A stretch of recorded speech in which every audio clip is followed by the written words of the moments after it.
Save yourself. That's the first rule of survival. Sherry Brennan heard it from her father when he abandoned her to pack cruelty. Heard it from her sister when she watched Sherry suffer and did nothing. Heard it from her own instincts that night in the forest, when every rational thought screamed at her to run, to hide, to let the 33 dying wolves freeze in the blizzard, because saving them would kill her too. But Sherry had spent 10 years being the wolf no one saved. 10 years knowing what it felt like to suffer alone, to die slowly while everyone watched, to believe no one cared if you lived or died. And she wouldn't let that happen to anyone else. Not even to strangers, not even if it cost her everything. So she stayed. She fought. She saved them all. And the massive black wolf with golden eyes, the one she saved last, the one who should have been dead, he looked at her like she'd just rewritten every rule of survival. Like she'd just proven that sometimes the most dangerous thing you can do in a world obsessed with self-preservation is care about someone other than yourself. He was the Alpha King. And he'd just found his queen. If you want to see the Omega everyone ignored become the queen no one can forget, hit that like button right now. Because just like Sherry refused to let those wolves die unseen, don't let this story go unnoticed. Like it. Then let's begin. Chapter 1. The Omega's Curse.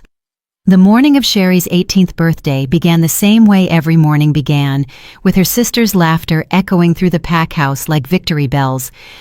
Did you see how pathetic she looked during yesterday's hunt? Autumn's voice carried down the hallway, sweet and sharp as poisoned honey. I swear, she couldn't track a wounded deer if it left a blood trail and a written invitation. Sherry pressed herself against the wall outside the dining hall, her fingers clutching the worn fabric of her dress. She didn't need to see inside to know the scene. Her father, Alpha Raymond Brennan, would be sitting at the head of the long table, nodding approvingly. Her mother would be silent, as always, staring at her plate. And Autumn would be holding court, golden and perfect, and everything Sherry could never be. The Omega ceremony is tonight, someone said, probably Lyle Harrington, her father's beta. Maybe she'll finally be useful carrying water and preparing meals. If we're lucky, Autumn replied, though I doubt she'll even manage that without embarrassing us. Sherry closed her eyes and counted to 10, the way she'd been doing since she was 7 years old. Since the day her wolf should have emerged during the awakening ceremony, and nothing happened. Since the moment the pack healer had examined her with increasingly frantic energy, then finally shaken his head and whispered the words that sealed her fate. Broken wolf, her inner beast is dormant, possibly dead. She'll never shift. 10 years. 10 years of being Silver Ridge Pack's greatest shame. 10 years of watching Autumn shine brighter while Sherry faded into shadows. 10 years of her father's disappointment hardening into contempt. Her mother's love withering into distant pity. Sherry? The voice made her jump. Her mother, Edna, stood in the hallway, her face lined with exhaustion. Once she'd been beautiful. Sherry had seen the old photographs. Now she looked like a woman slowly turning to stone. You shouldn't lurk in hallways. It's unbecoming. I wasn't lurking. It doesn't matter. Edna glanced toward the dining hall, then back at her daughter. Something flickered in her eyes. Regret? Warning? It vanished too quickly to name. The ceremony is at sunset. Don't be late. And please, try to look presentable. Your father is already... You know how he gets. Sherry knew. Her father got cold and cutting when she disappointed him, which was always. Her father got proud and warm with Autumn, who'd shifted into a magnificent silver wolf at age 6 and had been the pack's golden child ever since. I'll be ready, Sherry said quietly. Her mother nodded and walked away without another word, leaving Sherry alone in the hallway with the sound of Autumn's laughter still ringing in her ears. The forest called to her, as it always did when the pack house became unbearable. Sherry slipped out through the kitchen entrance, grabbing her worn cloak and the small medical kit she'd assembled over years of treating her own injuries. The pack healer refused to waste supplies on someone who couldn't shift, couldn't heal with supernatural speed, couldn't contribute anything meaningful to the pack's strength. So Sherry had learned. She taught herself which herbs stopped bleeding, which roots eased pain, which leaves fought infection. She'd learned by necessity, by desperation, by the simple fact that no one else would help her survive. The December wind bit through her cloak as she made her way into the pine forest that surrounded Silver Ridge territory. Snow crunched under her boots. The first storm of winter had hit 3 days ago, and the weathered said another was coming tonight, worse than the last, a true blizzard that would bury the mountains under feet of snow and ice. Perfect timing for her Omega ceremony, the universe's final joke at her expense. She walked for an hour, following the creek that ran along the eastern border of Packlands. This was her place, the one spot where no one bothered to look for her. Why would they? The broken girl with the dormant wolf wasn't worth the effort. But here, alone among the ancient pines, Sherry could almost pretend she was enough. Here, she could breathe without feeling her father's disappointment pressing down on her chest. Here, she could forget that tonight she would kneel before the pack and formally accept her role as Omega, the lowest rank, the servant, the one who existed to make everyone else's life easier. She was so lost in thought that she almost missed the blood. Dark red against pristine white snow, a trail of droplets leading deeper into the forest, away from pack territory and toward the disputed lands where no pack claimed dominion. Sherry froze, her heart hammering. Blood meant injury. Injury meant a pack member might need help. But the scent was wrong. Not Silver Ridge wolves. Not any wolf she recognized. Every instinct she possessed screamed at her to turn back, to report this to her father, to let the warriors handle it. She was weak, powerless, useless.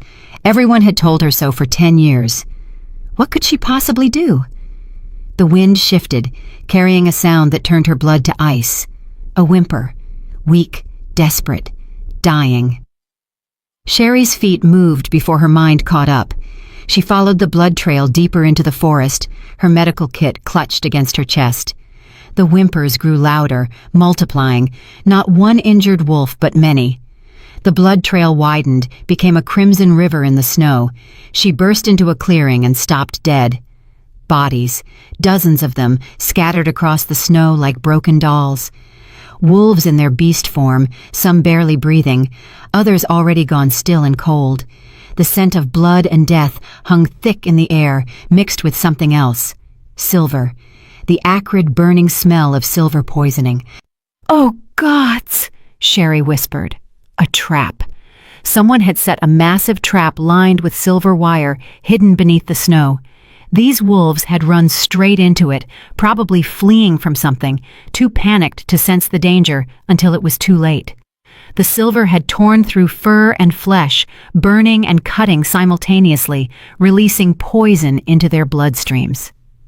Silver killed wolves slowly, painfully. And these wolves had been dying here for hours, maybe days, too weak to shift back to human form, too injured to escape. Sherry counted quickly, 33. 33 dying wolves, and the storm was coming, and she was alone. The smart thing would be to run, to get help, to let the warriors and healers handle this. But these wolves would be dead long before she could return with help. The storm would bury them.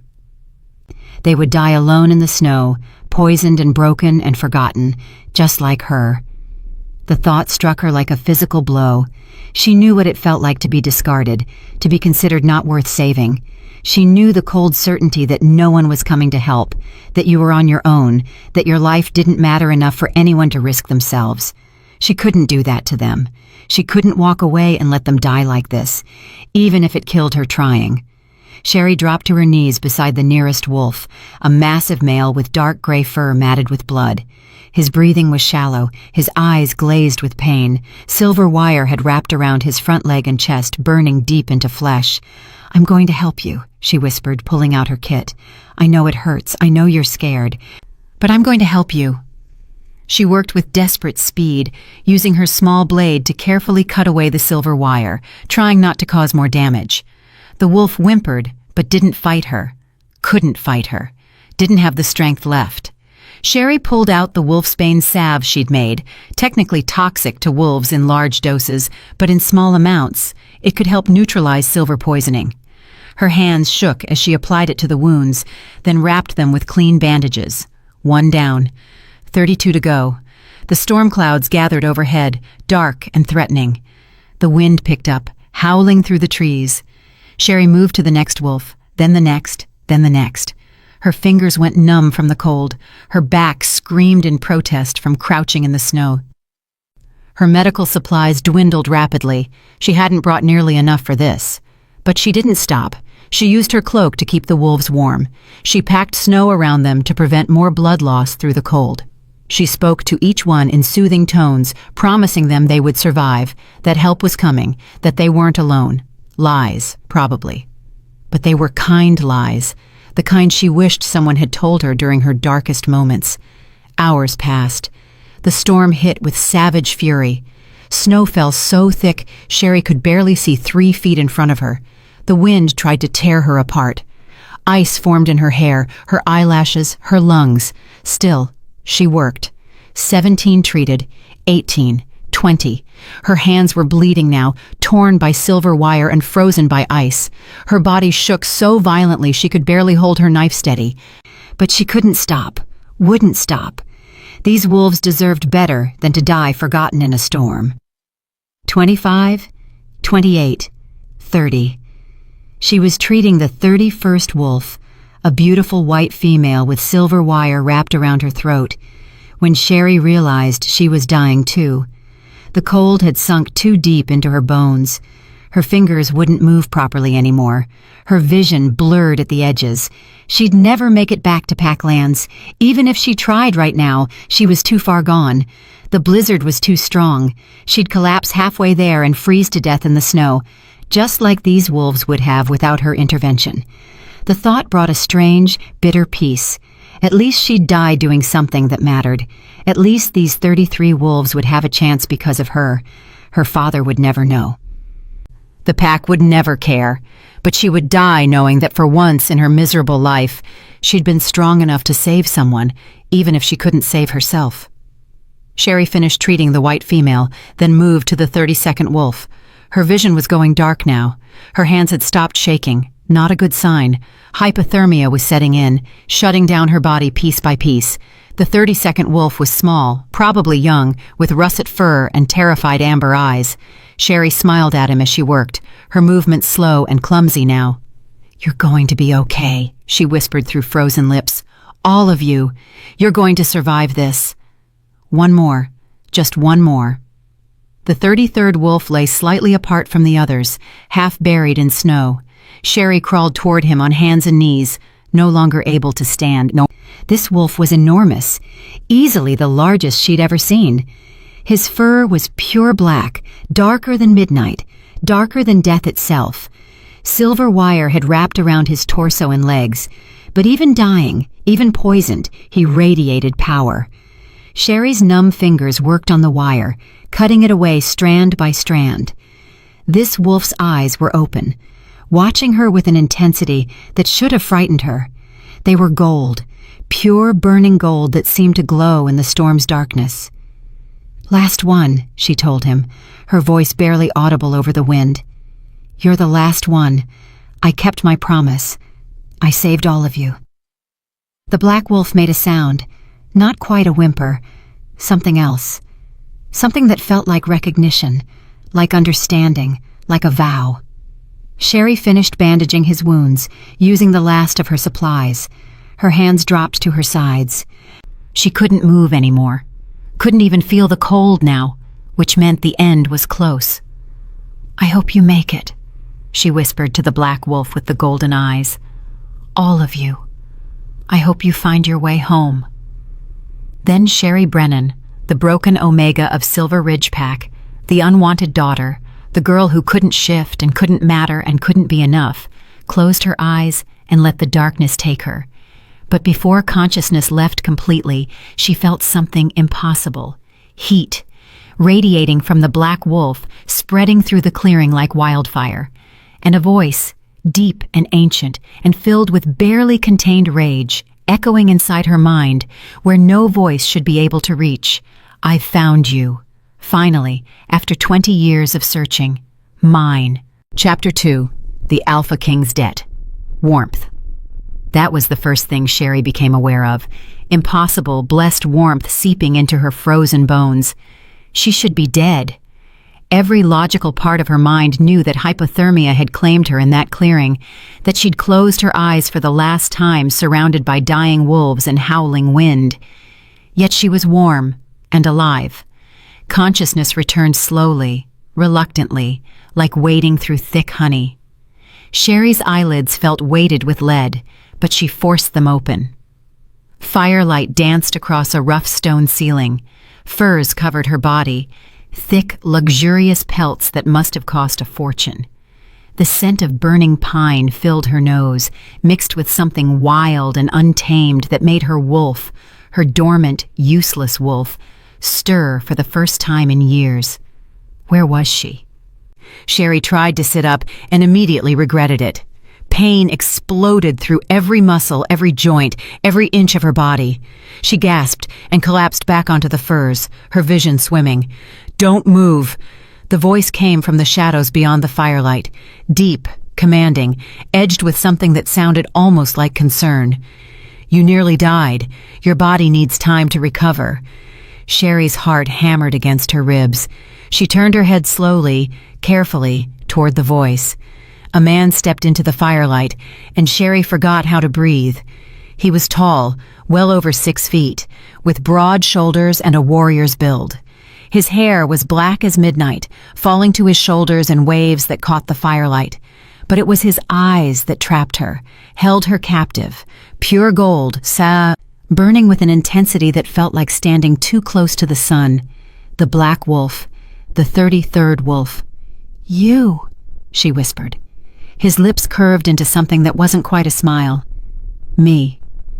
He moved closer, each step deliberate and controlled, like a predator deciding whether to attack or merely observe its prey. He wore simple clothes, dark leather pants and a loose shirt that did nothing to hide the power coiled in his frame. Even in human form, he radiated authority, danger, and something else Sherry couldn't name. "How long?" Her voice came out raspy, broken. "How long have I been unconscious?" 2 days. He crouched beside her, close enough that she could feel the heat radiating from his body. "You had severe hypothermia, multiple lacerations, and the beginning stages of silver poisoning from treating my wolves. It's a miracle you survived it all." 2 days. Her father would have discovered her missing by now. The Omega ceremony would have happened without her. They were probably celebrating her absence, grateful that the broken daughter had finally disappeared. "The other wolves," Sherry said urgently, trying again to sit up despite the pain. "The ones in the clearing, are they alive?" His hand pressed gently but firmly against her shoulder, keeping her down. "All 32 of them, thanks to you. You saved every single one." Relief flooded through her so powerfully that tears pricked her eyes. She blinked them back furiously, embarrassed by the display of emotion in front of this stranger. "Good. That's good." "Good?" His golden eyes narrowed. "You nearly killed yourself saving wolves you'd never met. Wolves from a pack not your own, in a blizzard that would have claimed a seasoned warrior, and all you can say is good?" Sherry didn't know how to answer that. How could she explain that in that moment, saving those dying wolves had felt like the first meaningful thing she'd ever done? That watching them suffer felt like watching herself, discarded, poisoned, left to die alone? "I couldn't leave them," she said finally. "No one should die like that, forgotten and alone." Something shifted in his expression, surprise perhaps, or recognition. He studied her for a long moment, those golden eyes seeing too much, cutting through every defense she'd ever built. "What's your name?" he asked. "Sherry. Sherry Brennan." "Brennan?" He said her surname like a curse. "Silver Ridge Pack." It wasn't a question, but she nodded anyway. "You know my father?" "I know of Alpha Raymond." His voice went cold, dangerous. "I know he rules through fear and values strength above all else. I know he signed the Mountain Territories Treaty 5 years ago, agreeing to respect the borders of all sovereign packs." He leaned closer, and Sherry could smell pine and smoke and something wild. I also know that the silver trap that nearly killed my wolves was set on neutral ground, but the scent markers nearby were from Silver Ridge. Sherry's blood turned to ice. You think my father— I think, he interrupted, that someone from your pack has been hunting in forbidden territory, someone who doesn't care about treaties or honor or the consequences of killing wolves under my protection. Who are you? The question hung in the air between them. The stranger smiled, and it was the smile of a wolf showing its teeth before the kill. My name is Christopher Clifford, and I'm the Alpha King of the Northern Territories. The world tilted sideways. Alpha King, the ruler of 7 packs spanning 3 mountain ranges, the most powerful wolf in the Northern Hemisphere, the one alpha that even Sherry's father spoke of with grudging respect and barely concealed fear, and she'd saved his life. I didn't know, Sherry stammered. When I found you all, I wasn't trying to— I know. Christopher's expression softened slightly. You saved us because you couldn't walk away from suffering, not because you expected a reward or sought political advantage. Do you know how rare that is? How unusual it is to find genuine selflessness in our world? Sherry didn't answer. She'd never thought of herself as selfless. She'd just done what felt right, what felt necessary, what anyone with a shred of decency would do. The wolves you saved, Christopher continued, were the elite guard of the Northern Court, my most trusted warriors, my advisors, my friends. We were returning from a diplomatic summit when we were ambushed. Someone knew our route. Someone set that trap specifically to kill us. But why would my pack— Sherry stopped, her mind racing. Her father had been agitated lately, holding secret meetings with Lyle Harrington and other high-ranking wolves. He'd been talking about expansion, about claiming new territory, about Silver Ridge Pack taking its rightful place among the great packs. Oh, gods. You think my father wants to break the treaty, she said slowly. You think he's trying to start a war. I think, Christopher said carefully, that your father is ambitious, that he sees the Northern Territories as weak because I've chosen diplomacy over domination, that he believes if the Alpha King dies mysteriously in neutral territory, the 7 packs would fracture and fight among themselves, leaving Silver Ridge free to claim whatever land they wanted. It made horrible, perfect sense. Her father's contempt for weak alphas who negotiated instead of conquered. His growing frustration with Silver Ridge's limited territory. His constant complaints about the treaty restrictions. I didn't know, Sherry whispered. I swear I had no idea about any of this. I believe you. Christopher stood in one fluid motion, pacing to the fire. You're the broken daughter, aren't you? The one who can't shift. The Omega. The words should have stung, but coming from him, they sounded almost thoughtful, curious rather than cruel. Yes, Sherry said quietly. I was supposed to undergo the Omega ceremony 2 nights ago, accept my place as the Pack's servant. But instead you were saving the Alpha King's life. He turned back to her, firelight casting sharp shadows across his face. Fate has a twisted sense of humor. What happens now? Sherry asked, though part of her didn't want to know the answer. Are you going to war with Silver Ridge? Will you demand my father hand over whoever set the trap? That depends. Christopher crouched beside her again, close enough that she could see flecks of amber in his golden eyes. On you. On me? I'm nobody. I'm the weakest wolf in Silver Ridge. I can't even shift. How could anything depend on me? Because, Christopher said softly, you saved my life and the lives of my entire elite guard, because tradition and honor demand that I repay such a debt, because the moment you touched me in that clearing, something impossible happened. He reached out slowly, giving her time to pull away, and placed his hand over hers. Heat flooded through her, not the gentle warmth from earlier, but something wild and electric that made her dormant wolf surge to life inside her chest. Sherry gasped. Her wolf, the beast that had been silent and still for 10 years, was awake. not fully emerged, not able to shift, but present in a way it had never been before. She could feel its consciousness pressing against her mind, confused and curious and hungry for more of that electric connection. "What?" Sherry couldn't form words. "What is this?" "You felt it too." Christopher's voice was rough, almost awed. "In the clearing, right before you lost consciousness. That connection, that recognition. I don't understand. Neither do I." He pulled his hand back, and Sherry had to suppress a whimper at the loss of contact. "But I intend to find out, which brings me to my offer." "Offer?" Christopher stood again, clasping his hands behind his back like a king delivering a judgment. "I owe you a life debt, Sherry Brennan. By saving me and my wolves, you've bound me by the oldest laws of our kind. I must repay you. So here is what I propose. Come with me to the Northern Court. Serve as my personal healer. Gods know we need one after that disaster. In exchange, I'll provide you protection, resources, and answers about why your wolf responds to mine." Sherry stared at him, convinced she'd misheard. "You want me to leave Silver Ridge? Leave my pack? Do you really want to go back?" The question was sharp, cutting. Back to being the Omega?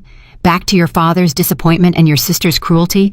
Back to a life where you'll spend every day carrying water and scrubbing floors and being reminded that you're worthless? Put like that, the answer was obvious.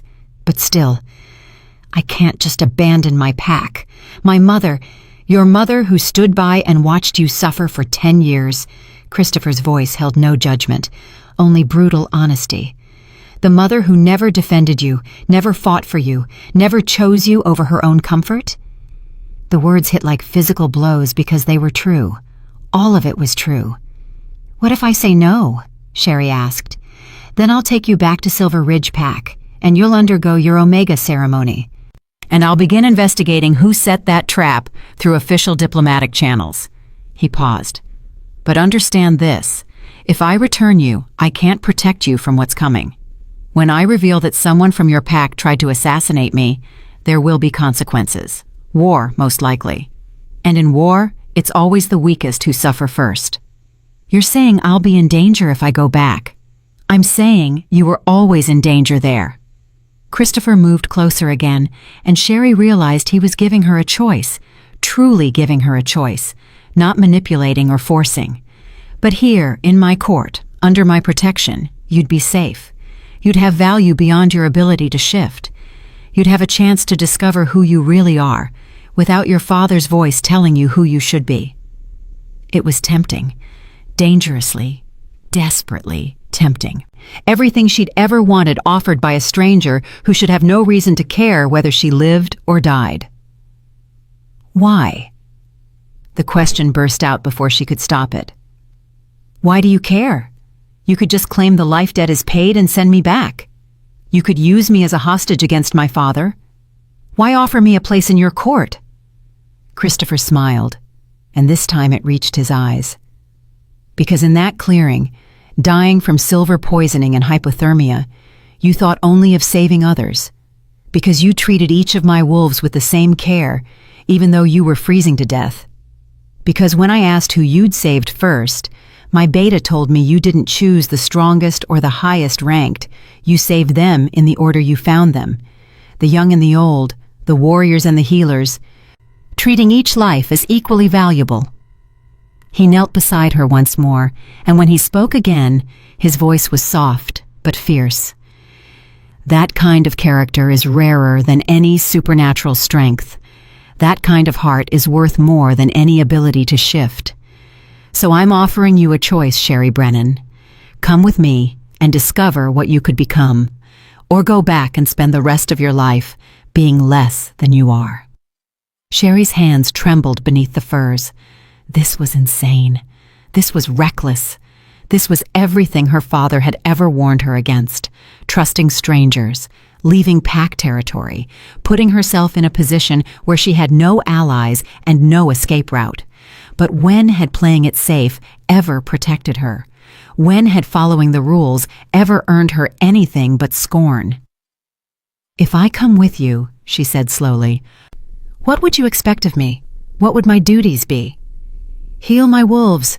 Teach them your methods. Your salves and techniques clearly work better than what our own healers provided. Attend court functions as part of my household. He paused. And help me understand this connection between us. Because I've lived for 93 years, and I've never felt anything like what happened when you touched me. 93 years. He was ancient by wolf standards, powerful and experienced and impossibly dangerous. And he was offering her, the broken Omega, the disappointment, the wolf who couldn't shift, a place at his side. I need time to think, Sherry said. You have until sunrise. Christopher stood and walked toward the cave entrance, because that's what this was, Sherry realized. A cave carved into the mountainside, hidden and secure. We leave at dawn, whether you're with us or not. Choose wisely, little Omega. Some opportunities only come once. He disappeared into the shadows beyond the firelight, leaving Sherry alone with her thoughts and the impossible choice laid before her. Stay and be nothing, or leave and risk everything. She didn't sleep. How could she, with her entire future balanced on the edge of a knife? Sherry spent the dark hours cataloging everything she knew about her life. The facts arranged themselves with brutal clarity. Her father had never loved her. Oh, perhaps he'd tried in the beginning, before her failure to shift made her an embarrassment. But any affection he'd once felt had long since curdled into resentment.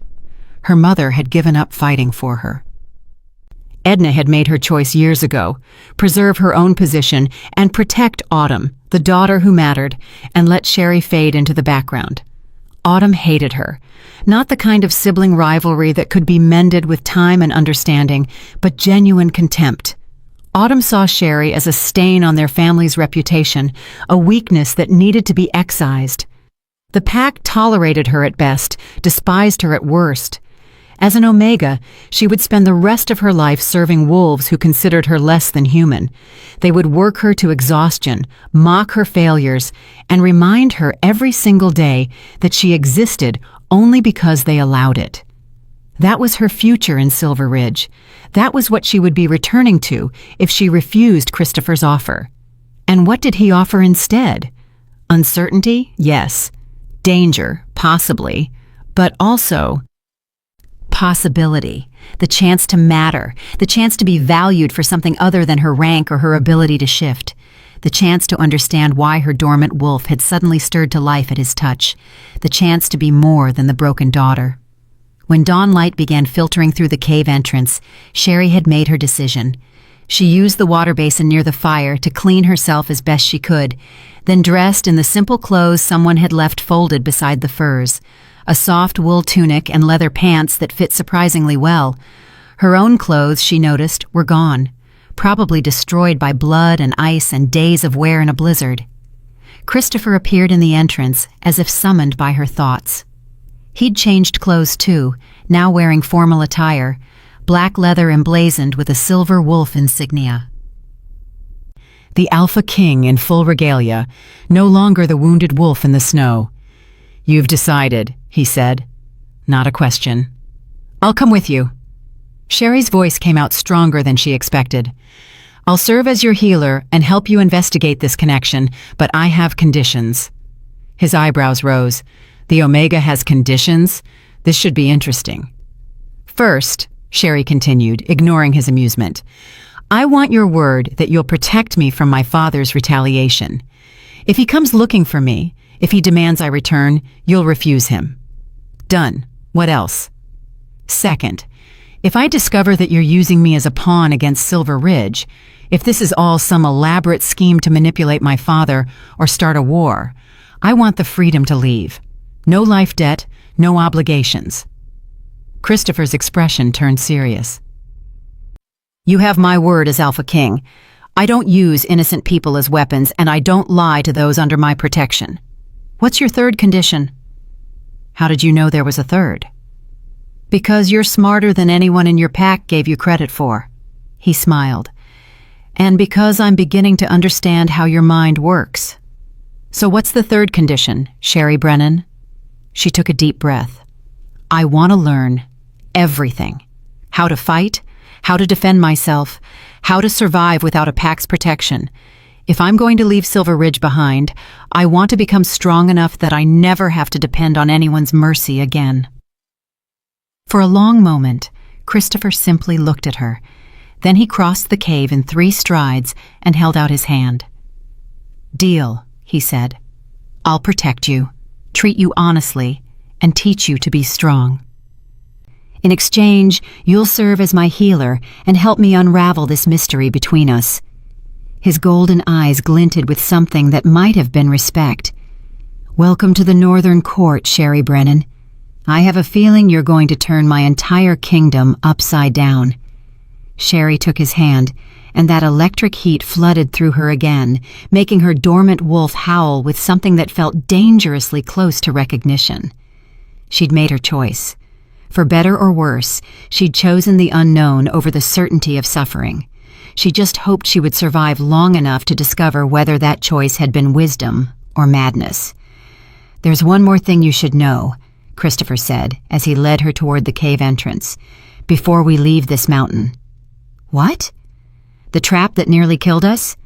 The silver wire and the scent markers? He glanced back at her, his expression grim.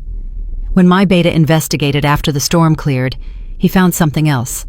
A piece of cloth caught on the trap's trigger mechanism, Silver Ridge colors, and a particular perfume that's quite distinctive. Sherry's stomach dropped. What kind of perfume? Lavender and rose, expensive, the kind an alpha's daughter might wear to make herself smell sweet and innocent.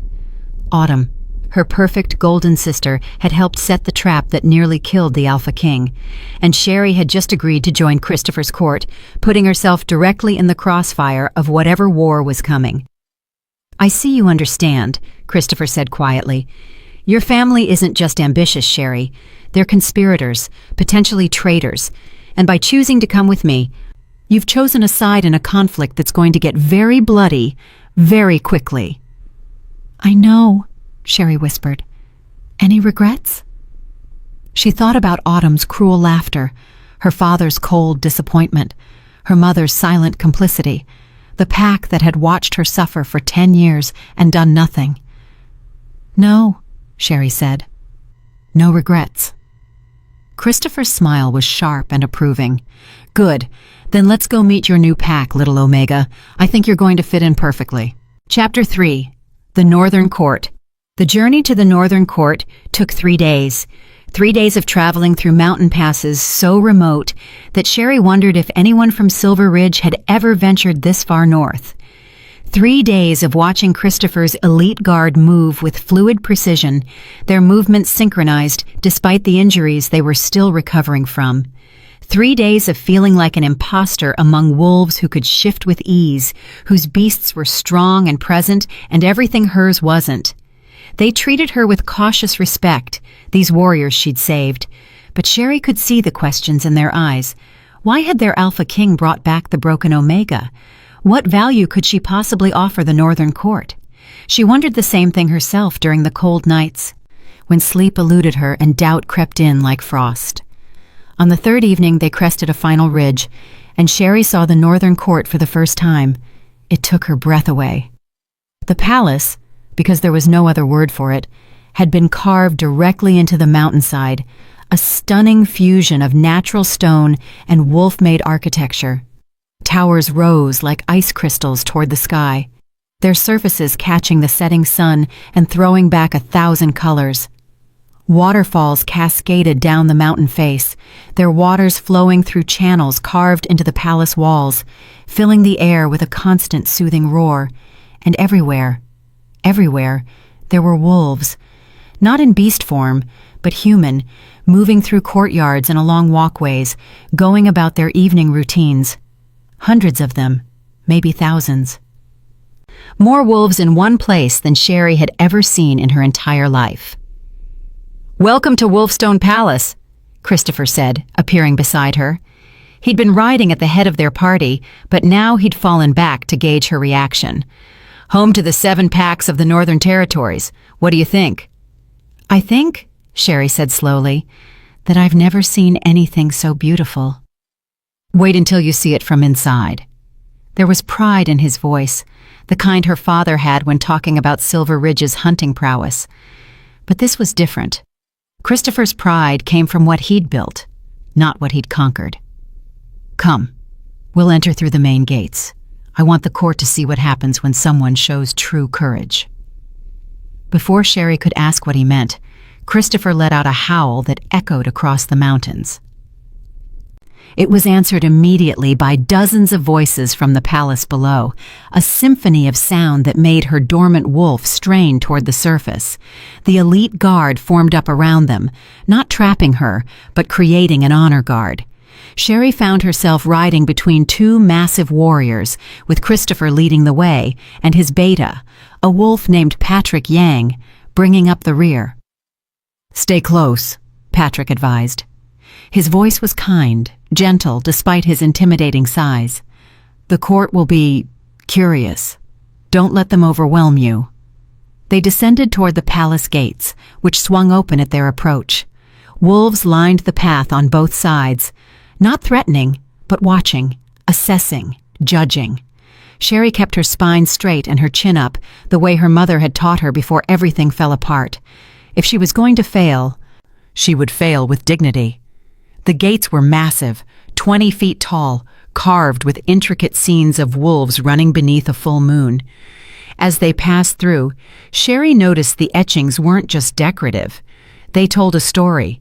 The unification of the 7 packs, the first Alpha King, the treaty that had brought peace to these mountains, Christopher's legacy, carved in stone for all to see. They entered a massive courtyard, and Sherry's breath caught again. Wolves filled every available space, sitting on walls, standing in groups, watching from balconies above. All of them silent, all of them staring at her. Christopher dismounted in one smooth motion and held up his hand. The gesture brought instant, absolute silence. "3 nights ago," he announced, his voice carrying across the courtyard with supernatural clarity, "my elite guard and I were ambushed in neutral territory, a trap lined with silver wire designed to kill. We would have died in that blizzard, all 33 of us, if not for one wolf's courage." He turned and offered Sherry his hand. She took it, letting him help her dismount, acutely aware of every eye fixed on her. "This is Sherry Brennan," Christopher continued. "She found us dying in the snow and spent hours treating our wounds, using the last of her supplies and nearly killing herself in the process. She saved every single one of us, asking nothing in return." Murmurs rippled through the crowd. Sherry caught fragments of conversation. "Brennan? Silver Ridge? The broken one?" and felt her cheeks burn. "By the old laws," Christopher said, "I owe her a life debt, so I've offered her a place in our court as my personal healer." "She's accepted." He squeezed her hand once, a gesture of solidarity. "From this moment forward, Sherry Brennan is under my direct protection. Anyone who harms her answers to me. Anyone who shows her disrespect answers to me. Is that understood?" The silence that followed was absolute. Then Patrick Yang stepped forward and dropped to one knee. "I pledge my protection to the Alpha King's healer." One by one, the other members of the elite guard followed suit. 32 warriors, some of the most powerful wolves in the Northern Territories, kneeling before a broken Omega who couldn't shift. Sherry's eyes burned with tears she refused to shed. This was wrong. They shouldn't be kneeling to her. She'd only done what anyone should do when faced with suffering. But as she looked at their faces, at the genuine gratitude and respect, she realized something that had never occurred to her before. Maybe the problem wasn't that she was broken. Maybe the problem was Silver Ridge's definition of strength. "Rise," Christopher commanded, and they obeyed as one. He turned to Sherry, his golden eyes warm. "Come, I'll show you to your quarters. You must be exhausted." He led her through the palace, Patrick following at a respectful distance. Wolves parted before them, some bowing, others simply staring.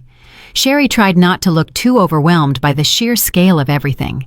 Vaulted ceilings that seemed to touch the sky, walls adorned with tapestries showing the history of the Northern Territories, floors made of polished stone that reflected torchlight like captured stars. This wasn't a pack house. This was a kingdom. Here, Christopher stopped before a set of carved double doors. Your rooms. I've placed you in the healer's wing. You'll have access to the medical supplies and your own laboratory for creating your salves. Patrick will help you get settled. Thank you, Sherry managed, for everything. I don't know how I'll ever... You already have. Christopher's expression softened. Get some rest. Tomorrow, I'll introduce you to the court properly. There will be a feast in honor of our safe return. He paused. And Sherry, don't let them intimidate you. You've faced down a blizzard and silver poisoning. Court politics are nothing compared to that. He left before she could respond, his footsteps echoing down the hallway. Patrick opened the doors, and Sherry stepped into rooms more luxurious than anything she'd ever imagined. A sitting area with plush furniture arranged before a fireplace. A bedroom beyond, with a bed large enough for 4 people, floor-to-ceiling windows overlooking the mountains, and through another door, a laboratory stocked with more herbs, minerals, and medical supplies than she'd seen in her entire life. This can't be for me, Sherry whispered. The Alpha King insisted. Patrick moved to light the fire, his movements practiced and efficient. He said you'd try to refuse, so I'm to tell you that these rooms have been unused for 3 years. You're not displacing anyone. Sherry walked slowly through the space, touching things tentatively, as if they might disappear. A wardrobe filled with clothes in her size, shelves stacked with books, medical texts, histories, even a few novels, a writing desk with fresh paper and ink. How did he know? She asked. About the clothes, the books, everything? Patrick smiled. The Alpha King is very observant. He notices things others miss. It's what makes him a good ruler. He finished with the fire and turned to face her. Miss Brennan, may I speak freely? Of course. And please, just call me Sherry. Sherry, then. Patrick clasped his hands behind his back, his expression serious. I want you to know that what you did for us, saving our lives when you had every reason to save yourself, that kind of sacrifice doesn't go unnoticed. The elite guard owes you everything. If you ever need anything, if anyone threatens you or makes you uncomfortable, you come to me. Understood? The sincerity in his voice made her throat tight. I understand. Thank you. There's something else. Patrick hesitated, choosing his words carefully. The Alpha King, he's different around you. Gentler, more open. In the 90 years I've served him, I've never seen him show such immediate trust in anyone outside our inner circle. I don't understand what you're suggesting. I'm not suggesting anything. Patrick moved toward the door. I'm just telling you to be careful. The court is full of wolves who would kill for the Alpha King's favor. You've gained it in 3 days. That will make you enemies. Before Sherry could respond, he bowed and left, closing the doors behind him. Alone for the first time since the blizzard, Sherry sank onto the plush sofa before the fire. Her body ached from 3 days of travel. Her mind reeled from everything that had happened. She'd left Silver Ridge. She'd abandoned her pack, her family, everything she'd ever known. And instead of feeling lost, she felt free. The knock came an hour later, soft but insistent. Sherry had been organizing the laboratory, cataloging supplies, and marveling at ingredients she'd only read about in books. She wiped her hands on her borrowed clothes and opened the door. A woman stood in the hallway, tall, elegant, with silver hair braided in an intricate pattern and ice-blue eyes that assessed Sherry with unsettling intensity. She wore formal court attire, a dress of midnight blue that probably cost more than everything Sherry had owned in her entire life. So, the woman said, you're the Omega who's captivated our king. Sherry bristled at the tone. I'm the healer who saved his life. There's a difference. Is there? The woman smiled, sharp and cold. I'm Magdalena Hobbs. High Priestess of the Northern Court and the Alpha King's chief advisor. I'm here to prepare you for tomorrow's feast. I can prepare myself, thank you. Can you? Magdalena swept past her into the room without invitation, her gaze cataloging everything with predatory precision. Do you know which fork to use for which course? How to address the 7-pack alphas who rule under our king? Which topics are forbidden at the high table? The proper way to bow to visiting dignitaries? Sherry's stomach sank. She knew none of those things. In Silver Ridge, Omegas didn't attend feasts. They served at them. I thought not. Magdalena settled onto the sofa like a queen claiming a throne. Sit down, child. If you're going to represent our court, you need to not embarrass the Alpha King. Every instinct screamed at Sherry to refuse, to throw this condescending woman out of her rooms. But she wasn't stupid. Magdalena was right.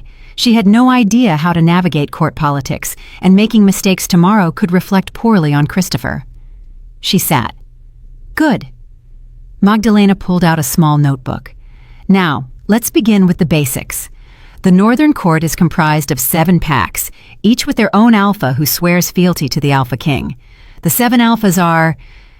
For the next 2 hours, Magdalena drilled her relentlessly. Pack hierarchies, political alliances, historical grievances, proper etiquette, court customs.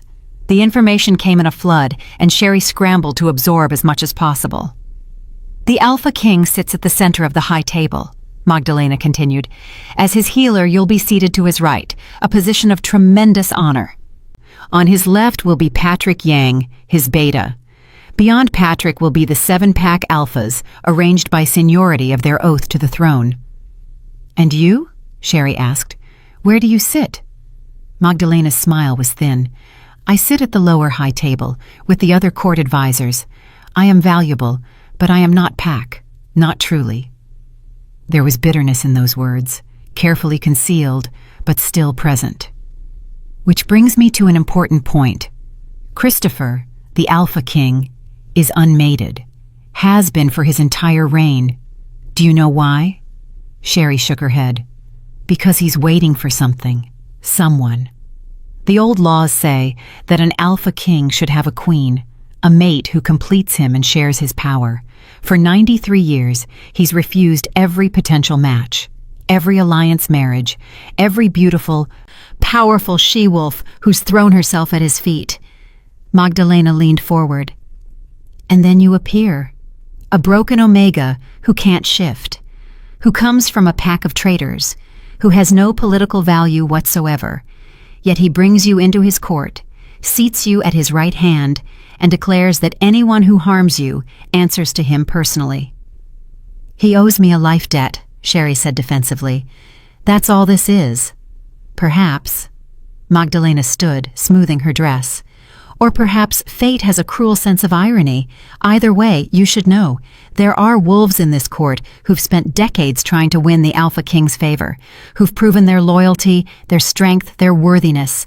They won't take kindly to being displaced by an outsider. I'm not trying to displace anyone. Irrelevant. You already have. Magdalena moved to the door, then paused. One more thing.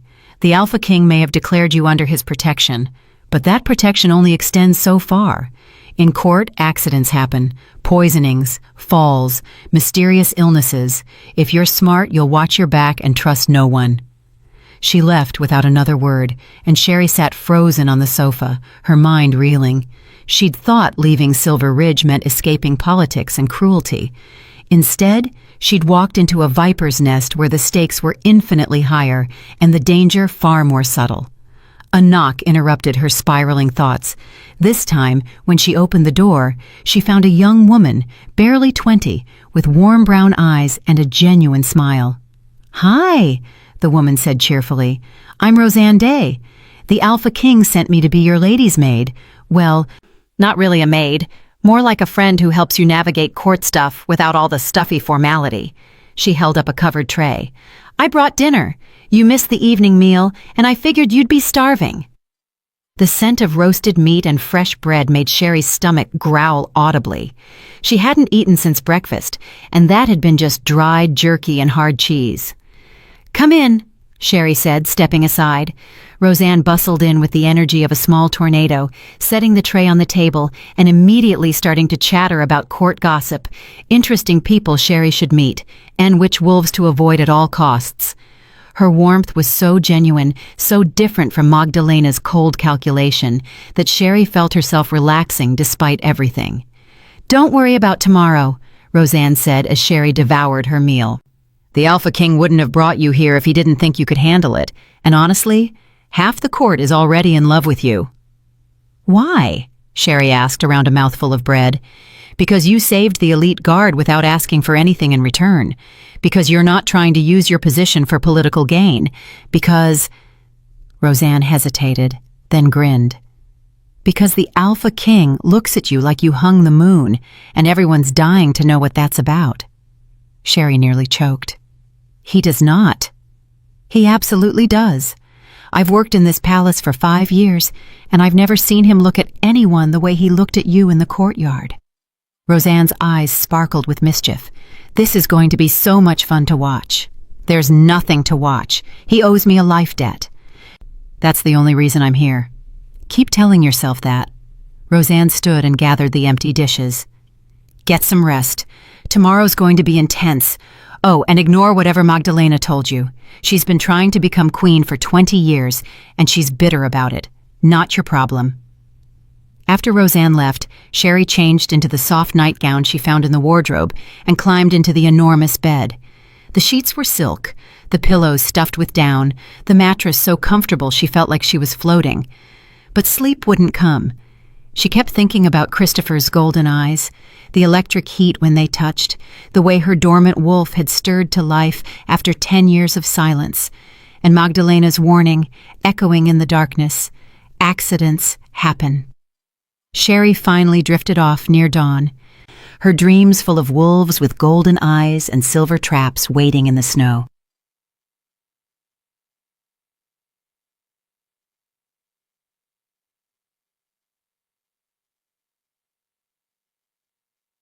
The knock that woke her was sharp and commanding.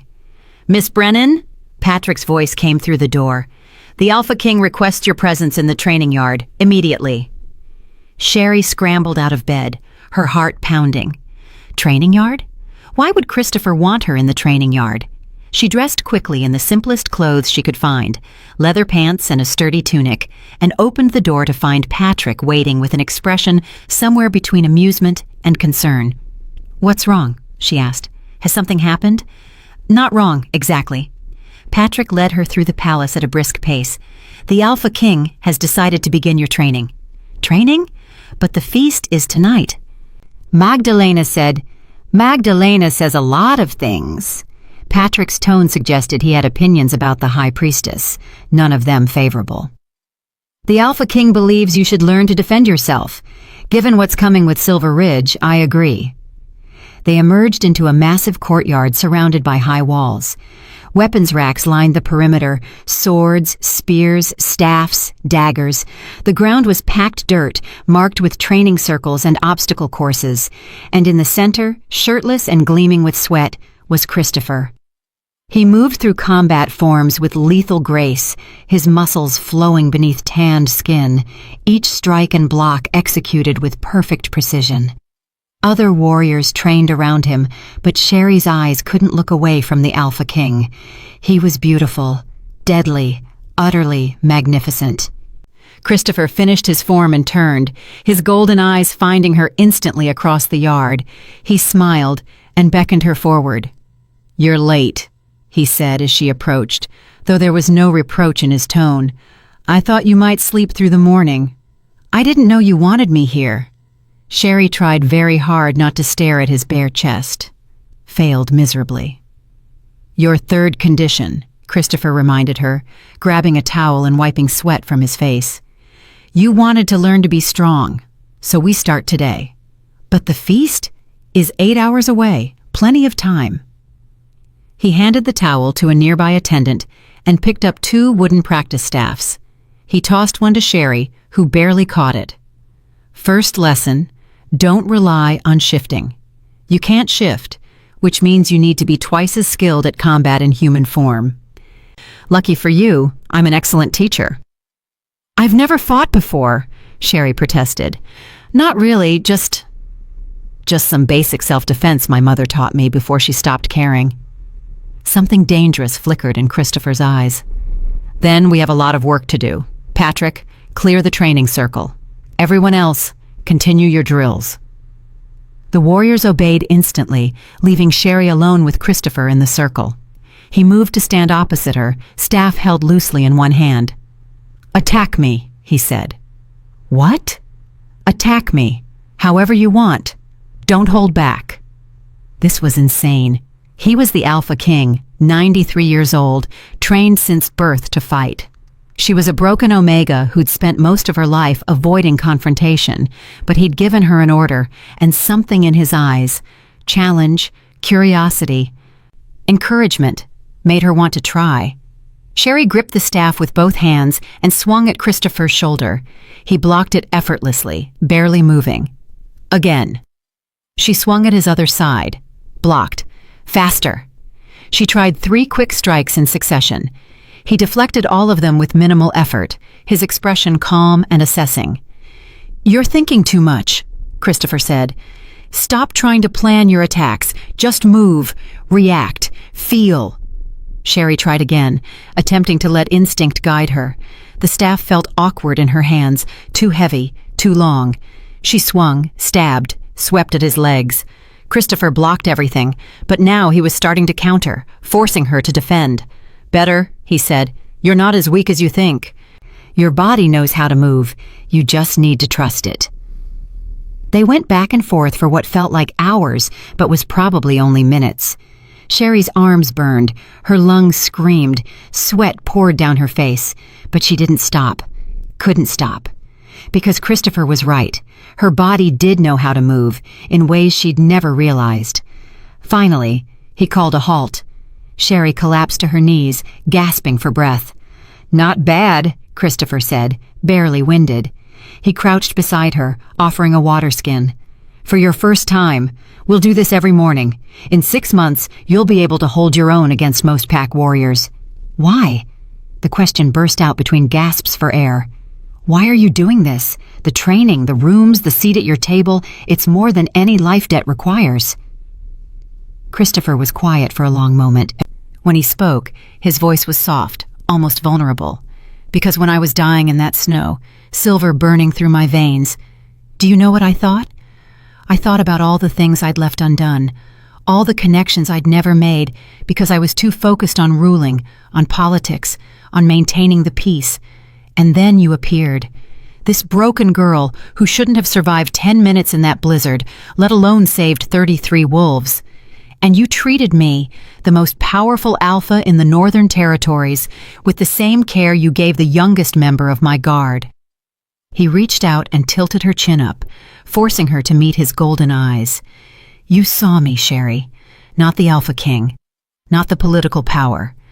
Just a dying wolf who needed help. Do you know how rare that is? How precious? Sherry's heart hammered against her ribs. I don't understand. Neither do I, but I intend to find out. He stood and offered his hand. Come, you need to bathe and rest before tonight, and I need to explain something about the feast that Magdalena probably didn't mention. What? Christopher's smile was sharp and dangerous. Your father will be there. Alpha Raymond received an emergency summons this morning, demanding his presence at court. He'll arrive this evening, just in time to watch his broken daughter sit at the Alpha King's right hand. Sherry's blood turned to ice. He'll demand I return with him, and I'll refuse. Christopher squeezed her hand once. Trust me, little Omega. By the time this feast is over, everyone will understand that you're under my protection, even your father. As Patrick led her back to her rooms, Sherry's mind raced. Tonight, she would face her father for the first time since running away. She would sit beside the Alpha King in front of the entire Northern Court. She would have to navigate politics and protocol and dozens of opportunities to fail. But as terrifying as all of that was, one thought burned brightest. Christopher had called her precious. And some traitorous part of her heart believed him. Chapter 4. The Father's Arrival. The dress Roseanne brought that afternoon was the most beautiful thing Sherry had ever seen. Deep emerald green silk that shimmered like water in moonlight, with delicate silver embroidery along the bodice depicting wolves running through a forest. The neckline was modest but elegant, the sleeves long and flowing. It was a dress made for a queen, not a broken Omega. "I can't wear this," Sherry whispered, running her fingers over the exquisite fabric. "You can, and you will." Roseanne was already pulling pins from her hair, preparing to work her magic. "The Alpha King had it commissioned specifically for you. Apparently, he described you to the palace seamstress down to the exact shade of your eyes, and she created this in under 8 hours. Do you know how insane that is?" The seamstress literally used magic to finish it in time. Why would he do that?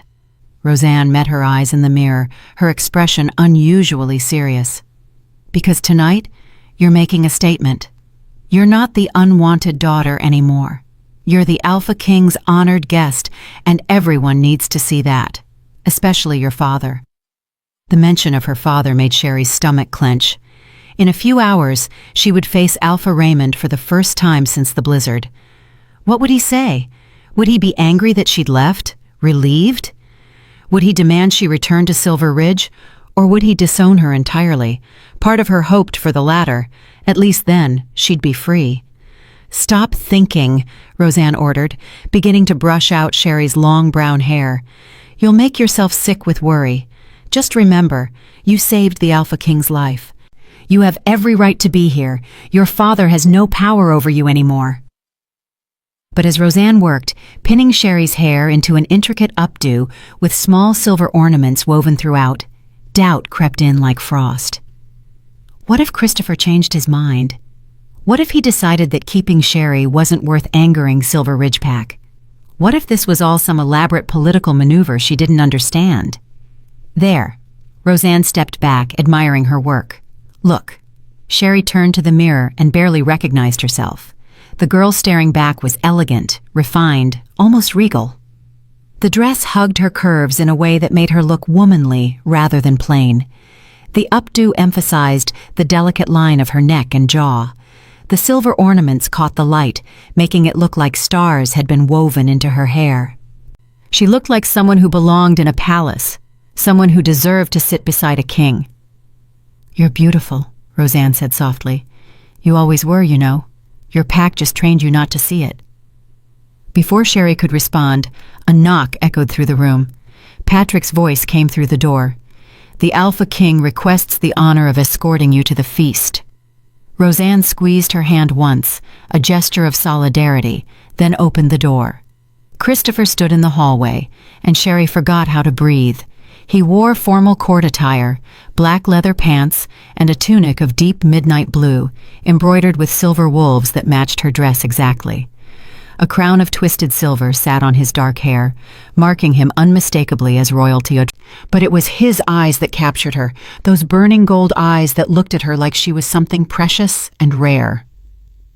"You look—" Christopher trailed off, seeming momentarily at a loss for words.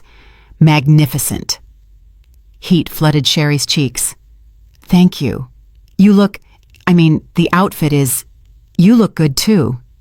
Patrick coughed, badly hiding a laugh. Christopher shot him a warning glance before offering Sherry his arm. "Shall we? The court awaits." Sherry took his arm, acutely aware of the electric heat that sparked between them, even through layers of fabric. They walked through the palace corridors, Patrick following at a respectful distance, passing windows that showed the sun setting over the mountains in brilliant shades of orange and gold. "Nervous?" Christopher asked quietly. "Terrified," Sherry admitted. "Good. That means you're smart." He glanced down at her, his expression both fierce and gentle. "Remember what I told you this morning. You have every right to be here. You saved my life, and the lives of my most trusted wolves. Anyone who questions your presence questions my judgment, and I don't take that lightly." They rounded a corner and approached a set of massive doors, carved with intricate scenes of wolves feasting beneath the full moon. Beyond those doors, Sherry could hear voices, hundreds of them, talking and laughing and celebrating. "One more thing," Christopher said, stopping just before the entrance. "When we walk in, the entire court will see us together. They'll see you on my arm, wearing colors that match mine, with your hair adorned in silver. Do you know what that means?" Sherry shook her head. "It means I'm claiming you publicly, not as a mate, not yet anyway, but as someone under my direct protection and favor. It's a statement that goes beyond the life debt. It's a declaration that you belong to my inner circle, that you have my trust and my interest." "Interest?" The word came out as barely a whisper. Christopher's smile was slow and dangerous. "You felt it too, in that clearing, that connection, that recognition. I don't know what it means yet, but I intend to find out. And I want everyone in that hall to know that while I'm investigating this bond between us, you're off limits to everyone else. Understood?" Sherry's heart hammered so hard she thought it might burst from her chest. "Christopher, I'm a broken Omega. I can't shift. I have no political value. I can't." "You can." He cupped her face with one hand, his touch sending electricity racing across her skin.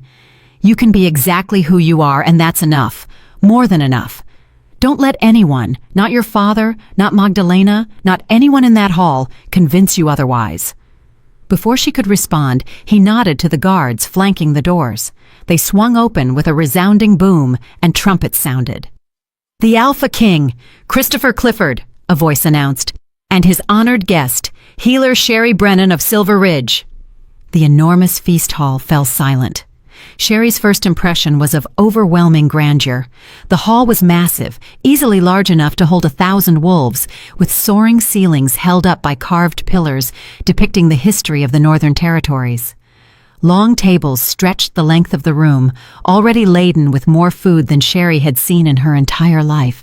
Roasted meats, fresh bread, exotic fruits, flagons of wine and mead, and everywhere, wolves.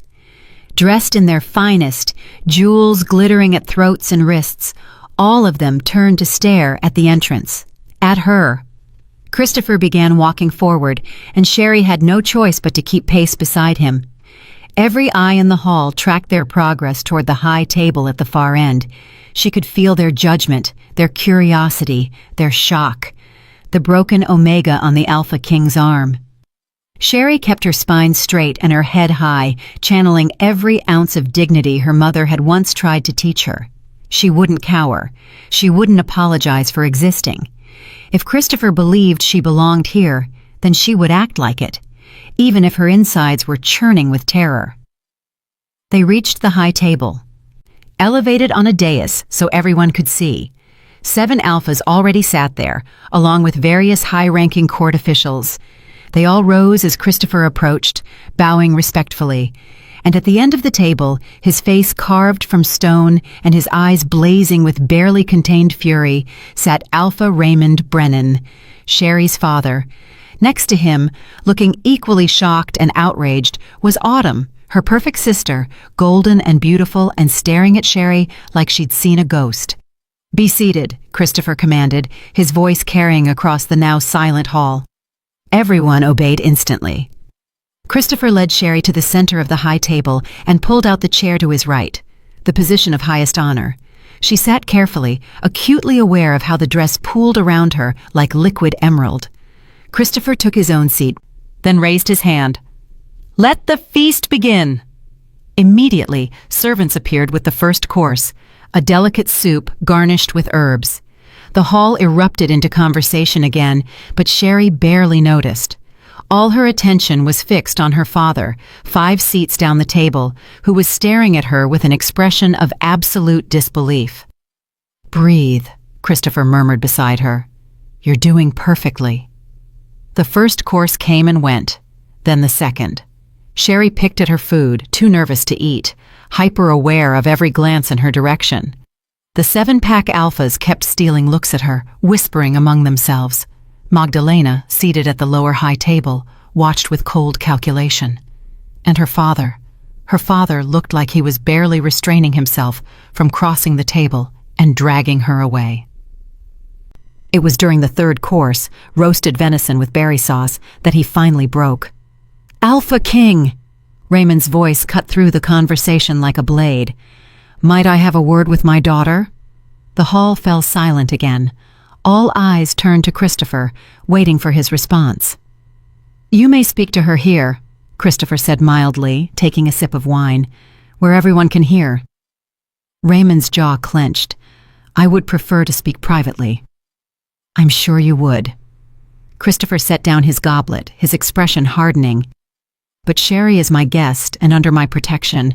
Whatever you have to say to her, you can say in front of the court." Sherry's hands trembled in her lap. She'd never heard anyone speak to her father with such casual dismissal, such complete lack of deference. Alpha Raymond was powerful, feared throughout Silver Ridge territory. But here, in Christopher's hall, he was just another alpha, and not even the highest-ranking one. "Very well." Raymond stood, and the movement carried menace. "Sherry, I don't know what lies you've told the Alpha King, but you're coming home, tonight. You have duties to your pack, and you've shirked them long enough." "She's not going anywhere," Christopher said before Sherry could respond. His voice was soft, almost pleasant, but underneath it ran a current of absolute authority. "Sherry has accepted a position as my personal healer. She's fulfilled your pack's obligation to provide an Omega, and now she's fulfilling her obligation to me. The matter is settled." "The matter is not settled," Raymond's voice rose, drawing concerned looks from the other alphas. "She's my daughter. She belongs to Silver Ridge. She belongs to herself." Christopher stood slowly, his height giving him a commanding presence even among powerful wolves. "And she's chosen to serve my court. Unless you're suggesting that your daughter's word means nothing, that she's too weak-minded to make her own decisions." It was a trap, beautifully laid. If Raymond agreed, he was insulting his own daughter. If he disagreed, he had to accept her choice. Sherry watched her father's face turn red with suppressed rage. She'd seen that look before, usually right before he unleashed his temper on some unfortunate pack member. But he couldn't do that here, not in front of the Alpha King and the assembled court. "My daughter," Raymond said through gritted teeth, "is not in her right mind. She's been through trauma. Clearly, the Alpha King has manipulated her." "Be very careful," Christopher interrupted, his voice dropping to a dangerous purr. "About what you accuse me of." The temperature in the hall seemed to drop 10 degrees. Several alphas shifted uncomfortably. Patrick, seated on Christopher's left, had gone very still, the stillness of a warrior preparing for violence. "I saved his life," Sherry said suddenly, surprised by the strength in her own voice. "I saved the Alpha King and his entire elite guard when they were dying from silver poisoning. He owes me a life debt, and I've chosen to fulfill it here in his court. That's the truth, Father. Not manipulation, not lies, just the truth." Raymond's gaze snapped to her, and for a moment, Sherry saw something flicker in his eyes. Surprise? Pride? It vanished too quickly to name, replaced by cold calculation. "You saved them?" Raymond looked between Sherry and Christopher. "The broken girl who can't shift somehow saved the Alpha King's elite guard?" "Yes." Sherry forced herself to hold her father's gaze. "I found them dying in a silver trap. I spent hours treating their wounds. I used every technique I'd taught myself over the years, the techniques I learned because your pack healer refused to waste supplies on me." That landed like a physical blow. Several court members gasped. Autumn's face had gone pale. "Well," Raymond said slowly, "that changes things." "Does it?" Christopher's tone suggested he knew exactly where this was going and didn't like it. "Of course it does." Raymond smiled, and Sherry recognized that expression, the one he used when negotiating trade deals or arranging alliances. "If my daughter saved your life, Alpha King, then clearly Silver Ridge Pack has rendered you an enormous service. Such service deserves compensation. Perhaps a renegotiation of our territory borders? Or a reduction in the tribute we pay to the Northern Court?" The mercenary calculation in her father's voice made Sherry's stomach turn. He wasn't proud of her. He was trying to profit from her actions. "No," Christopher said flatly. "I'm sorry?" "No renegotiation. No reduction in tribute. Your daughter acted alone, without your knowledge or support. Silver Ridge Pack gets no credit for her courage." Christopher moved around the table until he stood directly in front of Raymond. Despite her father's considerable size, Christopher somehow made him look small. "In fact, I have some questions about Silver Ridge's activities that we should discuss, privately, tomorrow morning, in my study." The threat was unmistakable. Sherry saw her father's face go white, then red, then white again. "As you wish, Alpha King." The words came out strangled. "Excellent." Christopher returned to his seat, his movements unhurried and deliberate. "Now let's return to celebrating. The night is young, and I believe the musicians are ready to perform." As if on cue, music filled the hall, a haunting melody played on instruments Sherry didn't recognize. The tension broke slightly, conversations resuming, though many wolves continued to steal glances at the high table. Sherry's hands shook as she reached for her wine goblet. She'd just publicly defied her father in front of the most powerful wolves in the Northern Territories. She'd sided with Christopher against her own alpha. There was no going back from this. "You did well," Christopher murmured beside her. "He tried to manipulate the situation, and you didn't let him." "He hates me now," Sherry whispered back, "more than before." "Then he's a fool." Christopher's hand found hers under the table, his fingers intertwining with her own. "And fools don't concern me." The feast continued for hours. Course after course appeared, more food than Sherry could have imagined existed in the world. The 7-pack alphas introduced themselves one by one, each offering some version of gratitude for saving their king's life. Magdalena watched from her lower table with unreadable eyes, and her father sat in cold silence, Autumn whispering urgently in his ear. Finally, as the evening drew to a close, Christopher stood and raised his goblet. The hall fell silent immediately. "To new beginnings," he announced, his golden eyes finding Sherry's, "and to courage in unexpected places." "To new beginnings," the hall echoed, hundreds of voices speaking as one. Sherry lifted her own goblet, her heart pounding. This was really happening. She was really here, sitting beside the Alpha King, drinking wine that probably cost more than her old bedroom in Silver Ridge, wearing a dress fit for royalty. She was free, or at least she was beginning to be. The confrontation came after the feast, as Sherry was making her way back to her rooms with Roseanne. They were walking through a quieter corridor when Autumn appeared, stepping out of the shadows like a vengeful spirit. She wore a dress of pure white, her golden hair cascading down her back, every inch the perfect daughter. "Well, well," Autumn said, her voice dripping with false sweetness. "Look at you, sister dear, playing dress-up with the Alpha King. I almost didn't recognize you without dirt under your fingernails." "Leave her alone, Lady Autumn," Roseanne said firmly, stepping slightly in front of Sherry. "I'm talking to my sister servant. This doesn't concern you." "Actually, it does." Roseanne's small frame somehow projected fierce protectiveness. "She's under the Alpha King's protection, which means anyone who threatens her threatens him. Do you really want to—" "It's fine, Roseanne." Sherry gently moved her aside, facing Autumn directly for the first time in— she couldn't remember how long. "What do you want?" Autumn's beautiful face twisted into something ugly. "I want to know what lies you told to get here. What poison you dripped in the Alpha King's ear to make him think you're worth anything."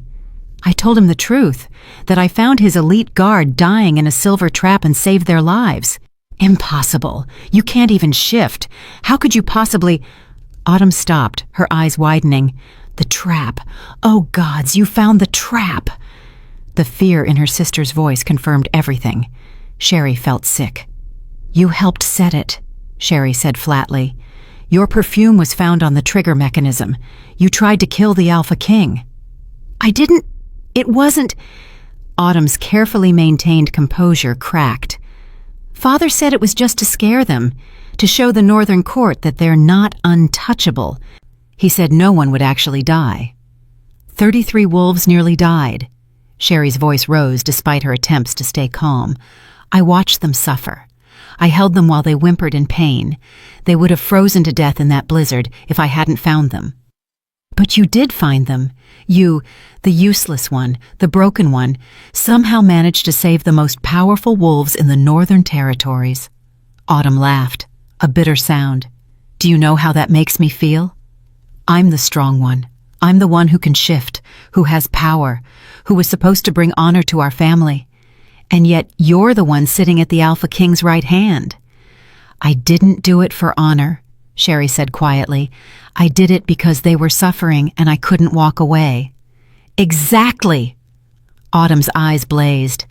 That's exactly what makes you so insufferable. Your stupid, bleeding heart. Your ridiculous compassion for creatures who would tear you apart without a second thought. You act like kindness is strength, but it's not. It's weakness, and weakness gets you killed. If kindness is weakness, why am I here and you're not? The question hung in the air between them. Autumn's face went white, then flushed with rage. This isn't over, she hissed. Father has plans. The Alpha King thinks he's so clever, but he doesn't know everything. And when those plans come to fruition, you'll be right in the crossfire. The broken little Omega who thought she could play in a world of real wolves. She swept past them, her white dress billowing behind her like a ghost's shroud. Roseanne let out a breath she'd been holding. That was a threat, Sherry finished. She just threatened me. We should tell the Alpha King. No. Sherry shook her head. Not yet. I need to figure out what my father is planning first. If I go to Christopher now, with nothing but my sister's vague threats, it might start a war. There's already going to be a war, Roseanne said gently.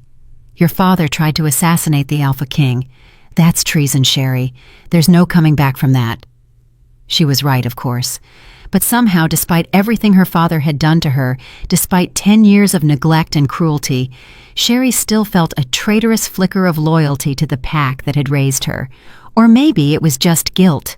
Guilt that by choosing to stay in the Northern Court, she'd chosen a side in a conflict that could get thousands of wolves killed. They reached her rooms, and Roseanne helped her out of the dress, replacing it with the soft nightgown. But as Sherry climbed into bed, sleep eluded her once again. She kept thinking about Autumn's words. Father has plans. What plans? What could Silver Ridge possibly do against the might of the Northern Territories? It would be suicide to attack directly. But her father wasn't stupid. Cruel and ambitious, yes, but not stupid.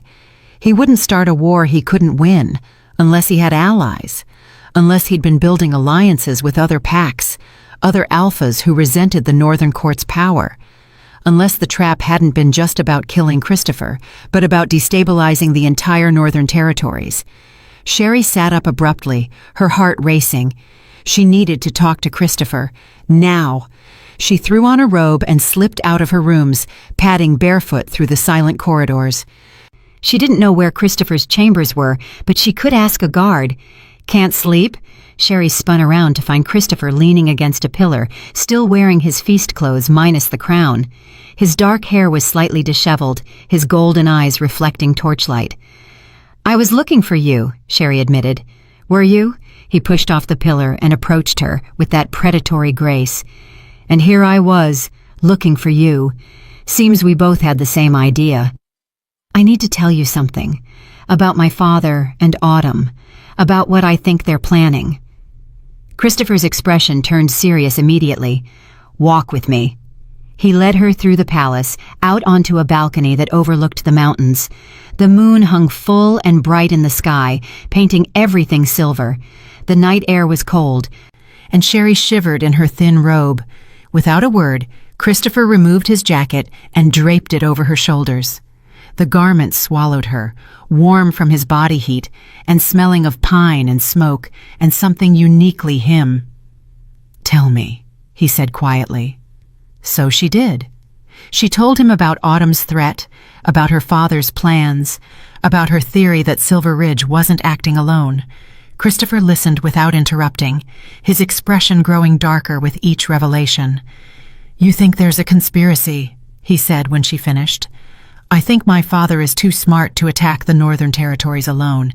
He must have allies, other packs who want to see your power broken." "You're right." Christopher gripped the balcony railing, his knuckles white. I've suspected for months that some of the smaller packs were forming alliances against me, but I had no proof, no evidence that would justify action under the treaty laws. And now? Now I have a trap lined with silver. Now I have your sister's perfume linking Silver Ridge directly to an assassination attempt. Now I have justification. He turned to face her. "But it means war, Sherry, real war. Dozens of packs fighting for dominance, thousands of wolves dead. The peace I've spent 90 years building, shattered." "I'm sorry," Sherry whispered. "If I hadn't saved you, if I'd just let you die in that clearing—" "Don't." Christopher crossed to her in 2 strides, gripping her shoulders. "Don't you dare apologize for saving my life. Don't you dare regret showing compassion. Whatever happens next, whatever war comes, it's not your fault. It's your father's fault, your sister's fault, the fault of every alpha who chose ambition over honor." "But You could have done nothing different." His grip gentined, his hands sliding down her arms. "You are not responsible for other people's cruelty, Sherry. You're only responsible for your own choices. And you chose to save lives when you could have walked away. That's not something to regret. That's something to be proud of." Tears burned in Sherry's eyes. "I don't feel proud. I feel scared." "Good. Fear means you understand the stakes." Christopher pulled her closer until they were standing mere inches apart. "But here's what you need to understand. I'm not letting your father hurt you. I'm not letting anyone hurt you. You're mine to protect now. And I take my responsibilities very seriously." "Yours?" The word came out breathless. "Mine," Christopher confirmed, and there was something possessive, almost primal in his voice. "That connection we felt in the clearing, I've been researching it, consulting with the oldest wolves in my court, reading ancient texts. Do you want to know what I found?" Sherry nodded, not trusting her voice. "There's a legend," Christopher said slowly, "about true mates. Wolves destined for each other, whose souls recognize each other on sight. When true mates touch, their wolves call to each other. The bond can wake dormant beasts, heal old wounds, make the impossible possible." "That's just a legend," Sherry whispered. "Is it?" Christopher took her hand, and that electric heat sparked between them immediately. Sherry gasped as her wolf surged forward in her chest, not shifting, but present, awake, desperate for more of that connection. "Your wolf has been dormant for 10 years, but when I touch you, she wakes up. When we're close, you can feel her, can't you?" "Yes," Sherry admitted. "That's not normal. That's not a life debt or gratitude or politics." Christopher's thumb stroked circles on her wrist, and Sherry's wolf practically purred. "That's fate, Sherry. That's destiny. And it terrifies me because I've lived 93 years believing destiny was just a story we tell ourselves to feel better about the random cruelty of existence. And now? Now I'm starting to think the universe has a twisted sense of humor." He smiled, but it didn't reach his eyes. "Because of all the wolves and all the territories, my destined mate is the one I saved from dying in a blizzard, the broken Omega from a pack of traitors, the girl who can't shift but somehow has more courage than warriors twice her age." "I'm not your mate," Sherry protested weakly. "I can't be. I'm nobody." "You saved my life. That doesn't make me worthy of— It makes you everything." Christopher cupped her face with both hands, forcing her to meet his burning gold gaze. "And if you think for 1 second that I'm going to let you go, that I'm going to let your father take you back to Silver Ridge, or let any of my political enemies use you against me, then you don't understand how wolves claim what's theirs. I'm not a possession. No," Christopher agreed. "You're so much more than that, and that's why this is terrifying." Before Sherry could respond, before she could process the implications of what he was saying, Christopher leaned down and pressed his forehead against hers. The contact sent electricity racing through every nerve, made her wolf howl with recognition and longing. "I'm going to court you," Christopher murmured. "Properly, with all the respect you deserve, but understand this. I'm also going to protect you, from your father, from the coming war, from anyone who thinks they can hurt you to get to me. You're mine now, Sherry Brennan, even if you don't understand what that means yet." Then he pulled back, leaving Sherry gasping and trembling on the balcony. "Get some rest," he said, his voice rough. "Tomorrow, your real training begins. And trust me, after tonight, everyone in this court knows you're under my protection, which means the threats will get more subtle, more dangerous. You need to be ready." He walked away before she could respond, leaving her alone with the moonlight and the lingering scent of pine and smoke and destiny. Sherry stood on that balcony for a long time, Christopher's jacket wrapped around her shoulders, her wolf pacing restlessly in her chest. She'd thought leaving Silver Ridge meant escaping drama and danger. Instead, she'd walked straight into the heart of a coming storm, and somehow, impossibly, the Alpha King thought she was his destined mate. Sherry touched her lips, remembering the electric heat of his touch, the way her wolf had responded to his presence. Maybe destiny wasn't just a story after all. Maybe it was the most dangerous truth she'd ever faced. Chapter 5. The Court's Test. Morning came too quickly, and with it, a summons Sherry hadn't expected. She was still half asleep, her dreams full of golden eyes and electric touches, when Roseanne burst into her rooms with unusual urgency. "Up, up, up!" Roseanne yanked open the curtains, flooding the room with harsh morning light. "The Alpha King has called a council meeting and you're required to attend." Sherry sat up, disoriented. "Council meeting? But I'm just a healer. Why would I—" "Because you're also the key witness to an assassination attempt, the daughter of a suspected traitor, and apparently the Alpha King's—" Roseanne paused, choosing her words carefully. "Let's just say the entire palace is buzzing about how he looked at you last night, and what you two talked about on the balcony afterward." Heat flooded Sherry's cheeks. "Someone saw us? Honey, there are guards everywhere in this palace. Privacy is a myth."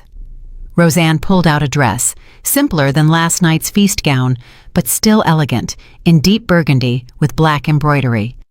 "Now hurry, the council starts in 30 minutes, and you can't be late." Sherry dressed quickly, her mind racing.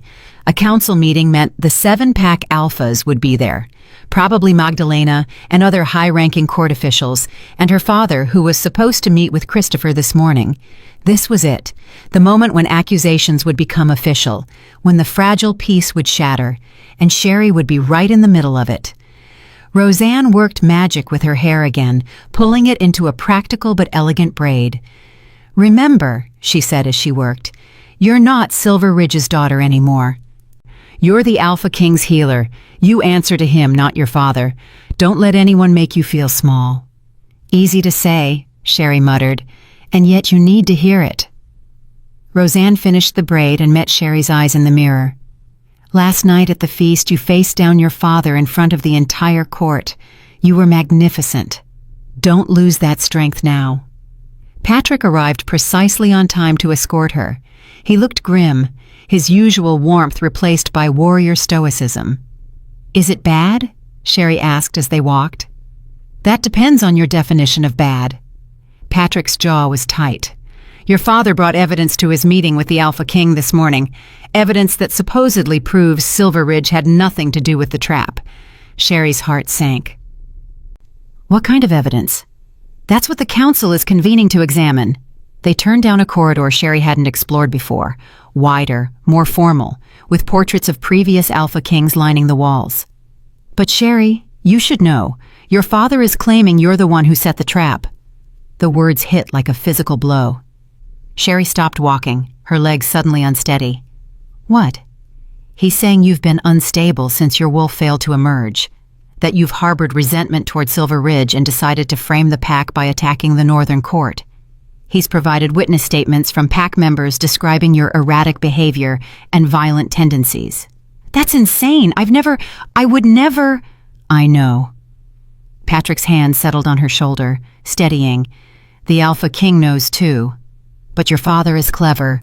He's casting doubt, creating alternative narratives. By the time this council meeting ends, he hopes to walk away with his reputation intact and you labeled as a dangerous, unstable wolf who needs to be returned home for treatment.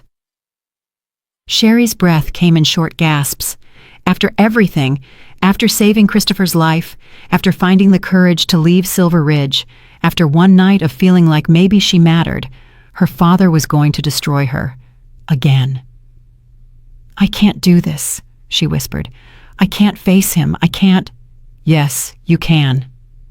Patrick turned her to face him, his expression fierce. Because you're not alone. You have the entire elite guard standing with you. You have the Alpha King's protection, and you have the truth. That's more powerful than any of your father's lies. But what if they believe him? What if... Then we fight. Patrick smiled grimly. But I don't think it will come to that. Your father made a critical mistake. What mistake? He underestimated you. He thinks you're still the broken girl who accepted whatever cruelty he dealt. He doesn't understand that you've changed, that you've found your strength. Patrick started walking again, and Sherry had no choice but to follow. Show him what you've become, Sherry. Show the entire council. They arrived at a set of double doors, even more imposing than those leading to the feast hall. Guards stood on either side, massive warriors who regarded Sherry with expressions she couldn't quite read. Respect? Curiosity? Pity? Patrick nodded to them, and they opened the doors. The council chamber was circular, with a domed ceiling painted to show the night sky. A massive round table dominated the center, with seats for perhaps 20 wolves. Most were already occupied. The 7 pack alphas, several court officials, Magdalena sitting with an expression of cold satisfaction, and at the far end, her father. Alpha Raymond sat with his spine straight and his expression carefully neutral, every inch the wronged Alpha seeking justice. Beside him sat Autumn, her golden beauty somehow making her look innocent and fragile. She'd clearly been crying. Her eyes were red, her face blotched. The perfect picture of a devastated sister. Christopher sat at the head of the table, elevated slightly above the others. He wore his formal crown and the ceremonial robes of office, midnight blue trimmed with silver. When Sherry entered, his golden eyes found her immediately, and something in his expression steadied her racing heart. "Healer Brennan," Christopher said formally, "please, take your seat." There was an empty chair directly to his right, the position of highest honor, even in council. Sherry walked toward it on trembling legs, feeling every eye in the room tracking her movement. As she passed her father, he spoke quietly enough that only she could hear. "Did you really think you could betray your pack and suffer no consequences?" Sherry didn't respond. She took her seat beside Christopher, folding her hands in her lap to hide their shaking. "Now that we're all assembled," Christopher began, his voice carrying the weight of absolute authority, "let us address the matter at hand. 3 nights ago, my elite guard and I were ambushed by a silver trap set in neutral territory. We would have died if not for the courage of one wolf, healer Sherry Brennan, who saved all 33 of us at great personal risk." "So she claims," Raymond interrupted, "but where is the proof?" "The proof," Christopher said coldly, "is the 33 living wolves who would be dead without her intervention. The proof is the medical techniques she employed, which our own healers have since examined and verified as effective against silver poisoning. The proof is the testimony of every member of my elite guard who remember her treating their wounds while she herself was dying from hypothermia." "Convenient," Raymond replied, "that she happened to find you, that she happened to know exactly how to treat silver poisoning, that she happened to gain your favor through this heroic act." One of the 7 pack alphas, a grizzled older wolf named Van Doyle, leaned forward. "What are you suggesting, Raymond?"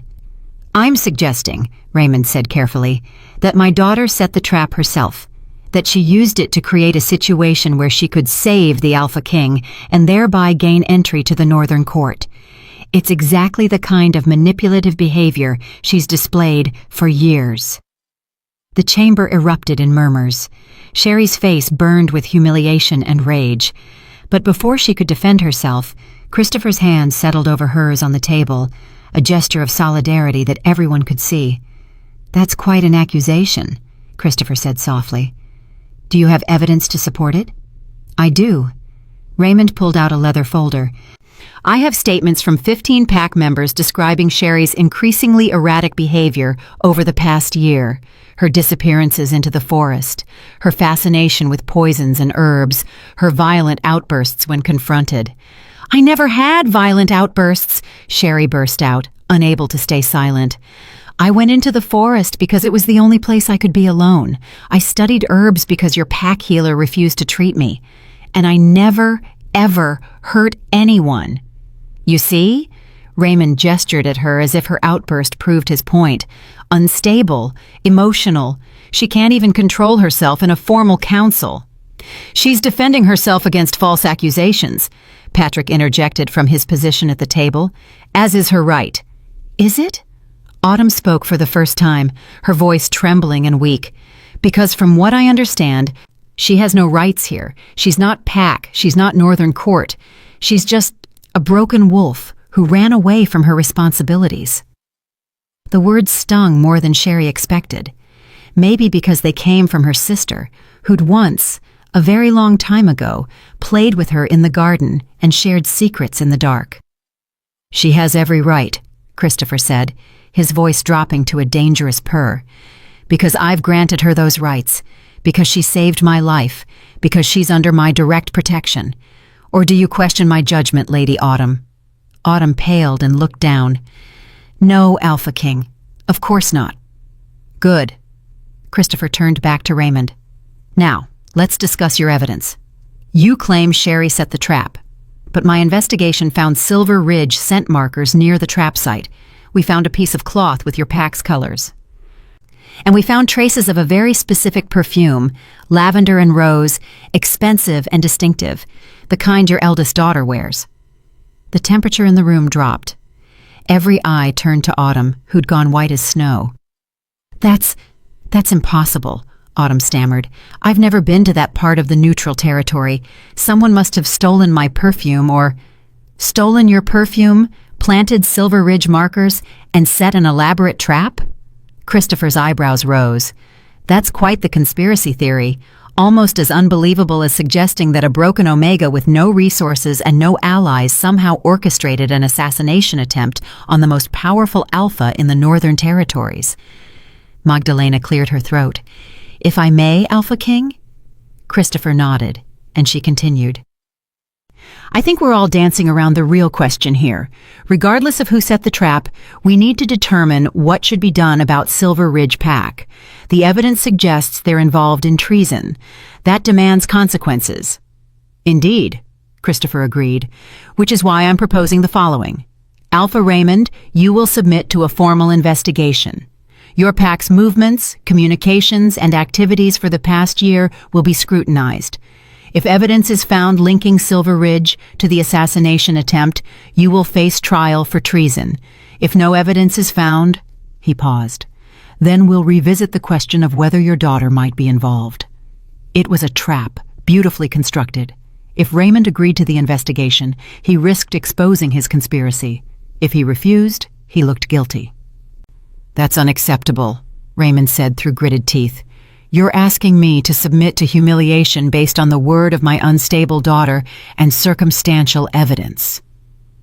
"I'm asking you to prove your innocence," Christopher corrected, "unless you believe you can't."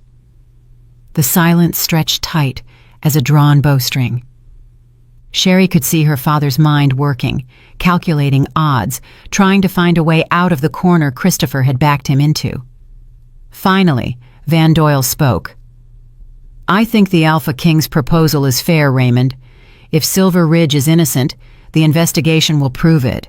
And if not," he shrugged, "then justice will be served." One by one, the other pack alphas nodded agreement. Raymond was outnumbered, outmaneuvered, and he knew it. "Very well," Raymond said coldly. "I'll submit to your investigation. But I want assurances that my daughter will be returned to Silver Ridge once her testimony is complete. She's still PAC, still under my authority." "No!" Christopher's single word cut like a blade. "Sherry is no longer Silver Ridge PAC. She's formally renounced her ties and accepted a position in my court. She stays here." "You can't just steal my daughter!" "I'm not stealing anyone. She made a choice. Or are you suggesting she's too incompetent to make her own decisions? Because if that's your position, then how can she be guilty of orchestrating an elaborate assassination plot? You can't have it both ways, Raymond." Sherry watched her father's face cycle through rage, calculation, and finally resignation. Christopher had him trapped completely. "This isn't over," Raymond said quietly, standing. "I'll submit to your investigation. I'll prove Silver Ridge's innocence. And when I do, I expect a formal apology and the return of my daughter."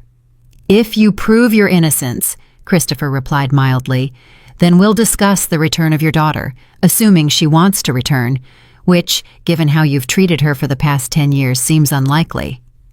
Raymond's eyes flickered to Sherry, and for just a moment she saw something that might have been pain, but it vanished quickly, replaced by cold fury. "Come, Autumn, we're leaving." Autumn stood gracefully, her tears miraculously dried. As she passed Sherry's chair, she leaned down and whispered, "This isn't finished, sister.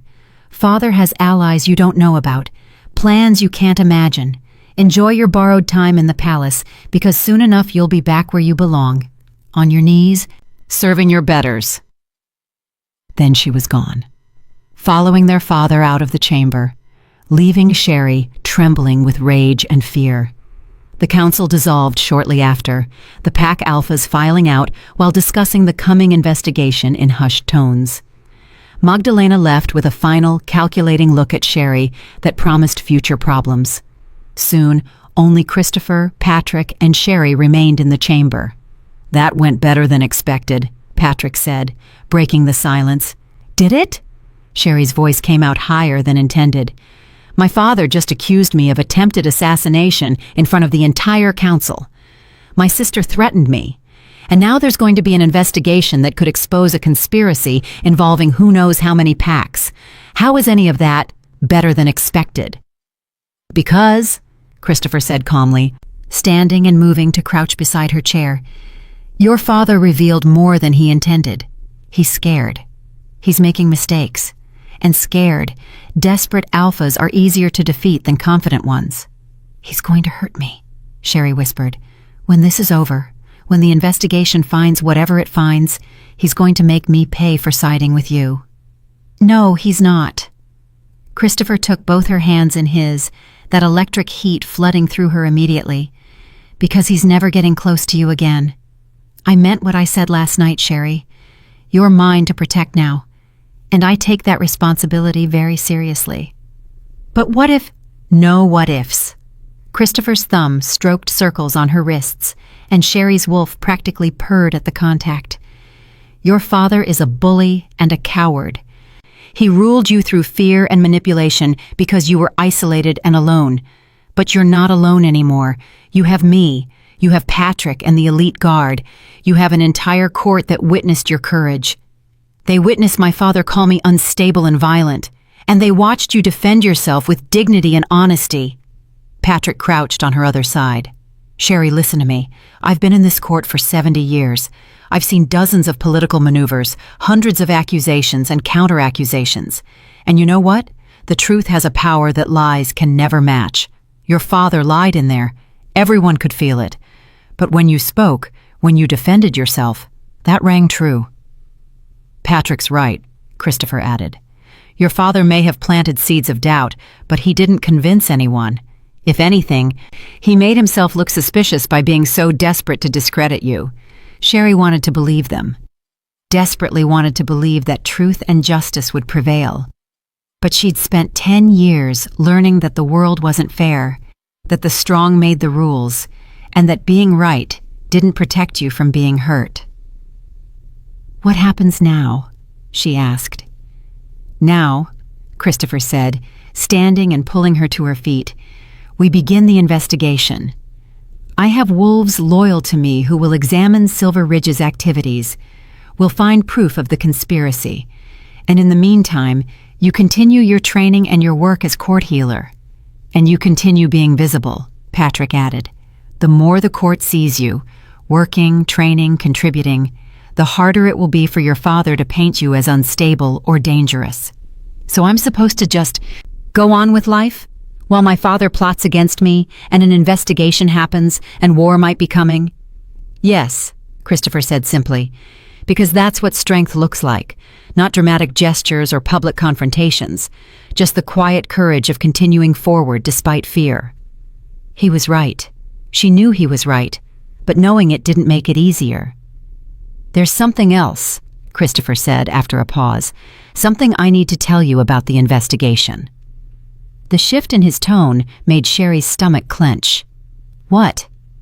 The wolves conducting it will need to question you extensively. About your time in Silver Ridge, about your relationship with your father and sister, about the night you found us in the snow. It won't be pleasant.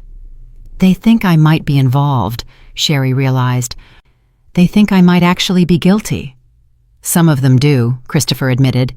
Not everyone in my court trusts you yet. You're the daughter of a suspected traitor, and you appeared at a very convenient time. They need to eliminate you as a suspect before they can fully investigate your father. The betrayal stung, even though Sherry understood the logic. You told them to question me? I ordered a thorough investigation, Christopher corrected. That means investigating everyone involved, including you. It's the only way to prove your innocence definitively. And if they decide I'm guilty, they won't. Christopher's voice held absolute certainty. Because you're not. And the evidence will prove it. But Sherry, you need to understand, this is going to be hard.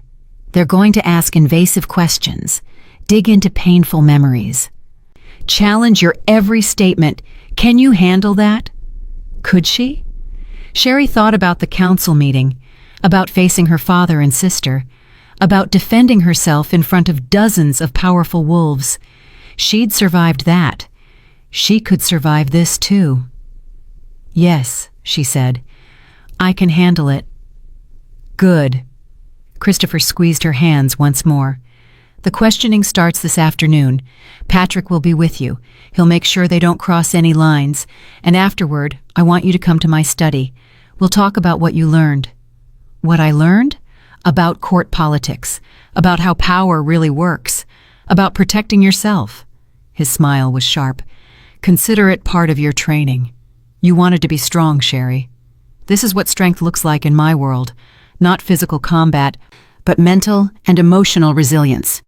Patrick escorted her back to her rooms, where Roseanne was waiting with lunch and a worried expression.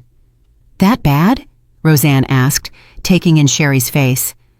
Worse, Sherry admitted, sinking onto the sofa. My father accused me of setting the trap, and now I have to undergo formal questioning to prove my innocence. Oh, honey.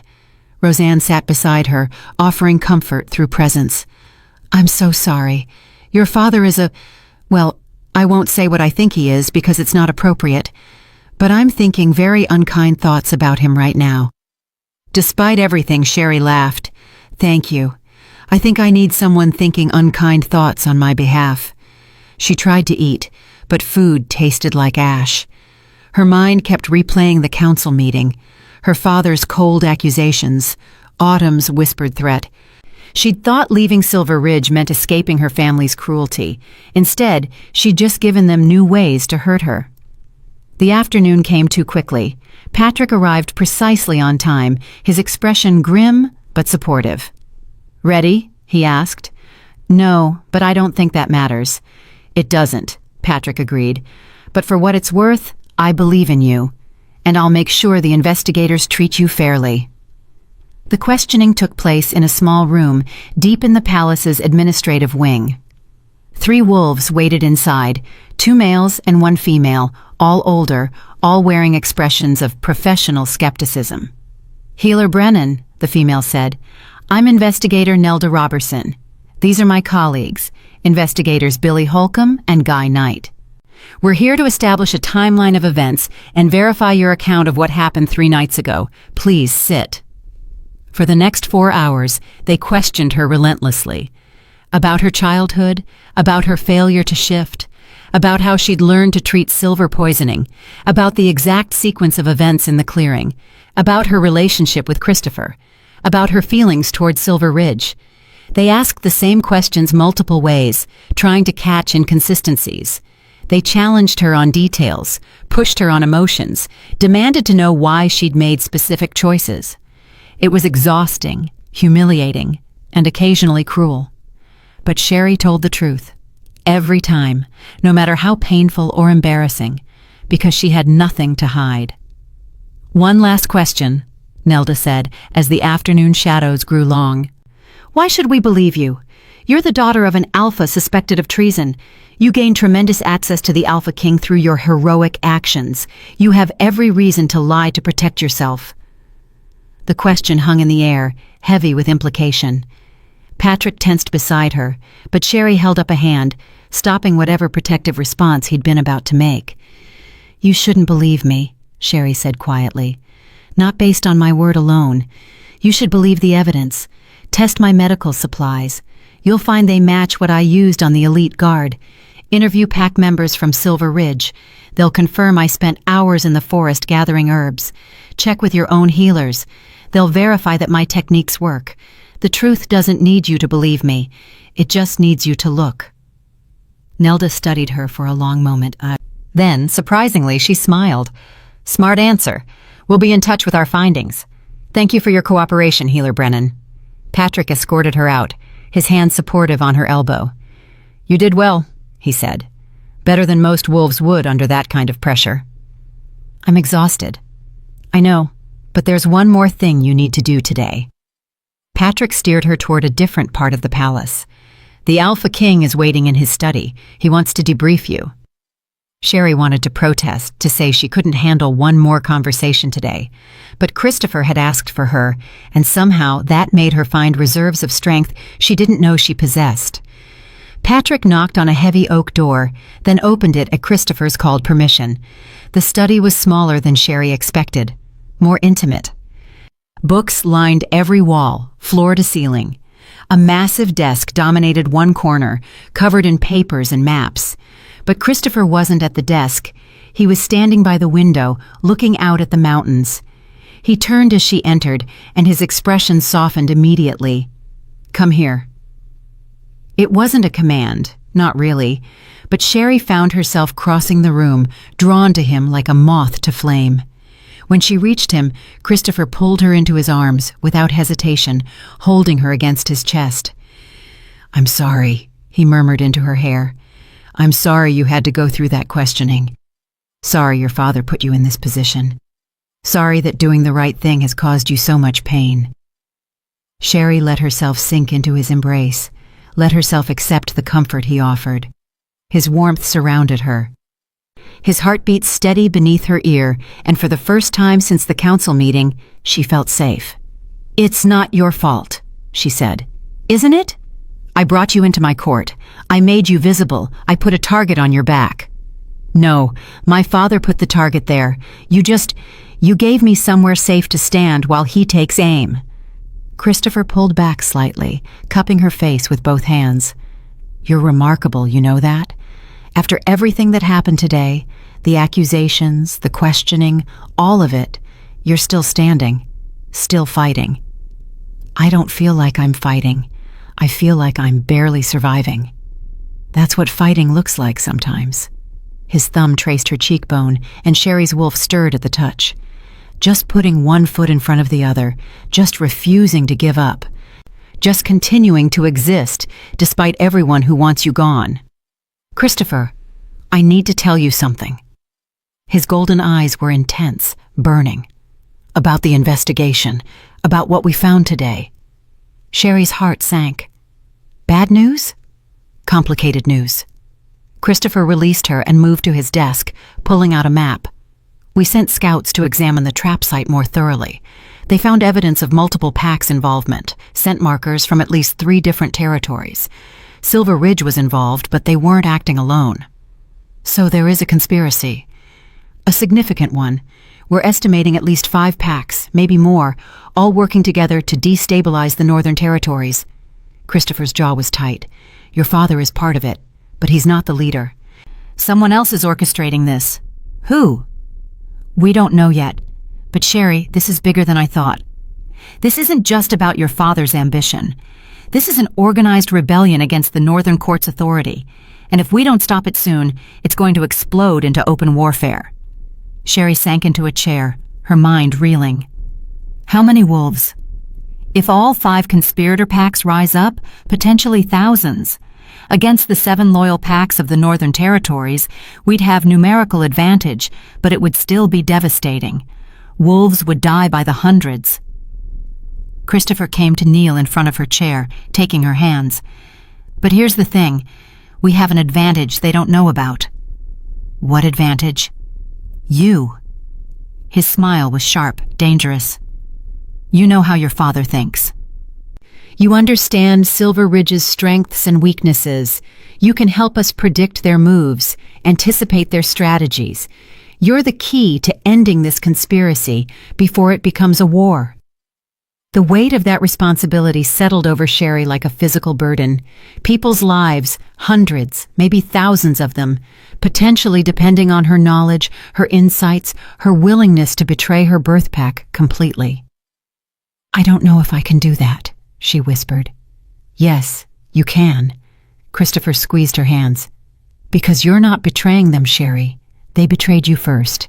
They betrayed the ideals of pack loyalty and honor. They chose violence and conspiracy over peace. All you're doing is helping to stop them before they hurt innocent wolves. He was right. Logically, Sherry knew he was right. But emotion didn't follow logic. And part of her still felt like a traitor for helping the Northern Court against her own pack. I need time, she said. Time to think. Time to decide what information I'm willing to share. Take all the time you need. Christopher stood, pulling her up with him. But Sherry, don't take too long. Every day we delay is another day the conspirators have to prepare, another day closer to war. She nodded, not trusting her voice. Christopher walked her to the door, but before she could leave, he caught her hand one more time. One more thing. Tomorrow, you start combat training with the elite guard. Real training, not just basic forms. If war is coming, I want you able to defend yourself.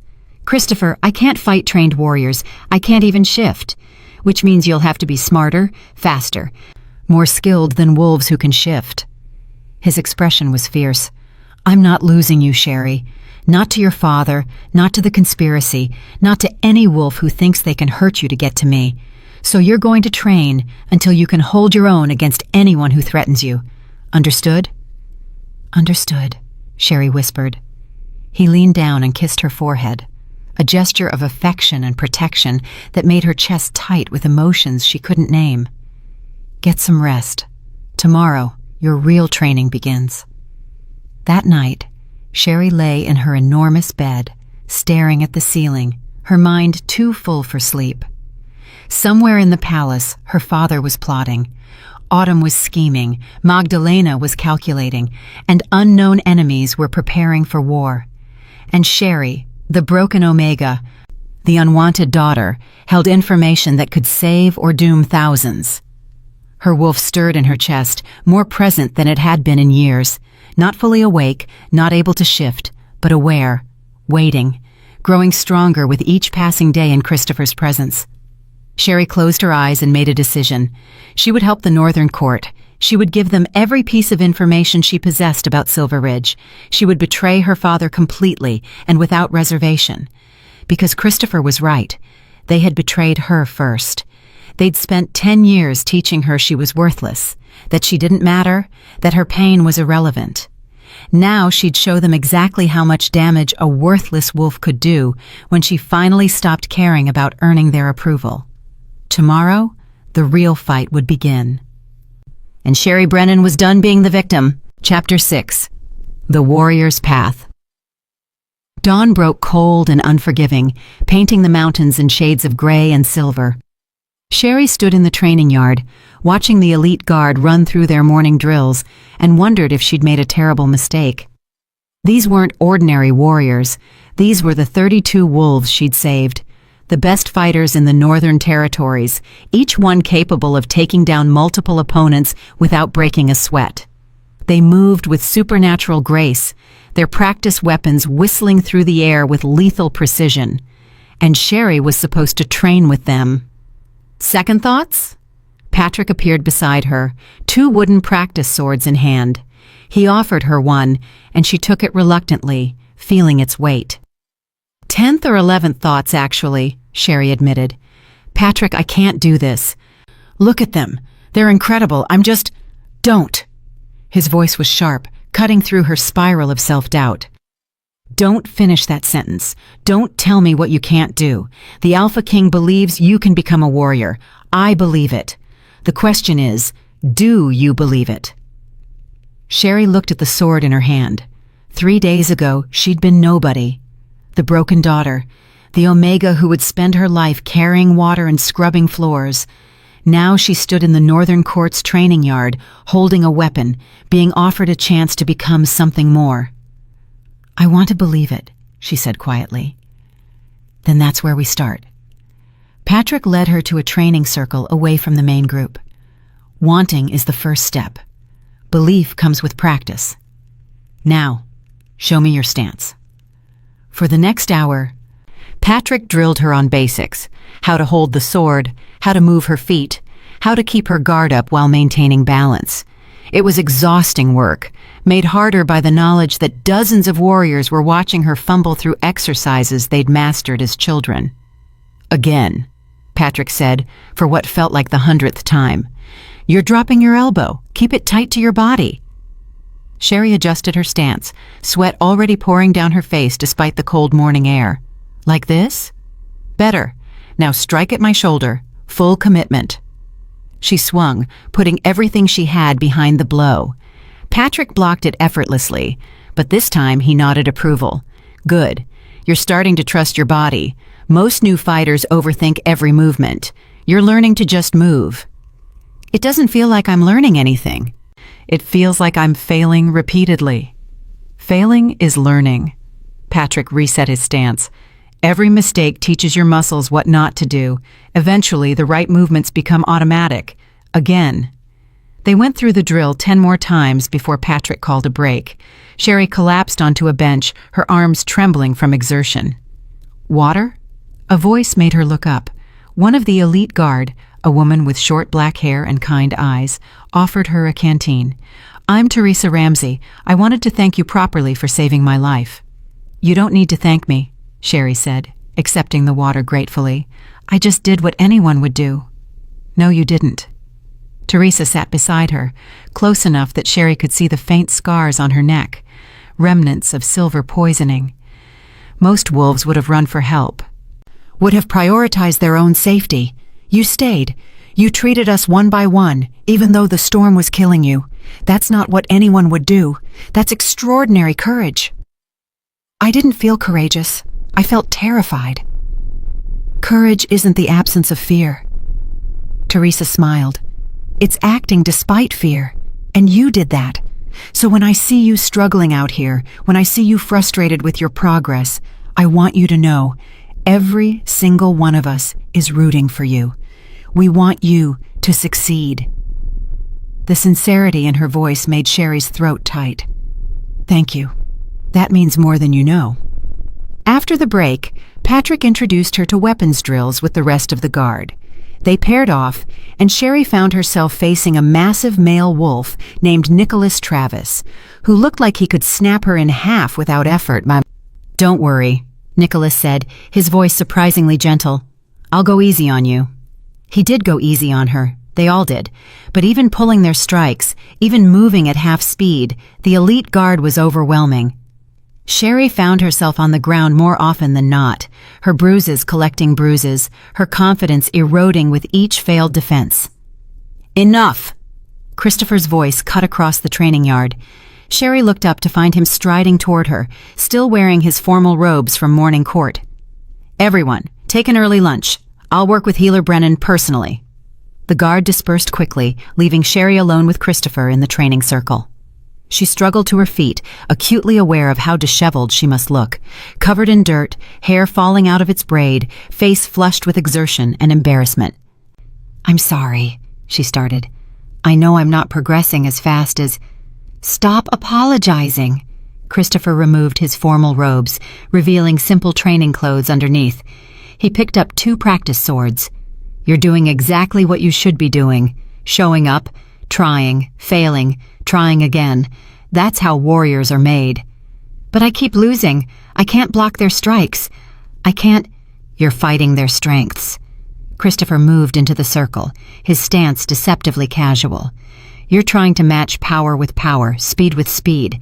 That's not your path. You need to fight smarter." "What do you mean?" "Show me." He gestured with his sword. "Attack me, however you want." Sherry raised her practice sword and swung at his shoulder, the same strike Patrick had taught her. Christopher blocked it easily. Again, faster. She struck again, putting more speed behind it. Christopher deflected the blow and tapped her ribs with his sword. Dead. Again. They went back and forth, Christopher blocking or dodging every attack, regularly landing killing blows. Sherry's frustration mounted with each failure, until finally she threw down her sword in disgust. "This is pointless. I'll never be fast enough or strong enough to—" "Exactly." Christopher lowered his own sword. "You'll never beat a trained warrior through raw power. So stop trying. Use your real advantages." "What advantages? I can't shift. I'm smaller and weaker than everyone here." "You're intelligent." Christopher counted on his fingers. "You're observant. You understand anatomy from your medical training. You know where the vulnerable points are. You're patient. You're creative. These are all advantages, if you learn to use them." He picked up her discarded sword and handed it back. "Now, attack me again. But this time don't try to overpower me. Try to outsmart me." Sherry took the sword, her mind racing. Outsmart him. What did that even mean in combat? She feinted toward his left shoulder, then pivoted and struck at his knee instead. A joint, vulnerable, hard to defend while maintaining balance. Christopher's eyes lit up as he blocked the strike. "Better. You're thinking. Again." This time, Sherry combined 3 quick strikes, high, high, low, forcing Christopher to adjust his defense repeatedly. He still blocked everything, but she saw the approval in his expression. "Much better. You're starting to understand. Combat isn't just about strength. It's about reading your opponent, anticipating their moves, exploiting their weaknesses." He reset his stance. "Now defend. I'm going to attack, and I want you to tell me what you notice about my movements." Christopher came at her with a series of strikes, not full speed, but fast enough to challenge her. Sherry struggled to block, her observations scattered by the need to defend. "What do you notice?" Christopher asked, not slowing his assault. You favor your right side," Sherry gasped out, barely deflecting a strike. "Your weight shifts before you attack, and you're leaving your left ribs exposed when you commit to a high strike." "Excellent!" Christopher stopped, breathing slightly harder. "Those are exactly the kinds of observations that will keep you alive. Now, how do you exploit them?" They spent the next 2 hours drilling tactical combat, how to read an opponent's tells, how to create openings, how to use an enemy's momentum against them. It was mentally exhausting in a completely different way than the physical training had been. But Sherry was learning, really learning, not just movements, but the chess game that happened beneath every fight. "That's enough for today," Christopher finally said as the sun reached its zenith. "You did well. Much better than I expected." "I still lost every exchange." "Against the Alpha King, who's been training for 93 years. Did you expect to win?" Christopher's smile was warm. "Sherry, you went from knowing nothing to understanding the fundamentals of tactical combat in 1 morning. That's remarkable progress." "It doesn't feel remarkable." "It never does. Progress feels slow and frustrating from the inside." He wiped sweat from his face with a towel. But I saw something today that I didn't see yesterday. You stopped apologizing for taking up space in the training yard. You stopped treating your presence as an inconvenience. That's growth. Before Sherry could respond, a messenger appeared at the edge of the training yard. Alpha King, urgent news from the investigation team. Christopher's expression hardened immediately. Give me a moment to clean up. Sherry, come with me. This concerns you too. They made their way to Christopher's study, where Nelda Robertson waited with a folder full of documents. Her expression was grave. We've completed our preliminary investigation into Healer Brennan, Nelda said without preamble. I'm pleased to report that we found no evidence of her involvement in the assassination attempt. Her story checks out completely. Medical supplies match. Timeline is consistent. Multiple witnesses confirm her activities. She's cleared of all suspicion. Relief flooded through Sherry so powerfully that her knees went weak. Christopher's hand settled on her lower back, steadying her. However, Nelda continued, and that single word made Sherry's relief evaporate, our investigation into Silver Ridge Pack has uncovered something deeply troubling. Alpha Raymond isn't just part of the conspiracy. He's one of its primary architects. We found communications between Silver Ridge and 4 other packs, all discussing the Northern Court problem and various solutions. Show me, Christopher commanded. Nelda spread documents across the desk. Letters, transcribed conversations, witness statements. Sherry looked at her father's handwriting, his words planning violence and betrayal, and felt something inside her break. She'd known, intellectually, that her father was involved. But seeing the evidence, reading his cold calculations about which packs to target and how many wolves would need to die, it made it horrifyingly real. There's more, Nelda said quietly. We found references to an insurance policy, something Silver Ridge has that they believe will force the Northern Court to negotiate rather than fight. We haven't identified what it is yet, but based on the context, she hesitated.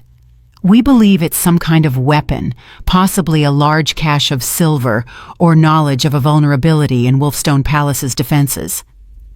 Or a hostage, Christopher said softly, his eyes on Sherry.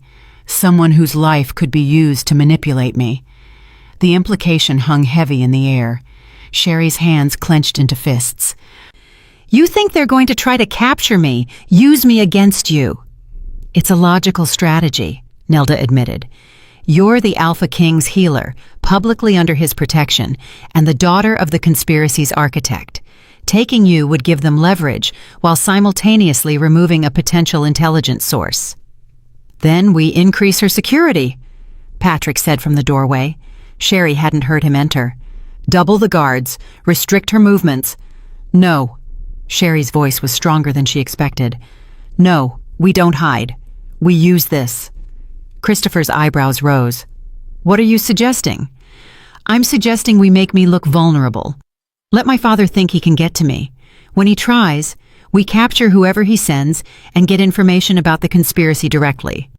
Sherry met Christopher's golden eyes. Use me as bait. Absolutely not, Christopher said flatly. Why not? It makes perfect sense. I'm the logical target and because I'm not risking your life. Christopher's voice held an edge of something dangerous. Not for intelligence, not for tactical advantage, not for anything. But no. He crossed to stand directly in front of her, his presence overwhelming. You don't get to volunteer for suicide missions, Sherry. I won't allow it. You won't allow it? Anger flared in Sherry's chest. I thought you wanted me to be strong, to learn to fight, to become more than the helpless Omega, but now you're treating me exactly like my father did, like I'm too fragile and stupid to make my own decisions about risk. The words hung in the air like drawn swords.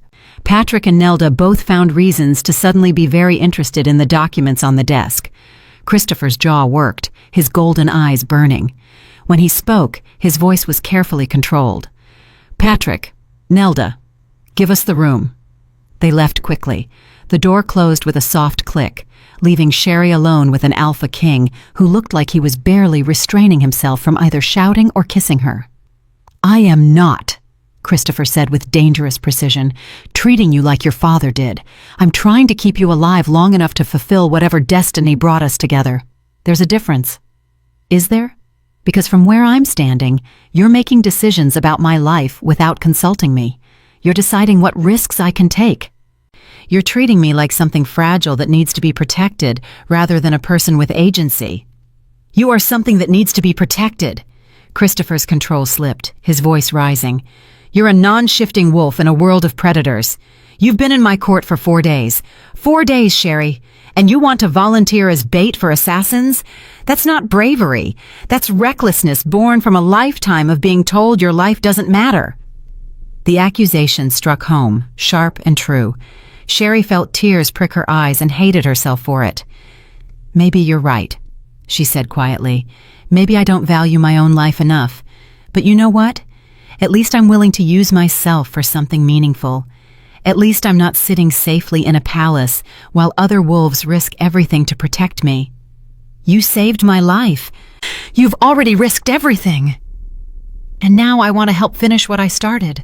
I want to stop my father before he kills hundreds of innocent wolves. Why is that so hard for you to accept? Christopher ran both hands through his hair, a gesture of pure frustration. Because the thought of you in danger makes me want to burn down the entire Northern Territories to keep you safe. Because when I imagine your father getting his hands on you, I see red. Because... He stopped, breathing hard. Because what? Sherry demanded. Because you're mine. The words exploded out of him. Mine to protect. Mine to keep safe. Mine to... He broke off, seeming shocked by his own vehemence. The silence that followed was deafening. Sherry stared at Christopher, her heart pounding so hard she thought it might break through her ribs. I'm not a possession, she finally said, her voice barely above a whisper. I know that. Christopher's shoulders slumped. I know.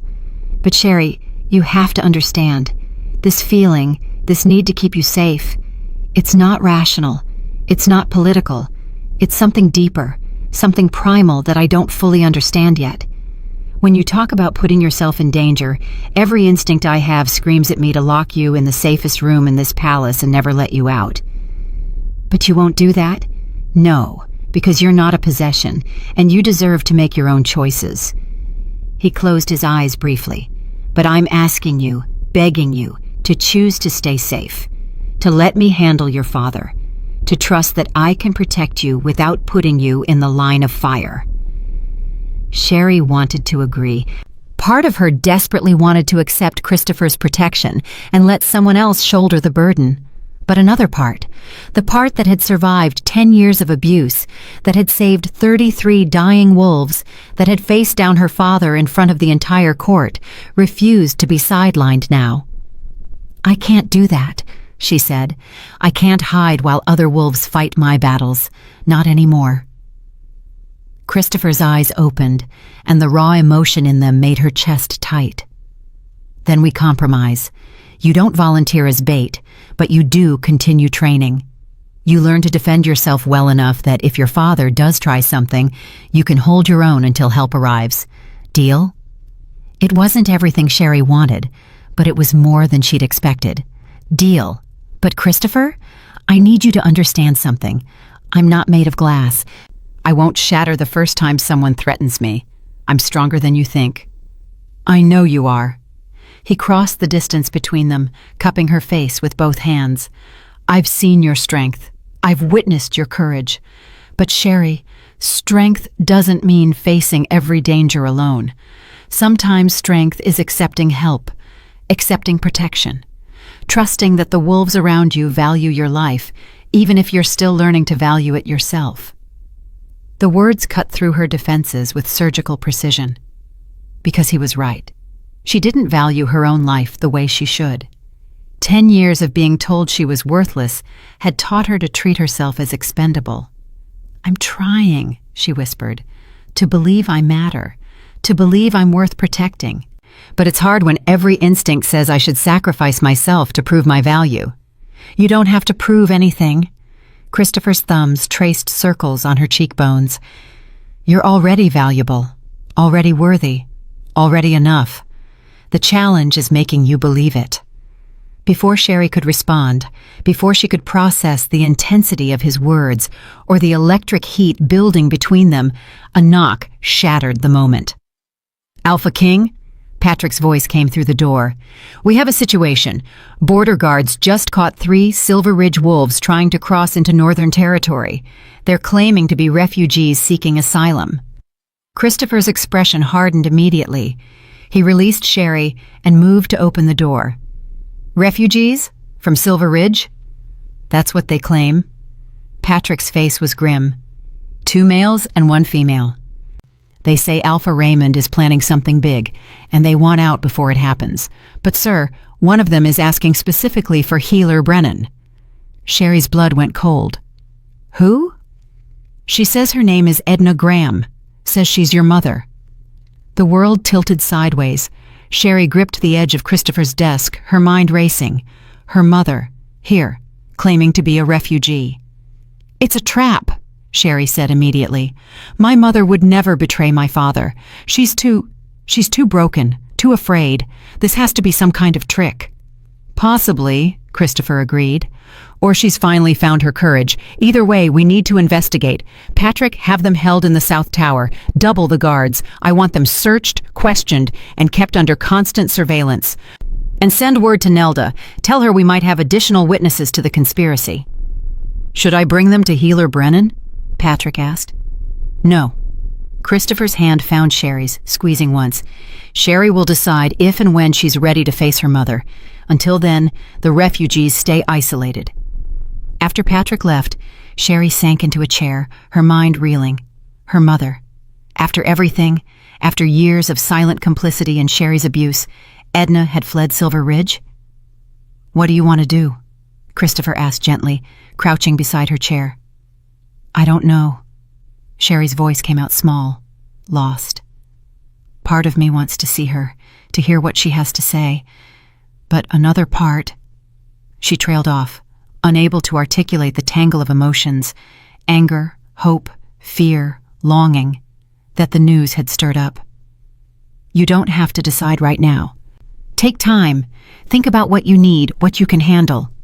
Christopher stood, pulling her up with him. "But Sherry? Whatever you decide, I'll support you. If you want to see her, I'll arrange it. If you never want to see her again, I'll make sure she stays away. Your choice." "My choice," Sherry repeated, trying to make the words feel real.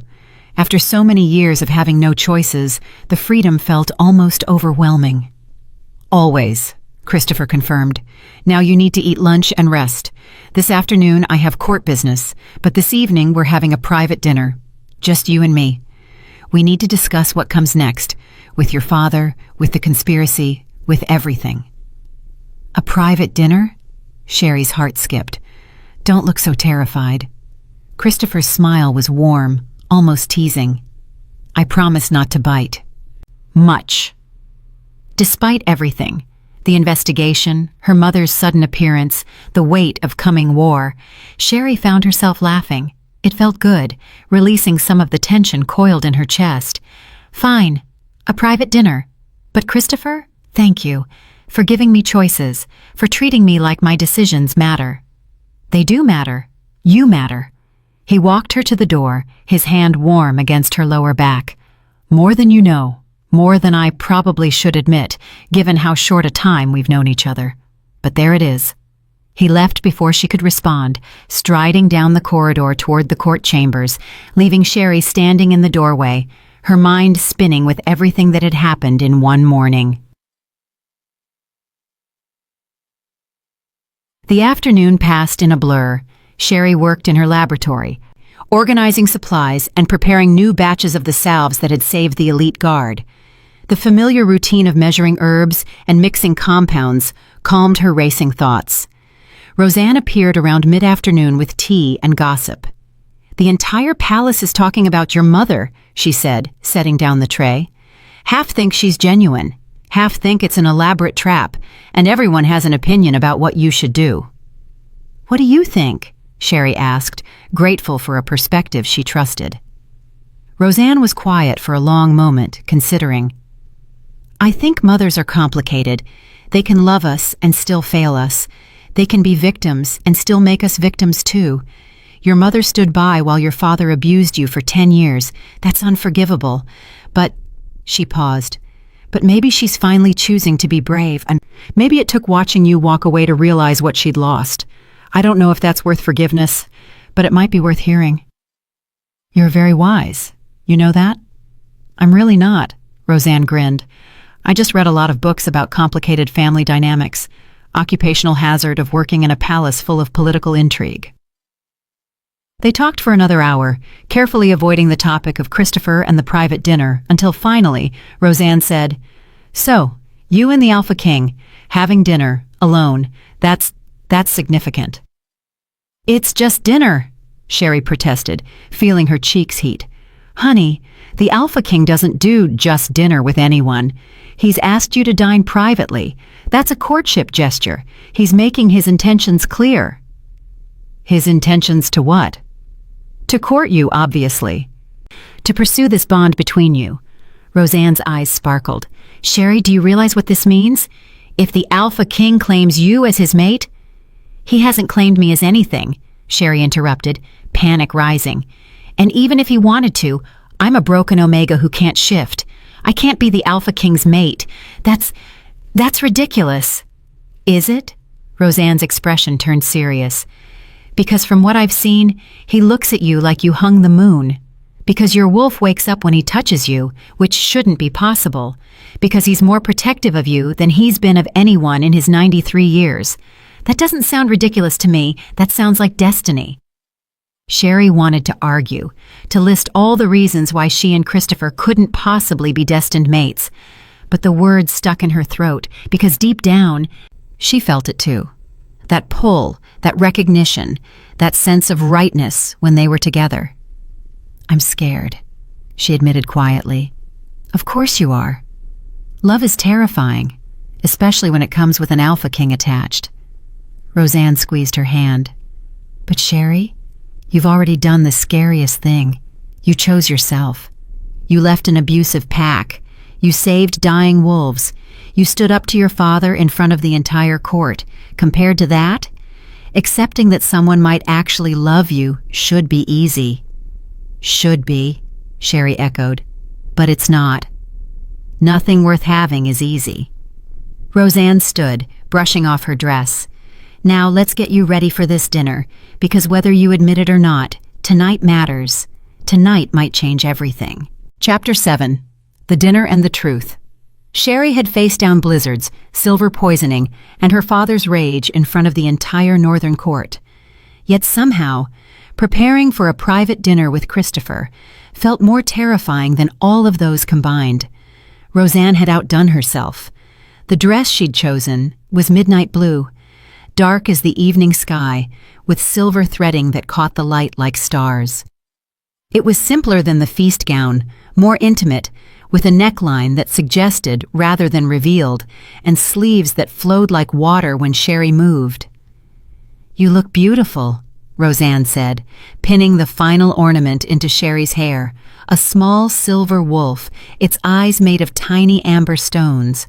"Like you belong here, like you were always meant to be standing beside a king." "I'm just having dinner with him, not standing beside him. Yet." Roseanne's smile was knowing. "Now remember, be yourself. Don't try to be what you think he wants. He's interested in you, Sherry, the real you, the one who saved his life and argued with him in his study and refuses to be treated like glass." A knock at the door made Sherry's heart leap into her throat. But it wasn't Christopher. It was Patrick, looking uncomfortable in formal court attire. "The Alpha King requests your presence in his private dining room," Patrick said with unusual formality. Then his expression softened. "Sherry, I know you're nervous, but Christopher, the Alpha King, he's not the fearsome ruler right now. He's just a wolf trying to court someone he cares about. Try to remember that." "Court?" Sherry's voice came out strangled. "Patrick, this is just dinner to discuss strategy about my father and the conspiracy. He's not. Keep telling yourself that." Patrick's smile was gentle. "Come on, he's waiting." The walk through the palace felt simultaneously too long and too short. Sherry's mind raced with 1,000 anxieties. What if she said something stupid? What if she spilled wine on her dress? What if Christopher realized she was completely out of her depth and regretted bringing her to the Northern Court? They stopped before a door she'd never seen before, smaller than the grand entrances she'd grown accustomed to, made of dark wood carved with intricate wolf designs. "Through here," Patrick said. "I'll be outside if you need anything. But Sherry, you won't need me.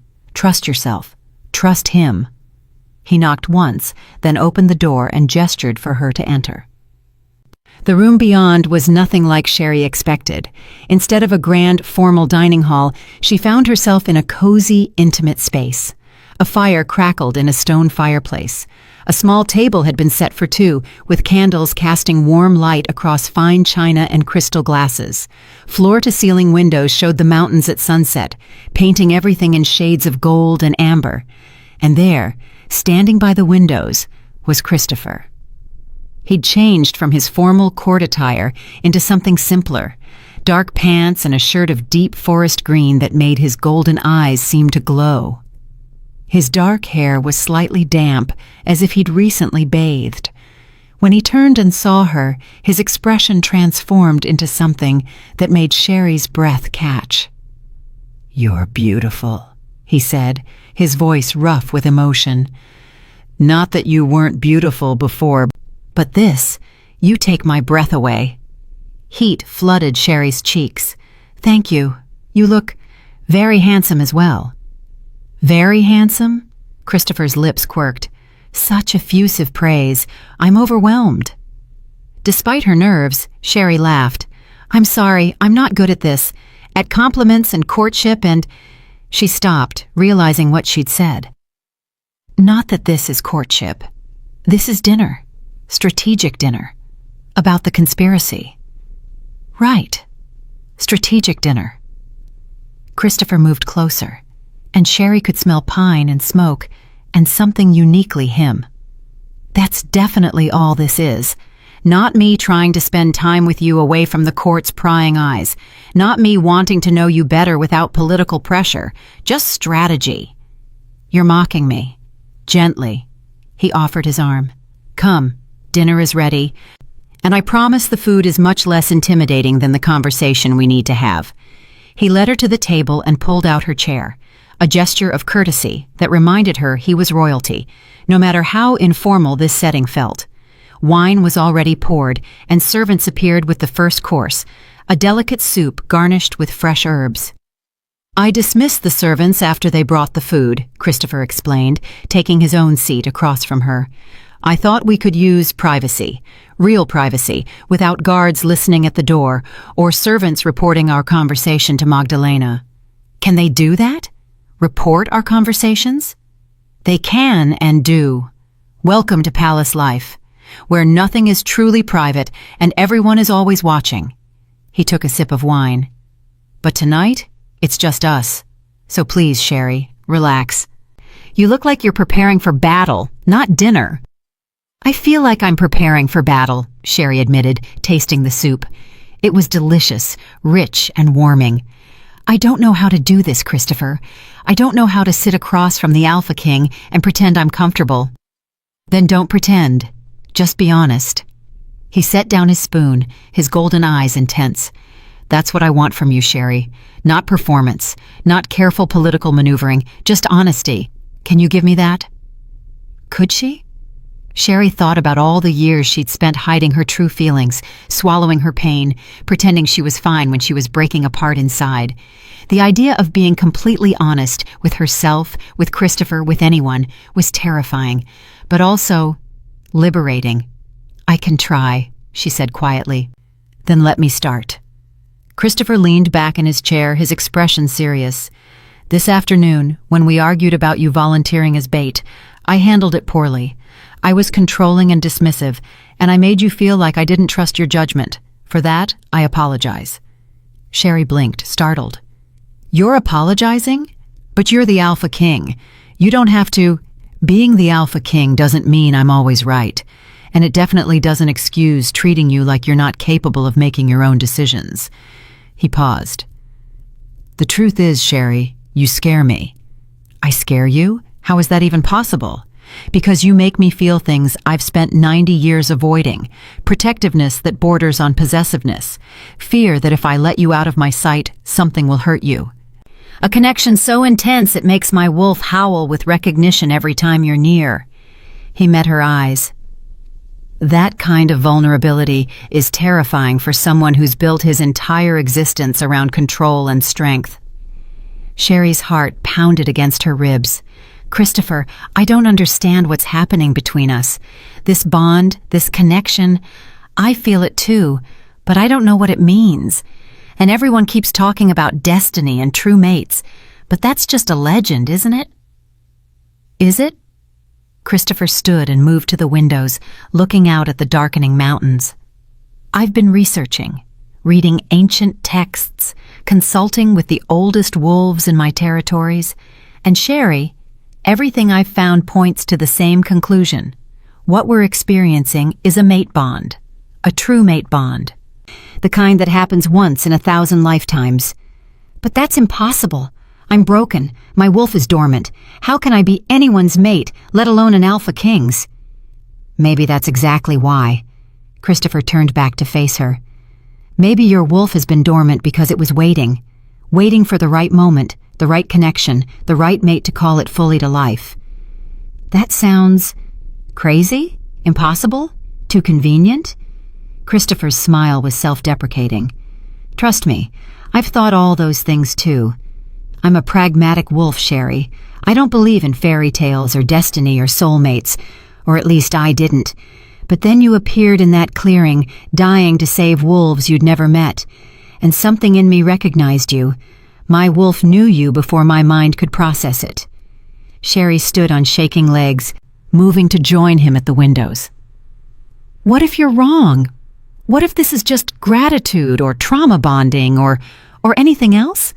What if I'm not your mate and we're both just desperate to believe in something magical? Then we're both foolish. Christopher turned to face her fully, his expression raw and open in a way she'd never seen before.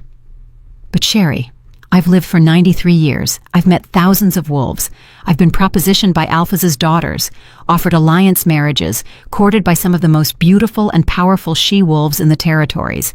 And none of them, not one, ever made me feel what I feel when I look at you. What do you feel? The question came out as barely a whisper.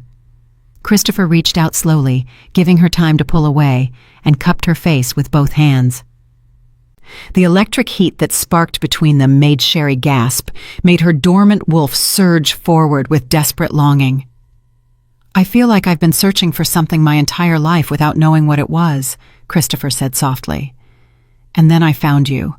Broken and freezing, and too stubborn to stop saving lives even when it was killing you. And suddenly, everything made sense. Every choice I've made, every path I've taken, all of it led me to that clearing. To you. Tears pricked Sherry's eyes. I'm not special, Christopher. I'm just a girl who couldn't walk away from suffering.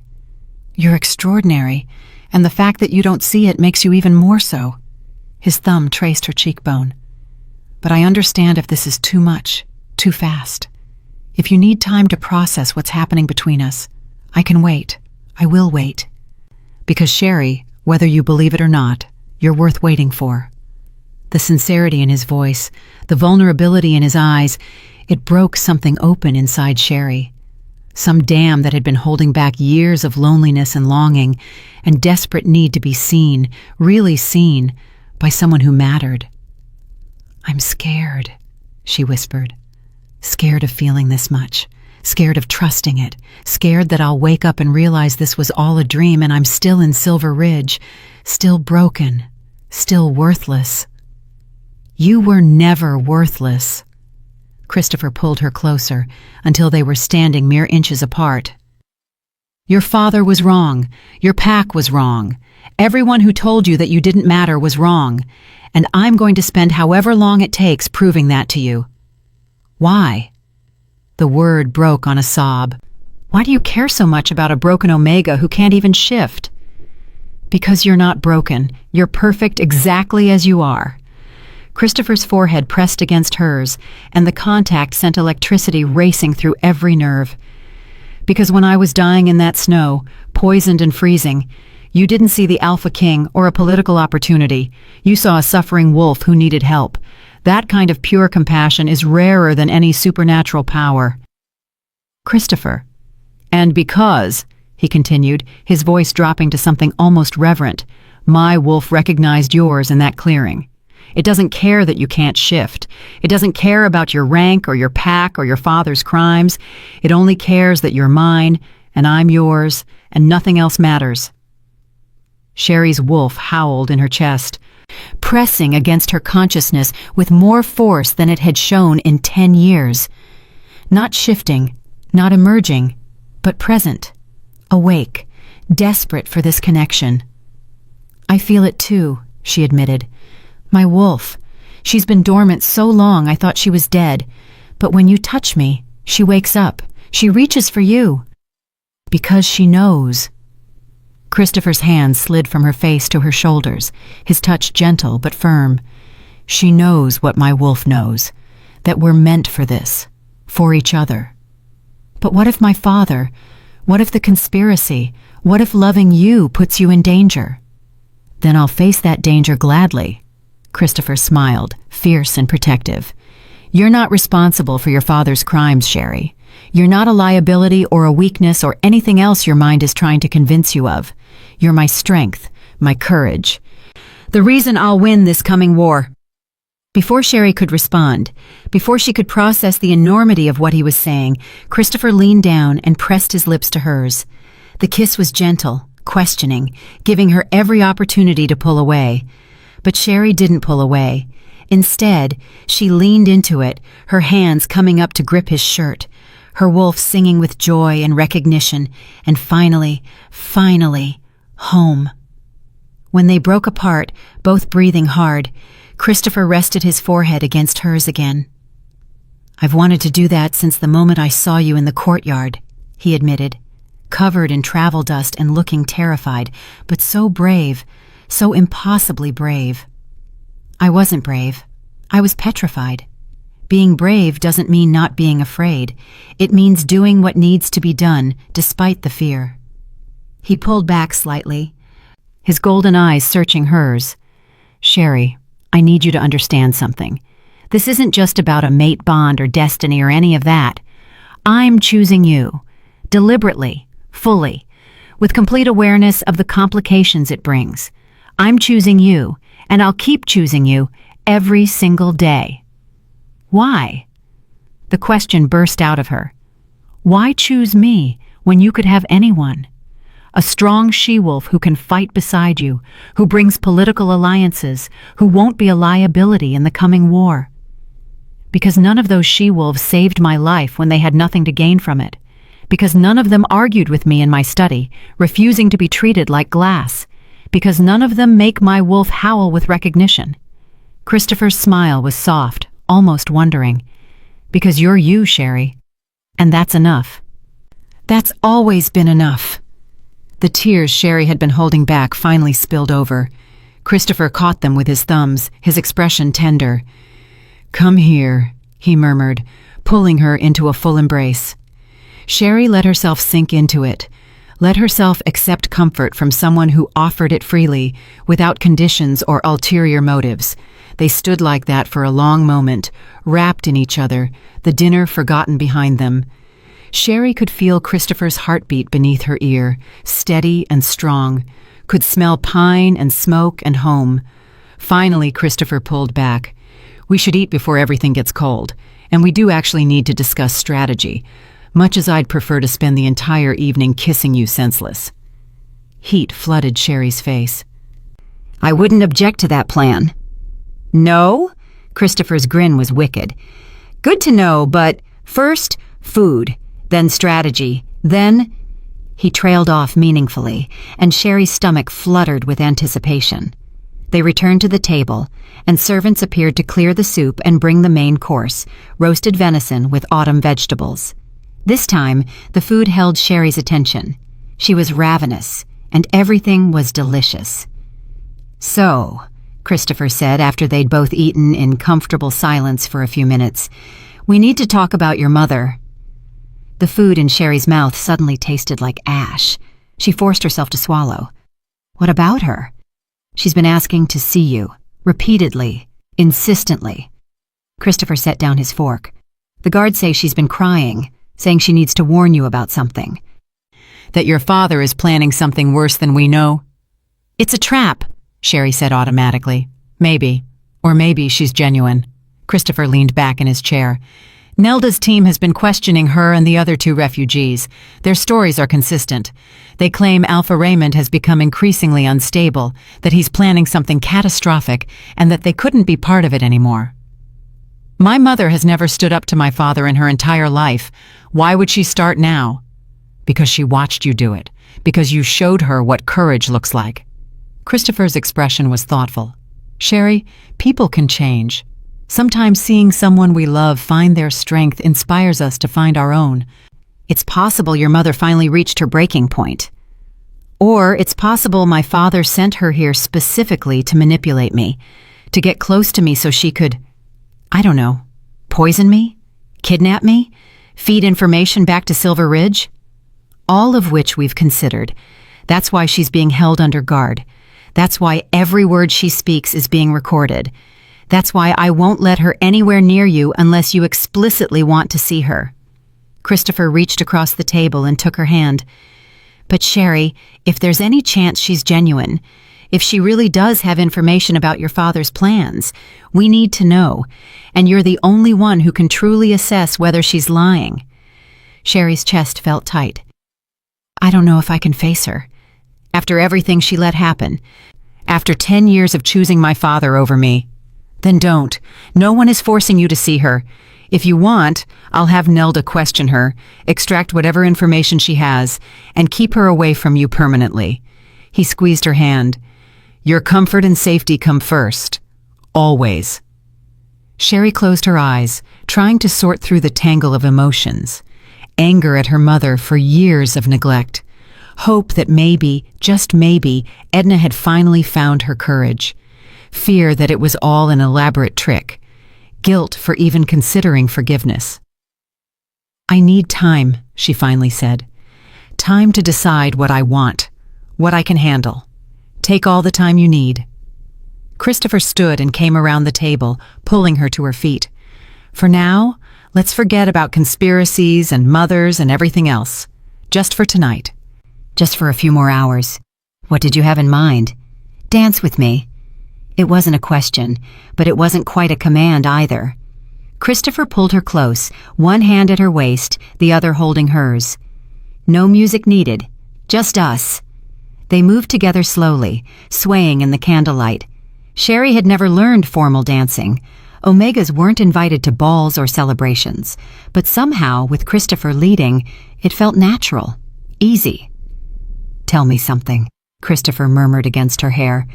"Something no one else knows." Sherry thought for a moment. "Sometimes when I was treating herbs in the forest, I would talk to my dormant wolf. I would tell her about my day, about the pack's cruelties, about my dreams. I knew she couldn't answer, but it made me feel less alone." "And what did you dream about?" "Freedom. A place where I wasn't defined by what I couldn't do, where someone might see me as valuable just for existing." She looked up at him. "I never imagined it could be real, never thought I'd actually find it." "You didn't find it. You created it." Christopher's hand tightened on her waist. "You made the choice to leave, to save lives when you could have saved yourself, to stand up to your father, to come here. Every single one of those was a choice that led you to freedom. Don't give fate or destiny all the credit. Give yourself some, too."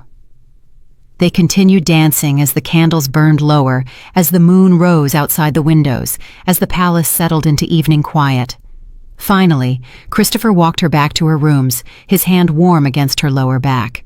At her door, he paused. "Thank you for tonight, for your honesty, for giving this us a chance." "Thank you for choosing me," Sherry whispered, "even though it makes no logical sense. Love rarely does." Christopher leaned down and kissed her again, this time with more passion, more certainty. When he pulled back, his eyes were molten gold. "Sleep well, Sherry. Tomorrow we continue your training. And tomorrow night, we'll discuss what to do about your mother. But tonight, just know that you're safe, protected, valued." "Christopher?" Sherry called as he started to walk away. "Yes? I'm choosing you too, just so you know." His smile could have lit the entire palace. "I know. I felt it in the way you kissed me back." After he left, Sherry entered her rooms to find Roseanne waiting with a knowing grin. "So," Roseanne said, "how was your strategic dinner about the conspiracy?" "We barely discussed the conspiracy," Sherry admitted, her face heating.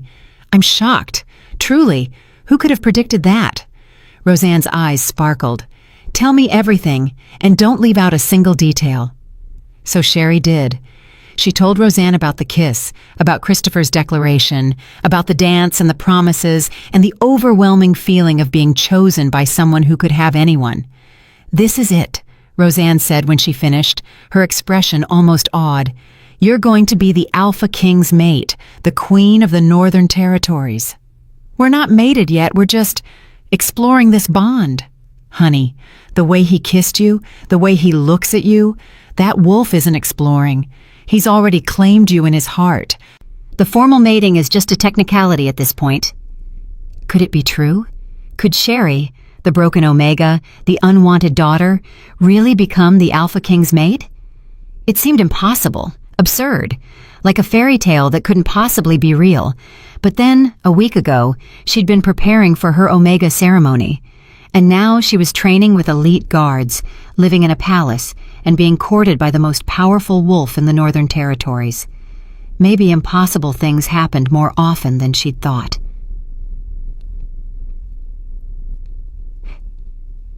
The nightmare came in the darkest hours before dawn. Sherry found herself back in Silver Ridge, but everything was wrong. The pack house was burning, flames licking at the walls, smoke choking the air. She ran through corridors, searching for something, someone, though she couldn't remember what. Then she found him. Christopher, lying in the snow just like in the clearing, but this time with silver wire wrapped around his throat. This time, dying. This time, with her father standing over him, smiling. "Did you really think you could betray your pack?" Raymond's voice echoed from everywhere and nowhere. "Did you think there wouldn't be consequences?" Autumn appeared beside him, her golden beauty twisted into something cruel. "You're weak, sister. You always have been. And weakness gets everyone around you killed." Sherry tried to run to Christopher, tried to save him, but her body wouldn't move. She could only watch as the silver tightened, as the light faded from his golden eyes, as her father laughed. She woke with a gasp, sweat soaking her nightgown, her heart racing. For a moment, she didn't know where she was. Then reality crashed back. She was safe, in the northern court, in her rooms. It had been a dream, just a dream, but it felt like a prophecy. Sherry couldn't go back to sleep after that. She wrapped a robe around herself and moved to the windows, looking out at the sleeping palace. Somewhere out there, her mother was being held under guard. Her father was plotting in Silver Ridge. War was coming, inevitable and terrible. And Christopher thought she was his mate, thought she could stand beside him, be his queen, help him rule the Northern Territories. The responsibility of it was crushing. What if she failed? What if her presence here really did make Christopher vulnerable? What if her nightmare was right, and loving her would get him killed? A soft knock made her spin around. Patrick stood in the doorway. He must have heard her moving around. "Couldn't sleep?" he asked gently. "Nightmare," Sherry admitted. "About your father?" "About everyone I care about dying because I'm too weak to protect them." Patrick entered the room and moved to stand beside her at the window. "You know what the Alpha King told me this evening, after he returned from dinner with you?" Sherry shook her head. "He said, 'Patrick, I finally found her. After 90 years of searching without knowing what I was looking for, I've found her, and I'm terrified.'" Patrick's smile was gentle. "Even the strongest wolf alive is scared of love, Sherry. It's not weakness, It's humanity. But what if I'm not strong enough for this? For him? You saved his life when 32 trained warriors couldn't. You stood up to your father in front of the entire court. You're learning combat despite never having held a weapon before. Patrick put a hand on her shoulder. Sherry, you're stronger than you know. You just need to start believing it. I'm trying. I know, and that's enough. He squeezed her shoulder once. Now try to get some rest. Tomorrow we're introducing you to weapons training. The Alpha King wants you learning daggers. They'll suit your size and speed better than swords. After Patrick left, Sherry crawled back into bed. This time, sleep came easier, and when she dreamed, it wasn't of death and fire. It was of golden eyes and gentle hands and a voice whispering, "You're mine, and I'm yours, and nothing else matters." Maybe that was enough to fight for. Maybe that was worth the fear. Chapter 8. The Mother's Confession. Morning came with unexpected news. Sherry was barely awake, still groggy from her nightmare-disrupted sleep, when Roseanne burst into her rooms with unusual urgency. "You need to get dressed, now." Roseanne was already pulling clothes from the wardrobe, practical leather pants and a sturdy tunic. "Your mother collapsed an hour ago. She's in the medical wing, and she's asking for you. Only you." Sherry's stomach dropped. Collapsed? What happened? The healers aren't sure. She just fell unconscious during questioning. When she came to, she was screaming your name, saying she needed to tell you something before it was too late. Roseanne helped Sherry dress with efficient movements. "The Alpha King is already there. He sent me to wake you." "Is it a trick? Is she faking to manipulate me?" "The healers say her distress is genuine, but Sherry, you don't have to go. Christopher made that very clear. If you're not ready, I need to go." Sherry's voice was steadier than she felt. "If she really does have information about my father's plans, we need it. And if this is her dying, I need to face her, one way or another." The medical wing was in the eastern section of the palace, a series of rooms designed for healing with large windows to let in natural light. Sherry had been there once before, cataloging supplies for her work as court healer, but never like this. Never as a visitor to her own mother. Christopher met her in the corridor outside the room, his expression grim. "She's stable now, but barely. The healers think it might be poison, something slow-acting that's been in her system for days." "My father," Sherry said with certainty. "He knew she'd try to escape. He poisoned her before she left. That's what we suspect." Christopher took her hand, his touch grounding. "Sherry, you don't have to do this. We can wait until she's stronger, or I can question her myself." "No," she asked for me. "And if she's dying—" Sherry took a deep breath. "I need to hear what she has to say, even if it hurts, even if it's all lies." Christopher squeezed her hand once, then opened the door. The medical room was sparse but clean, with a single bed positioned near the window. Edna Graham lay in that bed, and Sherry barely recognized her. Her mother had always been tired, worn down by years of servitude to a cruel alpha. But this was different. This was a woman being consumed from within. Her skin had a gray pallor, her breathing was labored, and when she opened her eyes at the sound of the door, they were clouded with pain. "Sherry," Edna's voice was barely a whisper. "You came." Sherry approached the bed slowly, every instinct screaming at her to run. This was the woman who'd stood by silently while Raymond destroyed his youngest daughter's spirit. The woman who'd chosen her own comfort over protecting her child. The woman who'd let Sherry believe she was worthless for 10 years. But she was also the woman who'd sung lullabies when Sherry was small, who'd taught her to read and write, who'd sometimes looked at her with something that might have been love, before fear and resignation crushed it completely. "I'm here," Sherry said, stopping beside the bed but not reaching out to touch. "Christopher said you have information about Father's plans." "Always so pragmatic." A weak smile crossed Edna's face. "You get that from me, you know. Your father is all passion and rage, but you and we're survivors. We do what needs to be done. What needs to be done right now is for you to tell us what you know about the conspiracy, before whatever poison Father gave you finishes its work." Edna flinched, as if struck. "You always were perceptive. Yes, your father poisoned me. All three of us who fled. We're all dying. He couldn't risk us betraying him, so he ensured we wouldn't live long enough to be useful. Christopher stepped forward, his expression dark. Then talk quickly. Tell us everything while you still can. The trap was just the beginning. Edna's breathing grew more labored. Raymond has been building alliances for 2 years. 5 packs at first, but now it's more. 7, maybe 8. All of them united by one goal: destroy the Northern Court and divide its territories among themselves. We know this, Christopher said impatiently. What we don't know is when they plan to strike, or what their insurance policy is. The insurance is Autumn. Edna's eyes found Sherry's. Your father has been training her for months, teaching her to resist compulsion, to lie convincingly, to infiltrate and sabotage. He sent her to the feast specifically to get close to you, to earn your trust so she could strike when you were vulnerable. Sherry's blood turned to ice. Autumn was at the feast.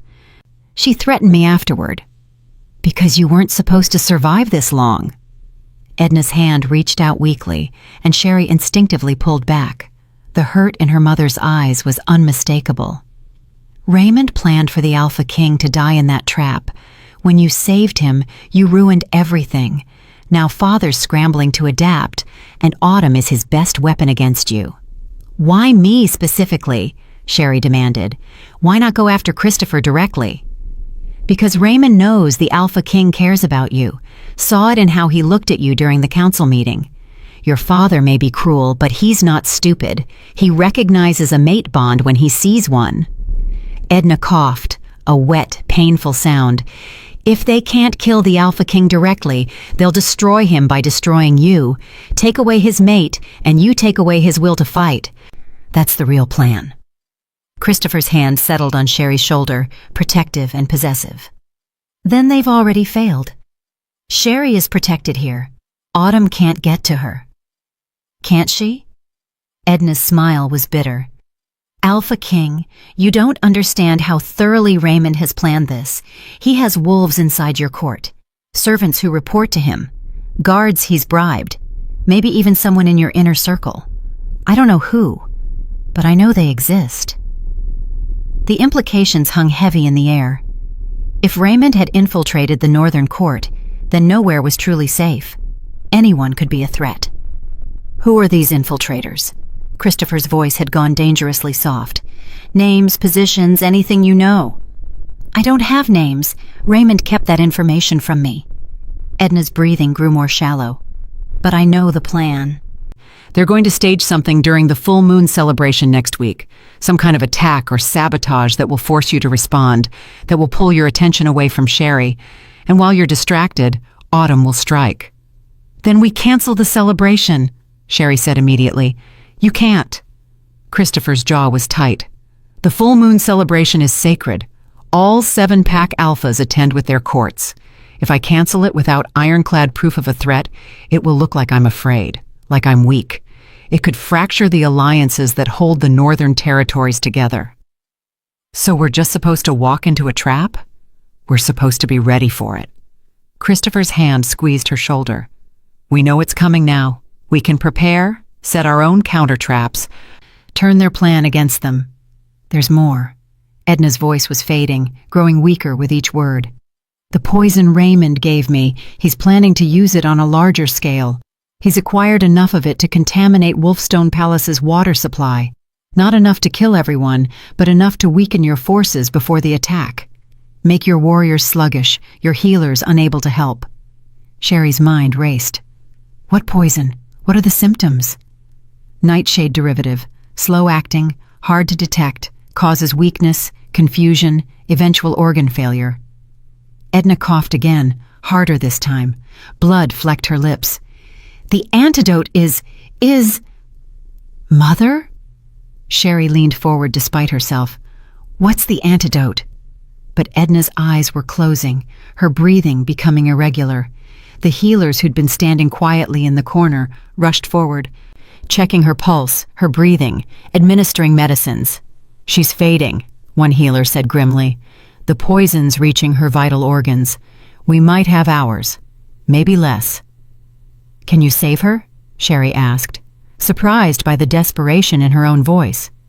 We can try, but without knowing the exact poison formulation, we're guessing at treatments. Sherry moved to the medical supplies without thinking, her healer's training taking over. Nightshade derivative. That means belladonna base, probably mixed with something to slow absorption. We need activated charcoal to bind the poison, milk thistle to protect the liver, and... She paused, remembering something from her studies. Wolfsbane. Small doses of wolfsbane can counteract nightshade in wolf metabolism. The healer stared at her. Wolfsbane is poison to our kind. In large doses, yes. But in microdoses, it can neutralize other toxins. I've read about it in the old texts. Sherry was already mixing compounds, her hands steady despite her racing heart. We have nothing to lose. She's dying anyway. Christopher watched her work, his expression unreadable. Finally, he nodded to the healers. Do what she says. If anyone can save her mother, it's Sherry. For the next hour, Sherry fought to keep her mother alive. She administered the antidote she'd created, monitored vital signs, adjusted dosages based on Edna's response. The healers assisted, following her instructions with increasing respect. And slowly, impossibly, Edna stabilized. Color returned to her cheeks. Her breathing became easier. When she opened her eyes again, they were clearer. You saved me, Edna whispered, looking at Sherry with wonder. After everything I did, everything I didn't do, you saved me. I'm a healer, Sherry said, her voice tight. I save lives, even lives that probably don't deserve saving. The words hung between them, sharp and cutting. Edna flinched but didn't look away. You're right. I don't deserve saving. I don't deserve your forgiveness or your kindness or even your presence here. Tears leaked from the corners of Edna's eyes. I was a coward, Sherry. For 10 years I was a coward. I watched your father destroy you piece by piece, and I did nothing. I told myself I was protecting Autumn, that if I kept him happy with me, he'd be less cruel to you. But that was a lie I told myself to justify my weakness. Mother, no, let me finish. I need to say this while I still can.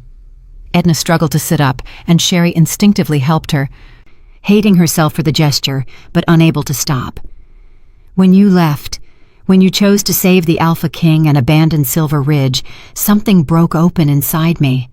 I watched you walk away from everything, your pack, your family, your only home, because you'd finally found the courage I never had. And I realized I had to make a choice. Keep being Raymond's victim, keep enabling his cruelty, or finally stand up. Finally, do something right. So you fled? Knowing he'd poisoned you?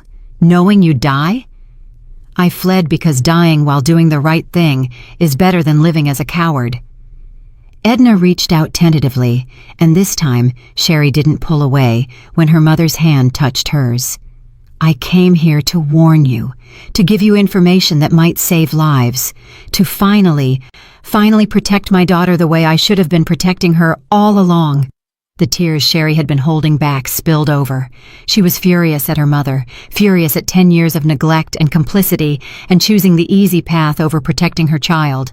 But she was also relieved that maybe, just maybe, her mother actually loved her, that the failure had been fear, not indifference.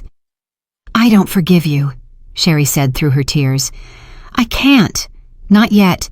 Maybe not ever. What you let happen to me, what you watched happen, it broke something inside me that might never fully heal. I know. Edna squeezed her hand weakly. I'm not asking for forgiveness. I'm just asking you to know that I see you now. I see how extraordinary you are, how strong, how brave I saw. Everything I should have been and wasn't, and I'm so proud of you. Mother, Sherry's voice broke. Let her rest. Christopher's hand settled on Sherry's shoulder again. She needs to recover her strength, and we need to discuss what she's told us. Sherry nodded, gently extracting her hand from her mother's grip. As she turned to leave, Edna spoke one more time. Sherry, the antidote to the water supply poison, it's the same thing you just used to save me. You already know how to counter Raymond's plan. You can save everyone. Outside the medical room, Sherry collapsed against the wall, her emotions overwhelming. Christopher gathered her into his arms without a word, just holding her while she cried, for her mother, for herself, for the lost years that could never be reclaimed. "You saved her," Christopher murmured into her hair. "You didn't have to, but you did. I'm a healer. I couldn't just let her die." "It was more than that. You gave her a chance at redemption." Christopher pulled back to look at her face. "That takes a special kind of strength, Sherry. The strength to extend mercy to someone who hurt you." "I don't feel strong. I feel shattered. You can be both." He wiped tears from her cheeks. "Come, we need to assemble the council. Your mother's information changes everything." The emergency council meeting convened within the hour. The 7 Pack Alphas, Christopher's inner circle, Magdalena, and key court officials all gathered in the council chamber. This time, no one questioned Sherry's presence at Christopher's right hand. "We have credible intelligence about the conspiracy's plans," Christopher began without preamble. He outlined everything Edna had revealed: the planned attack during the full moon celebration, the infiltrators in the court, the poisoned water supply. The chamber erupted in angry voices, demands for immediate action, accusations about who might be the infiltrators, panic about the poison threat. "Silence!" Christopher's command cut through the chaos. "We will address each threat systematically. First, the water supply. Healer Brennan?" Sherry stood, her heart pounding.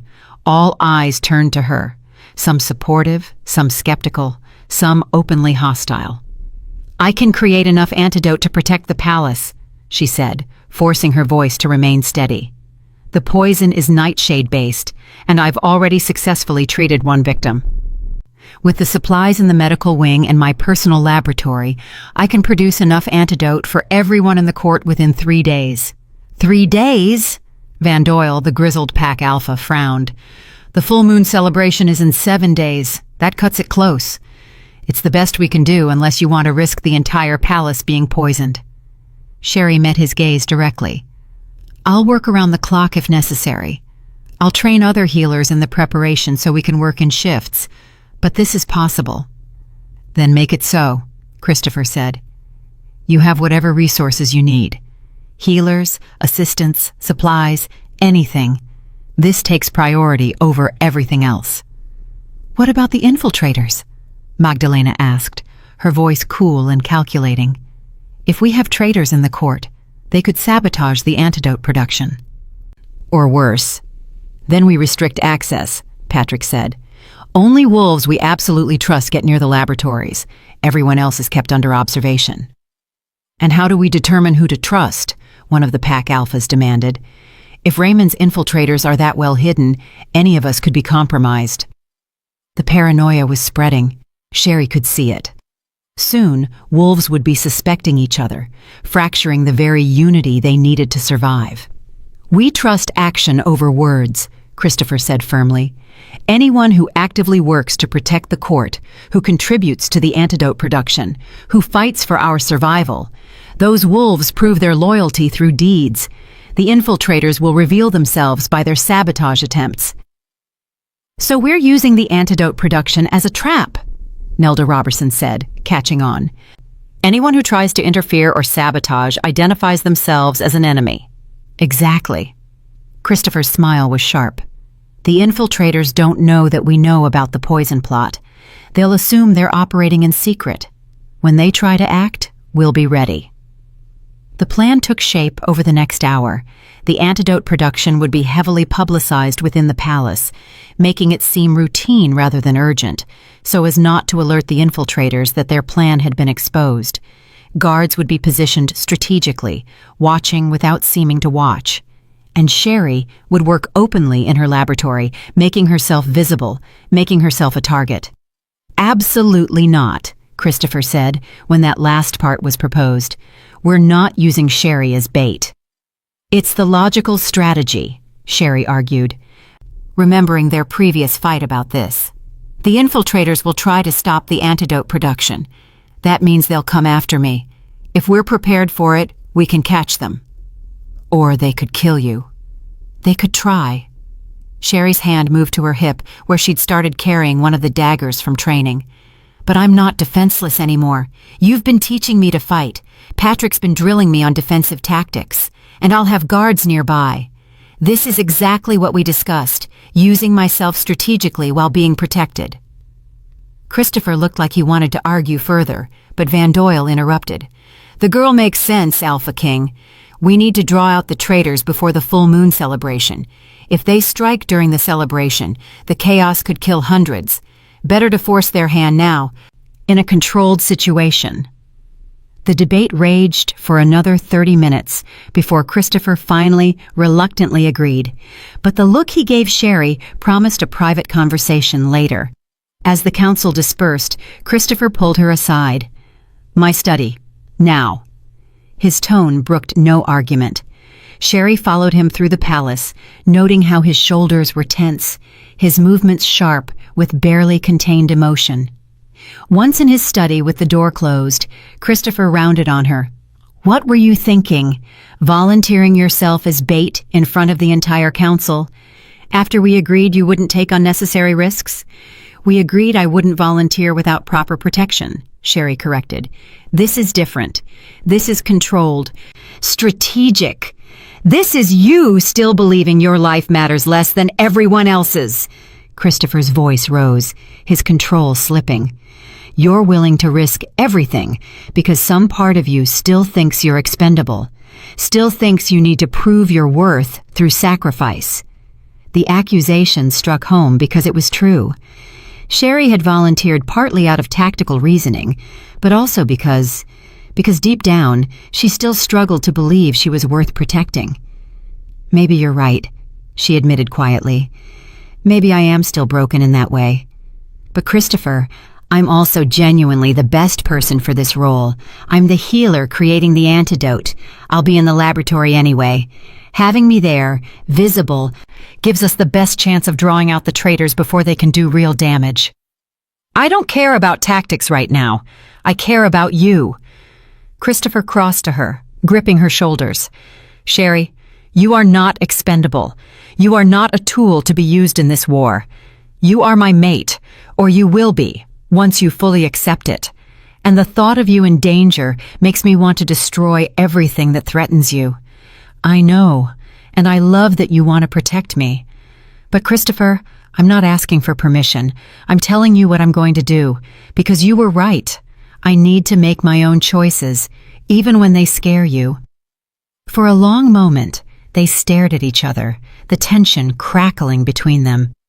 Then, surprisingly, Christopher laughed. A rough, frustrated sound.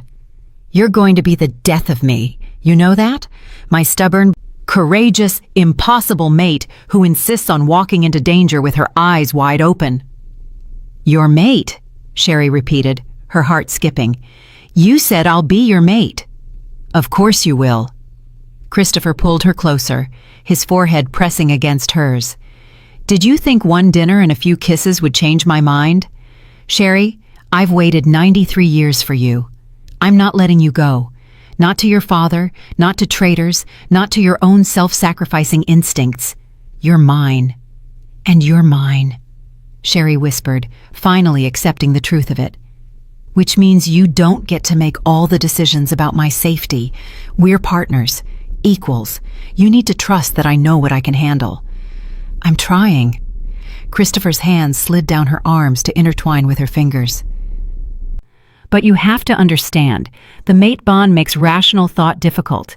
Every instinct I have screams to keep you locked in this palace where nothing can hurt you. Fighting those instincts to respect your autonomy is challenging.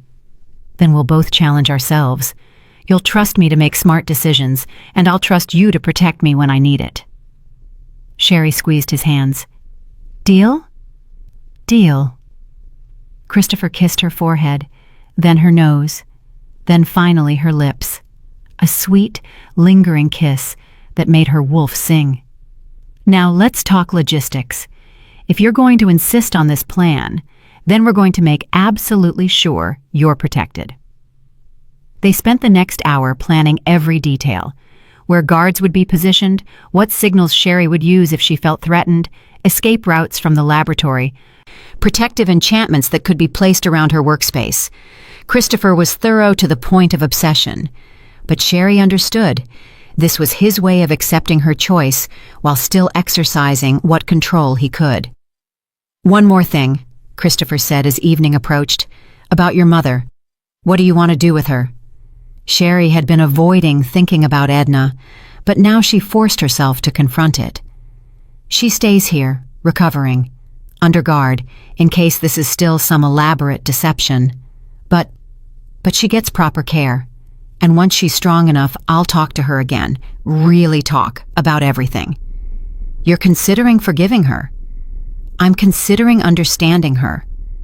Sherry moved to the window, looking out at the mountains. "I don't know if I can forgive what she let happen, but I can try to understand why. And maybe that's enough for now." Christopher came to stand beside her, his presence warm and solid. "You're extraordinary. You know that?" "You keep saying that." "Because it keeps being true." He wrapped an arm around her waist, pulling her close. Most wolves would want revenge on a parent who failed them so completely. But you're choosing compassion, choosing to see her as a whole person, flaws and all. That's rare, Sherry. That's special. Or it's just me being too soft, too willing to let people hurt me.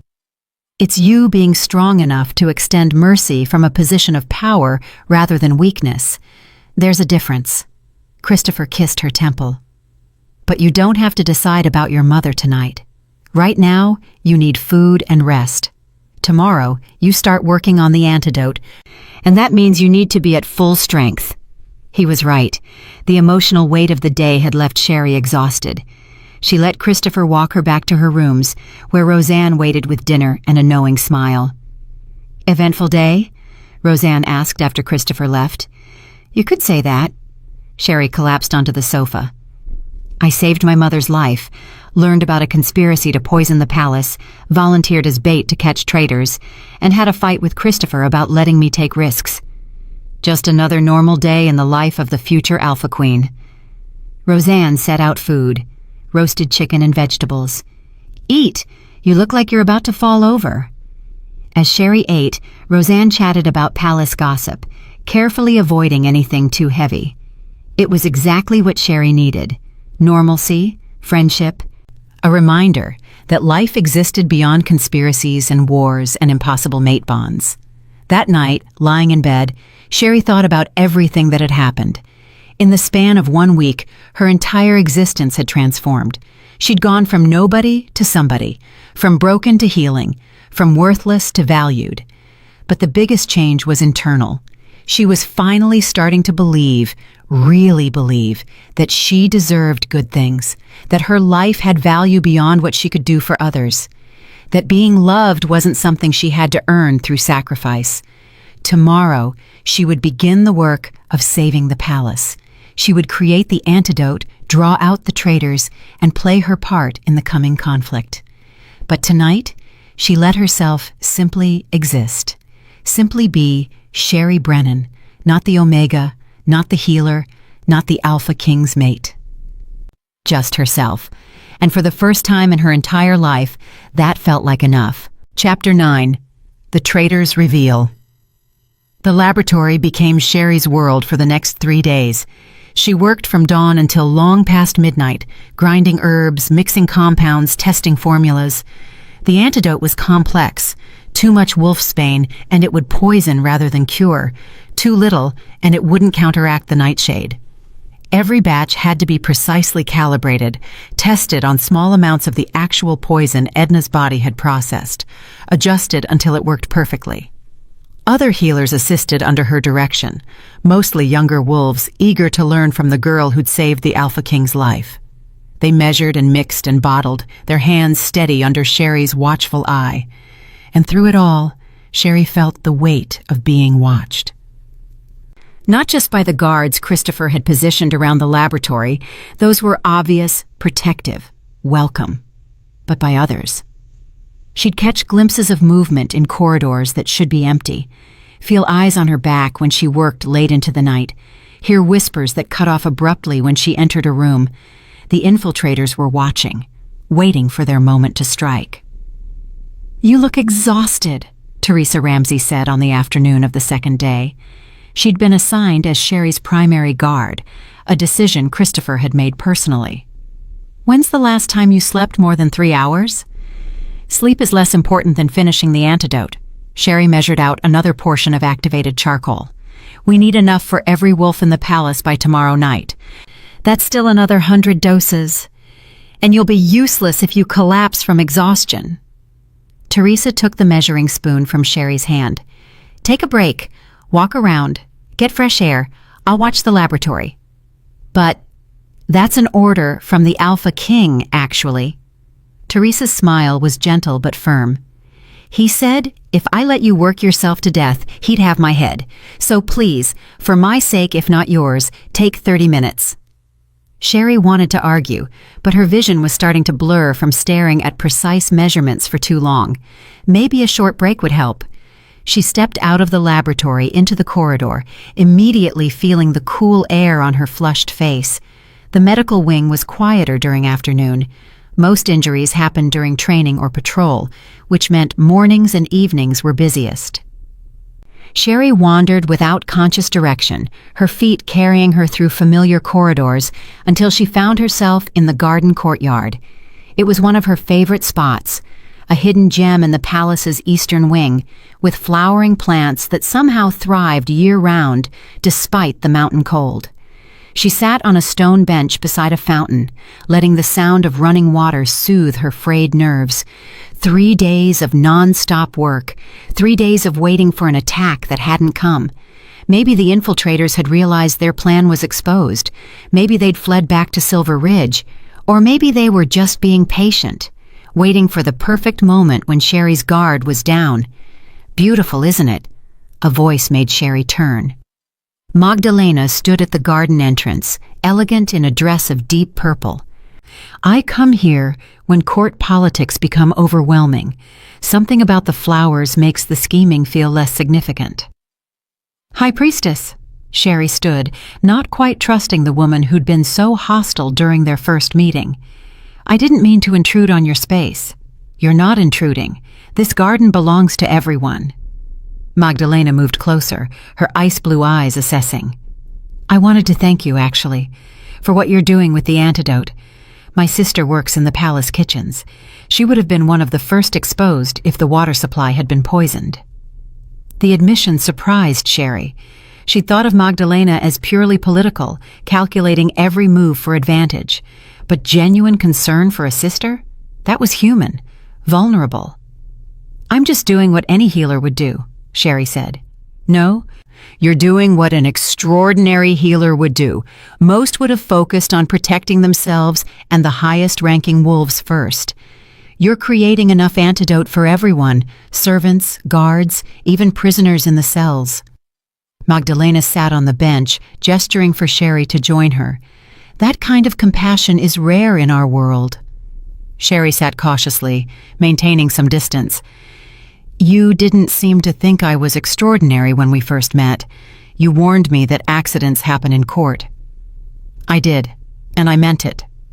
Magdalena's expression turned serious. "Sherry, I'm going to be honest with you in a way I probably shouldn't be. I've spent 20 years trying to become queen, 20 years positioning myself as the Alpha King's ideal match, strong, politically savvy, ruthless when necessary.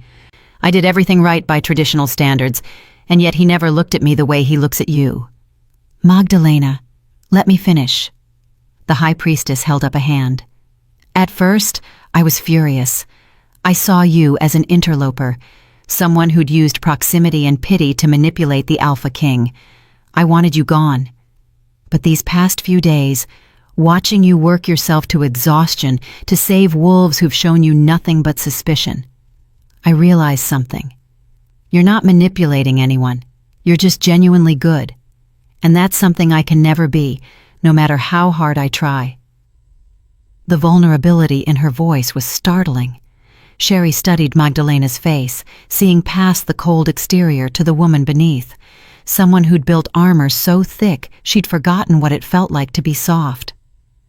"Being good doesn't mean being weak," Sherry said quietly. "And being ruthless doesn't mean being evil. You've protected this court for 20 years. That takes strength." "It takes calculation. There's a difference." Magdalena stood, smoothing her dress. "But I didn't come here to burden you with my existential crisis. I came to warn you about the full moon celebration." Sherry's pulse quickened. "What about it?" "I've been observing court dynamics. It's what I do. And I've noticed something troubling. 3 servants have been asking unusual questions about the celebration preparations. Questions about guard rotations, about where you'll be positioned, about security protocols. Questions that seem innocuous individually, but together form a pattern. Who are they? That's the problem. I don't know their names. They're part of the lower household staff, the ones who clean chambers and deliver meals. Invisible, forgettable, perfect for infiltrators." Magdalena's eyes were sharp. "I've told the Alpha King, but he wanted me to inform you directly.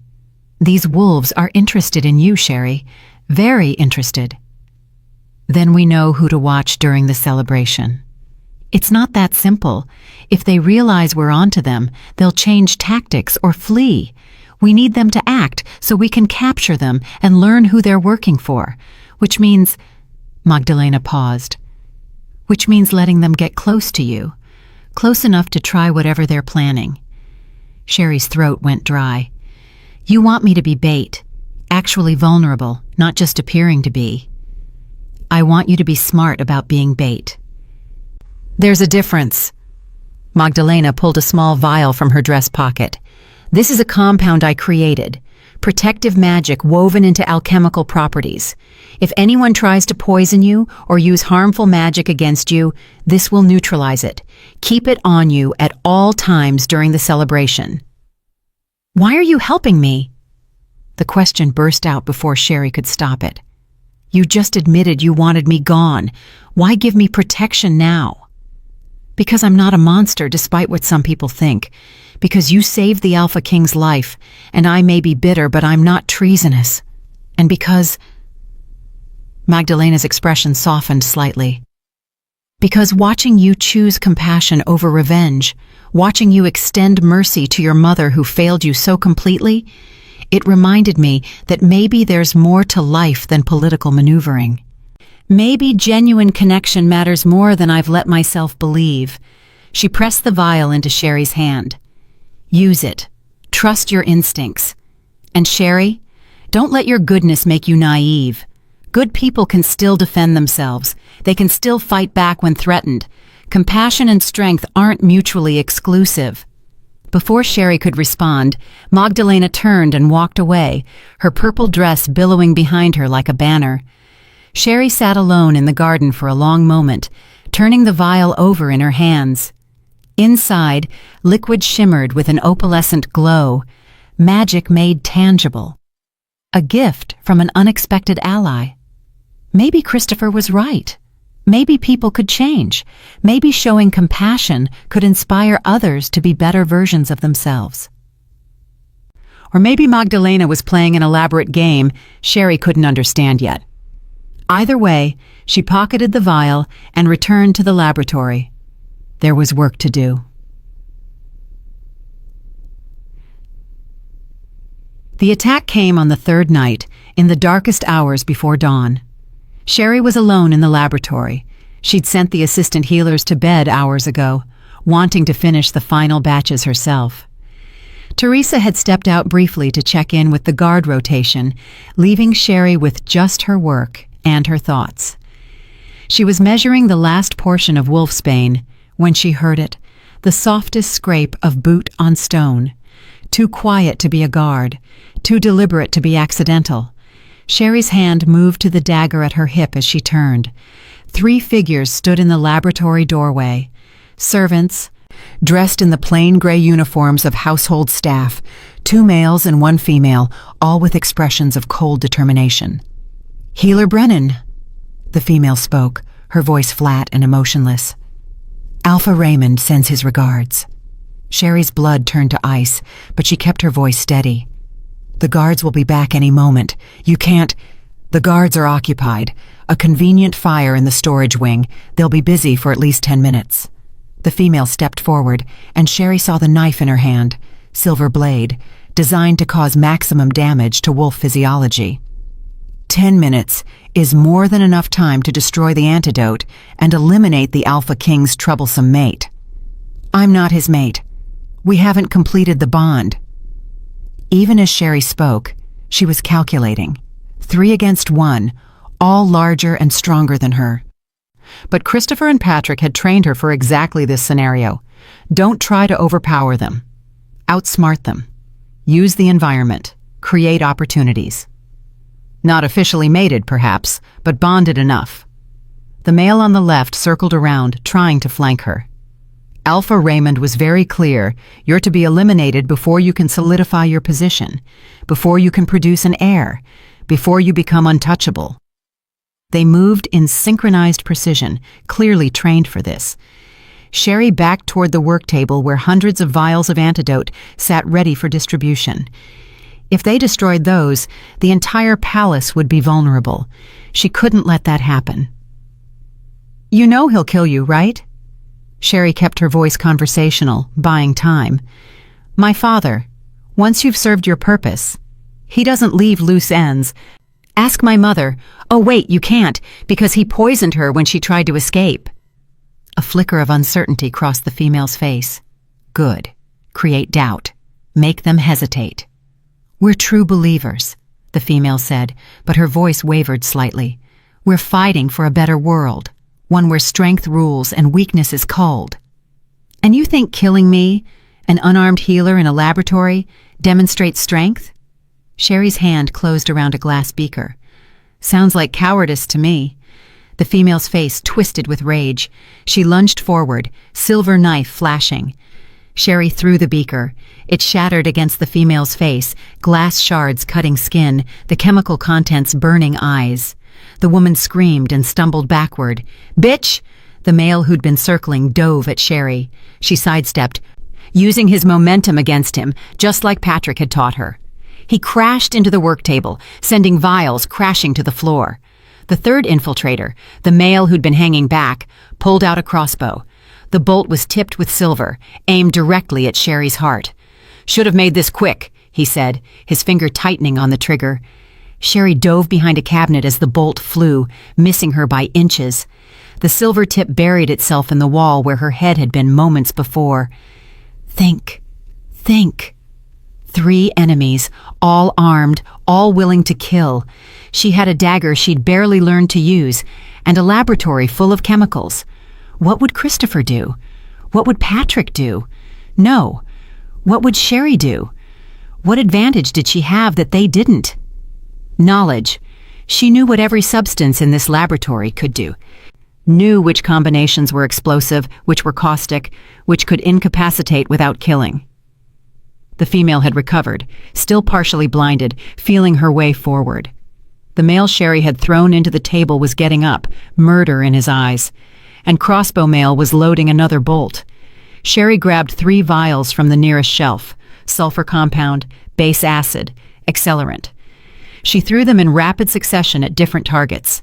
They shattered, chemicals mixing, and suddenly the laboratory filled with thick, caustic smoke. The infiltrators coughed and choked, unable to see. Sherry wrapped cloth around her nose and mouth. She'd done this before, knew how to breathe through chemical smoke. They didn't. She moved through the smoke like a ghost, using the chaos she'd created, found the female first, still blinded from the glass. Sherry's dagger flashed. Not a killing blow, Patrick had been clear about that. A cut to the hamstring, dropping the woman to the ground, neutralizing the threat. 1 down. Crossbow male was near the door, trying to escape the smoke.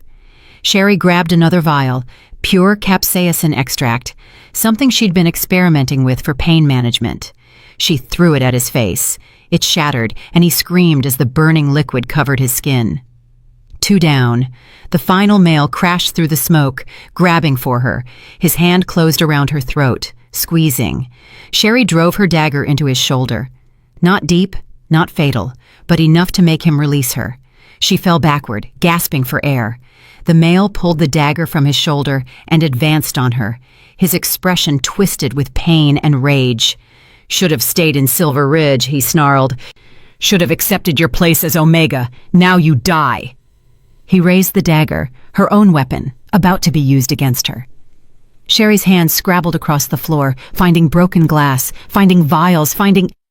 Her fingers closed around a beaker of concentrated wolfsbane extract, the most poisonous substance in the laboratory, deadly to wolves in any significant dose. She threw it directly into his face. The male screamed, a horrible, agonized sound. The wolfsbane burned through skin, poisoned on contact, caused immediate and excruciating damage. He collapsed, convulsing, his body unable to process the concentrated toxin. Sherry scrambled away from him, her hands shaking, her throat burning where he'd choked her. The smoke was clearing now, and she could see the aftermath of the fight.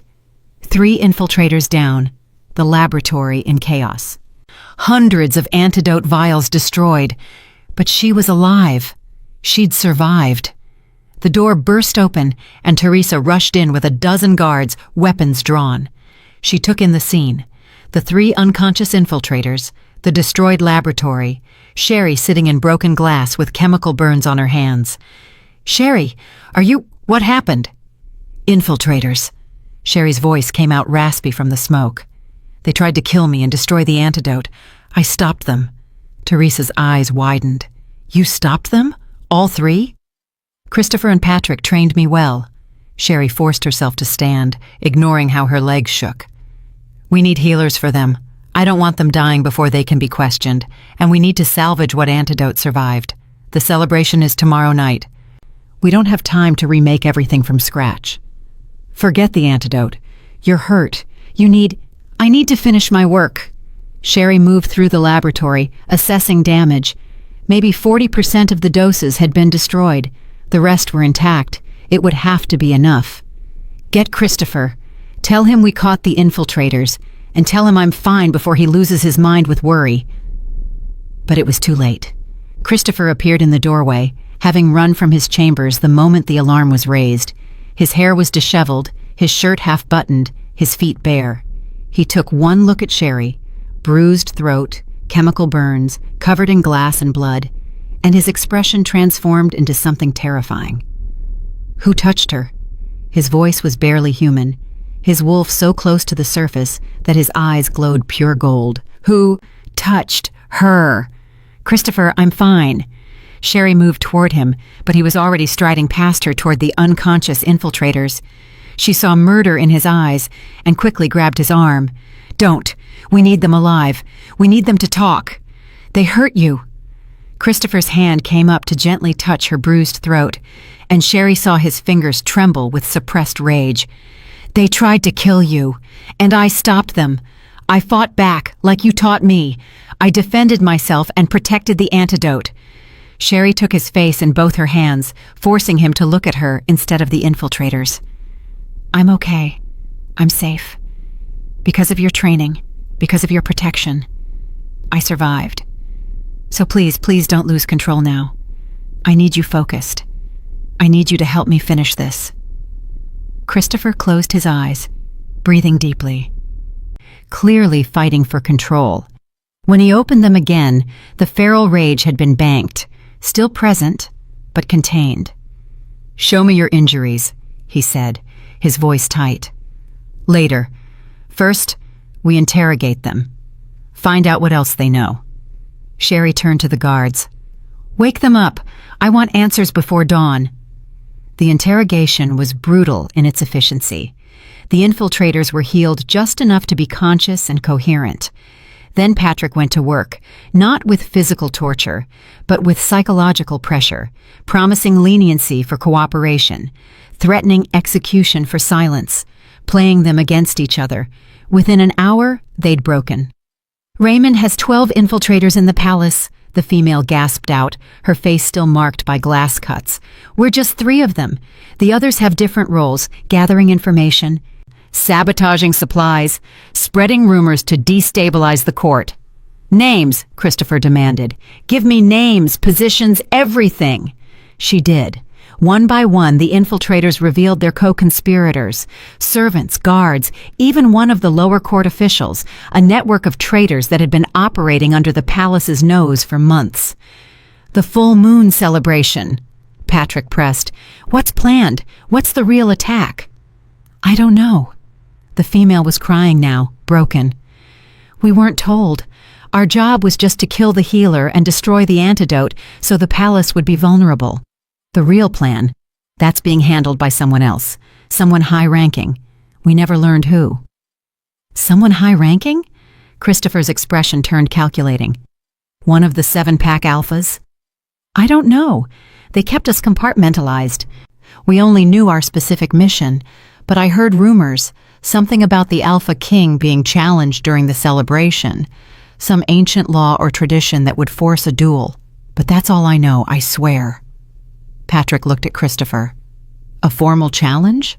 That's forbidden under the treaty terms. Not if the challenger can prove breach of honor, or incompetence, or inability to rule.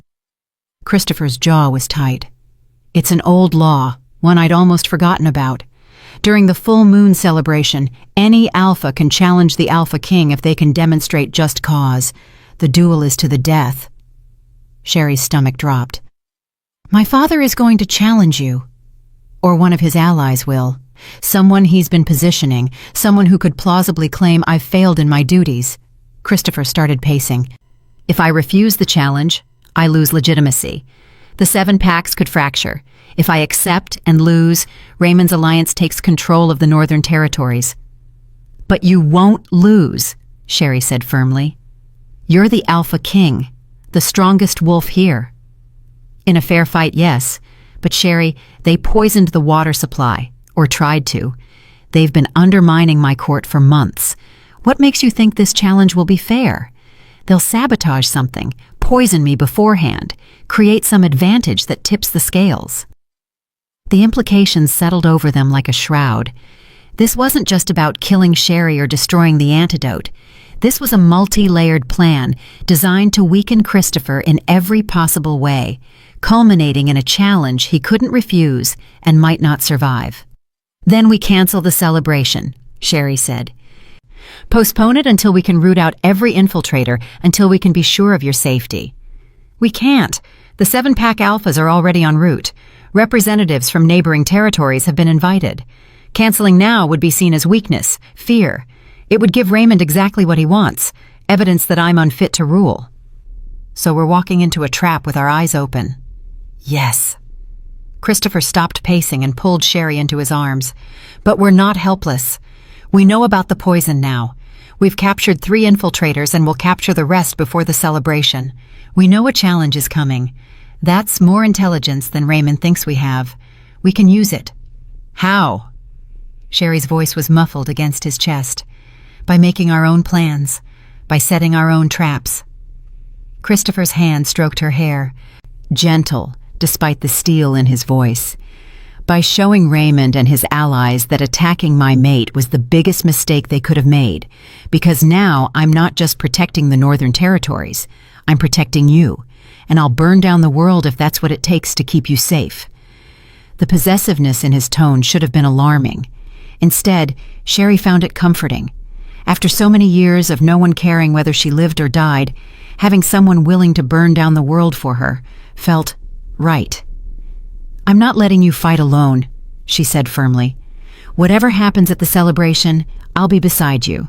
Sherry, no arguments. We're partners, remember? You said so yourself. That means we face threats together. She pulled back to look at him. Besides, I just took down 3 trained assassins with nothing but chemistry and a dagger. I think I've earned the right to stand beside my mate during a formal challenge. Christopher's expression softened. Your mate. You said it, without hesitation. Because I'm done denying it. Done pretending this bond between us is anything other than exactly what it is. Sherry rose on her toes and kissed him, tasting his surprise and fierce joy. You're mine, Christopher, and I protect what's mine just as fiercely as you do. 7 days, Christopher murmured against her lips. "I've known you for 7 days, and you've completely destroyed every defense I've spent 90 years building." "Good. You were too guarded anyway." Sherry smiled. "Now can we please get a healer to look at my burns? They're starting to hurt quite a bit." The palace healer, a stern older woman named Mitzi Sharp, fussed over Sherry for the next hour, treating chemical burns, wrapping her bruised throat, applying salve to dozens of minor cuts from broken glass. Christopher refused to leave her side, holding her hand through the painful parts, his presence a steady anchor. "You're lucky these aren't worse," Mitzi said, bandaging Sherry's hands. "Chemical burns can be nasty. A few more seconds of exposure and you'd have permanent scarring." "I've had worse," Sherry said without thinking. Christopher's hand tightened on hers. "What do you mean you've had worse?" Too late, Sherry realized what she'd revealed. She'd been careful not to mention the full extent of Silver Ridge's abuse, the times her father's rage had turned physical, the times Autumn's accidents had left marks, the times the pack had decided the Omega needed reminding of her place. "Sherry," Christopher's voice was dangerously soft. "What aren't you telling me?" "It doesn't matter. That's the past. I'm here now, safe, with you." "It matters." Christopher turned to Mitzi. "Give us a moment." The healer left quickly, sensing the tension. As soon as the door closed, Christopher cupped Sherry's face, forcing her to meet his eyes. "Tell me," he said. "Tell me everything they did to you. Every injury, every abuse, every moment they made you feel worthless. I need to know." "Why? So you can be angry on my behalf? So you can add it to the list of crimes you'll punish my father for?" Sherry tried to pull away, but Christopher held her gently but firmly. "Christopher, telling you won't change what happened. It'll just make you hurt for me, and I don't want that." "Too late. I already hurt for you. But I also need to understand what you survived, what you overcame, so I can appreciate just how strong you really are." His thumb traced her cheekbone. "Please, Sherry, let me see all of you, even the painful parts." So she told him. About the beatings when she'd failed to complete chores fast enough, about being denied food as punishment for asking questions, about the time Autumn had accidentally pushed her into a fire, leaving burns on her arms that took weeks to heal without proper treatment, about the casual cruelty that had been her daily existence for 10 years. By the time she finished, Christopher was shaking with suppressed rage. His eyes had gone fully gold, his wolf so close to the surface she could practically see it. "I'm going to kill him," Christopher said flatly. "During the challenge, when he faces me, I'm going to make sure he suffers. I'm going to make him feel a fraction of the pain he inflicted on you." "Christopher, don't ask me to show mercy. Not for this. Not for him." His hands were gentle on her face, despite the violence in his voice. He had a precious gift, a daughter with a heart so pure she'd save dying strangers at the cost of her own life, and he broke her. He tried to destroy everything good and beautiful about you. That's unforgivable, Sherry. That demands retribution. "Then give me your word," Sherry said suddenly. "Give me your word that you'll survive the challenge, that you'll win. Because if you're going to kill my father, I need you to live through it. I need you to come back to me. I swear it." Christopher pressed his forehead to hers. "I will survive, I will win, and I will come back to you. Always." They stayed like that for a long moment, drawing strength from each other. Finally, Christopher pulled back. "Come on, you need sleep, and we have a very busy day tomorrow. We need to round up the remaining infiltrators, finalize security for the celebration, and prepare for whatever Raymond throws at us." He walked Sherry back to her rooms, but at the door she hesitated. "Stay with me? Just tonight. I don't want to be alone after everything." Christopher's expression softened. "Are you sure? Because if I stay, Sherry, if I'm in your bed with you, I'm not sure I'll be able to maintain proper boundaries. The mate bond is already so strong, and after tonight, after almost losing you, I'm sure." Sherry took his hand and pulled him inside. "I don't need you to maintain boundaries. I need you to hold me, to remind me I'm safe, to be close enough that I can feel your heartbeat and know you're really here." So Christopher stayed. They lay together in Sherry's bed, fully clothed, his arms wrapped around her, her head on his chest. And despite everything, the attack, the coming celebration, the knowledge of her father's crimes, Sherry felt safe. Because she wasn't alone anymore, because she had a mate who would burn down the world to protect her, because she'd finally found the place where she belonged. Tomorrow they would face her father and his conspiracy. Tomorrow there would be a challenge and potential war and a dozen threats to navigate. But tonight, in Christopher's arms, Sherry let herself simply exist, simply be loved, and that was enough. Chapter 10: The Alpha King's Challenge. The full moon rose over Wolfstone Palace like a harbinger of destiny. Sherry stood before the mirror in her chambers, barely recognizing the woman staring back at her. Roseanne had outdone herself. The dress was midnight blue silk embroidered with silver wolves that seemed to move in the candlelight. Her hair had been woven into an intricate crown braid, threaded with silver chains and small crystals that caught the light like captured stars. At her throat, a necklace Christopher had sent that morning, a silver wolf pendant with golden eyes, marking her publicly as his chosen mate. "You look like a queen," Roseanne said, her eyes bright with emotion. "Not just any queen, the Queen of the Northern Territories." "We're not mated yet," Sherry protested, though her hand moved unconsciously to the pendant. "Honey, that's a technicality at this point. Everyone in the palace knows. Everyone at the celebration will know." Roseanne adjusted a crystal in Sherry's hair. "Tonight, you're not just the healer who saved the Alpha King. You're his mate, standing beside him as he faces his enemies. That's powerful, Sherry. That means something." A knock at the door interrupted them. Patrick entered, dressed in formal court attire with his weapons barely concealed beneath elegant leather. His expression was serious, focused, the beta preparing for battle. "It's time," he said. "The guests have all arrived. The 7-pack alphas are assembled, and your father just entered the Great Hall with an entourage of 30 wolves." Sherry's stomach clenched. 30?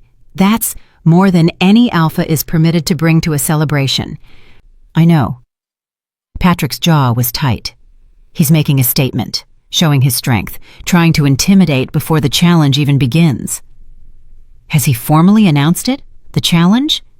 Not yet, but he will. Probably during the feast when all eyes are on the Alpha King. Patrick moved closer, his voice dropping. "Sherry, I need you to know something. If things go wrong tonight, if the fight turns against Christopher, you need to run. There's a passage from the Great Hall that leads to the eastern courtyard. Teresa will be positioned there with horses. She'll get you to safety." "I'm not running," Sherry said flatly. "Sherry, no. I stood beside Christopher when I decided to stay in this court. I stood beside him when I helped expose the conspiracy. I'm not abandoning him now just because things might get dangerous."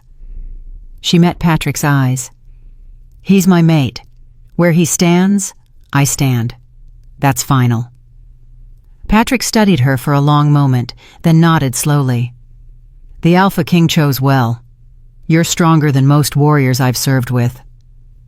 "I'm terrified," Sherry admitted, "but I'm done letting fear control me."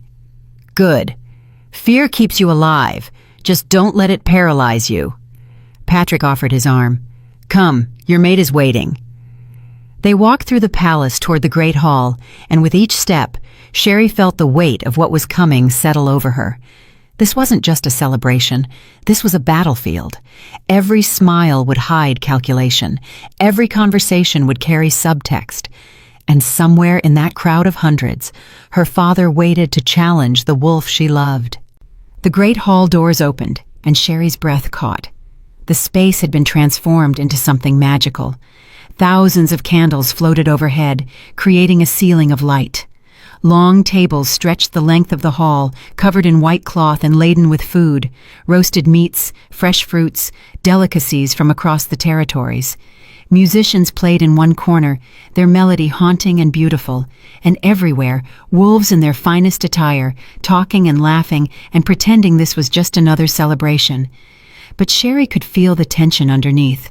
could see it in the way wolves positioned themselves into clear factions, could sense it in the false brightness of the smiles, the way hands stayed close to concealed weapons.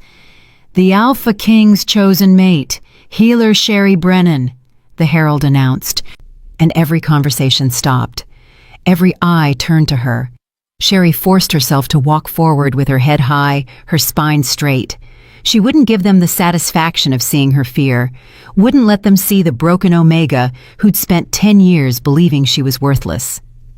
Christopher stood at the head of the high table, and when he saw her, his expression transformed into something that made her heart skip. Pride, possession, love, barely contained. He met her halfway across the hall, taking her hand and bringing it to his lips. The gesture was intimate, claiming a public declaration that everyone understood. "You're magnificent," he murmured against her knuckles, "like the moon made flesh." "You're not bad yourself," Sherry said, taking in his formal attire, black leather and midnight blue, colors that matched her dress exactly. Intentional, coordinated, a statement that they were a matched pair, two halves of a whole. Christopher led her to the high table, seating her at his right hand. Patrick sat to his left with the 7-pack alphas ranged beyond. And at the far end of the table, his face carved from stone, sat Alpha Raymond Brennan. Their eyes met across the distance. Raymond's expression was unreadable, but Sherry saw the calculation behind it, saw him assessing her, judging whether she was still the broken daughter he could manipulate or something else entirely. "Welcome!" Christopher's voice rang out across the hall. "We gather tonight to honor the full moon, to celebrate the unity of the Northern Territories, and to demonstrate that no force, internal or external, can break the bonds we've forged." Applause rippled through the hall, but Sherry noticed who didn't clap, noticed which wolves exchanged meaningful glances. The conspiracy's supporters were scattered throughout the crowd, waiting for their moment. The feast began with practiced ceremony. Servants appeared with the first course, a delicate soup garnished with herbs. Conversation flowed around Sherry, but she found it hard to focus. Her attention kept drifting to her father, to the wolves who watched Christopher too intently, to the exits and guard positions Patrick had drilled into her memory. "Eat," Christopher murmured beside her. "You'll need your strength." "I'm not hungry." "Neither am I, but appearances matter." His hand found hers under the table, squeezing gently. "Whatever happens tonight, remember, you're not alone. You have me. You have Patrick and the elite guard. You have allies throughout this hall, even if you don't know all their names yet." "And I have enemies," Sherry said quietly. "Yes, but your enemies underestimate you. That's their weakness." Christopher's thumb traced circles on her wrist. "They still see the broken Omega. They don't see the woman who saved 33 wolves, who fought off assassins, who stands beside the Alpha King without flinching. Let them underestimate you, Sherry. It'll make their defeat that much sweeter." The feast continued through several courses. Between each, Christopher would stand and offer toasts to peace, to unity, to the strength of the Northern Territories. Each time, most of the hall would raise their glasses and echo his words. But each time, Sherry noticed who remained seated, who drank without enthusiasm, who smiled with teeth that looked like threats. It was during the main course, roasted venison with autumn vegetables, that Raymond finally made his move. He stood slowly, deliberately, his movement drawing every eye in the hall. The musicians faltered and fell silent. Conversation died. Even the servants stopped moving, sensing the shift in atmosphere. "Alpha King Christopher," Raymond's voice carried across the hall with practiced authority. "I request permission to speak." Christopher set down his fork with deliberate calm. "Alpha Raymond, you have the floor." "I come before this assembly with grave concerns." Raymond's expression was sorrowful, almost pained, a masterful performance. "Concerns about the leadership of the Northern Territories. Concerns about decisions that have put all our packs at risk." Murmurs rippled through the hall. Christopher remained perfectly still, his face unreadable. 3 weeks ago, Raymond continued. The Alpha King and his elite guard were ambushed on neutral territory. A silver trap, the kind designed to kill. The Alpha King claims this was an assassination attempt, orchestrated by conspirators seeking to destabilize the Northern Court. It was, Christopher said flatly. The evidence has been presented to the council. The infiltrators have confessed. Have they? Or have they confessed to what they were told to confess? Raymond's voice carried false concern. Alpha King, I put it to you that the assassination attempt was staged. A false flag operation designed to justify increased aggression against packs that dare question your authority. The accusation sent shockwaves through the hall. Wolves gasped, argued, demanded clarification. Christopher remained seated, his expression calm, but Sherry felt his hand tighten on hers under the table. That's a serious charge, Christopher said softly. One I assume you can support with evidence? I can support it with logic. Raymond began to pace, playing to the crowd. The trap was discovered by your chosen mate, a wolf from Silver Ridge, my own daughter, who just happened to be in exactly the right place at exactly the right time. She saved you and gained entry to your court. She's now positioned at your right hand, influencing policy, potentially manipulating the Alpha King himself. You're suggesting my mate orchestrated an assassination attempt on me? Christopher's voice had gone dangerously soft. Your own daughter? I'm suggesting she's a pawn in a larger game. Whether willing or unwitting, I can't say. Raymond's expression was almost sympathetic. But Alpha King, surely you must see how convenient it all is. How perfectly it serves your narrative of external threats while allowing you to tighten control over the territories. Sherry's nails dug into her palms. This was masterful manipulation, casting doubt on her, on Christopher, on the entire foundation of the conspiracy investigation, making it seem like Christopher was the aggressor, the tyrant, while Raymond played the concerned alpha seeking truth. Convenient, Christopher repeated. Like how 3 of your own pack members, including your mate and daughter, fled Silver Ridge claiming you'd poisoned them? Like how your daughter's perfume was found at the trap site? Like how 12 infiltrators confessed to working for you? Confessions extracted under duress are worthless. And as for my mate, she was mentally unstable, poisoned by my daughter's manipulations before she fled. She saw conspiracy where there was only concern. Raymond spread his hands in a gesture of helplessness. Alpha King, I have no desire for conflict, but I cannot stand by while you use false accusations to justify tyranny. The packs of the Northern Territories deserve better. They deserve a leader who trusts them, who doesn't see enemies in every shadow. What exactly are you proposing? Raymond? Christopher's voice carried an edge that made wolves flinch. I'm proposing that you failed in your duty as Alpha King, that your judgment has been compromised by sentiment, by this bond with a wolf who may be using you for her own purposes. Raymond turned to face the assembled wolves. Under the old laws, during the full moon celebration, any alpha may challenge the Alpha King if they believe he's failed in his duties. I invoke that right. I challenge Alpha King Christopher for leadership of the Northern Territories. The hall erupted. Wolves shouting, arguing, some cheering, others protesting. The 7-pack alphas were on their feet, demanding order. Patrick's hand had moved to his weapon, his expression murderous. But Christopher simply stood, calm and controlled, waiting for silence. When he spoke, his voice carried across the chaos with supernatural clarity. I accept your challenge, Alpha Raymond. By the old laws, we'll settle this the traditional way. Single combat, to the death, with no interference. The survivor leads, the loser. He smiled, cold and dangerous. The loser faces judgment from the pack they failed. Agreed. Raymond's expression was triumphant. Let it be witnessed. On this full moon night, I challenge Christopher Clifford for the throne of the Northern Territories. May the strongest wolf win. May the righteous wolf win, Christopher corrected. Strength without honor is just violence. Leadership without compassion is tyranny. Let's see which of us the moon favors tonight. The crowd began to move, flowing out of the great hall toward the courtyard where challenges were traditionally fought. Sherry stood on shaking legs, her mind racing. This was happening. Her father was going to fight Christopher. One of them would die tonight. Sherry.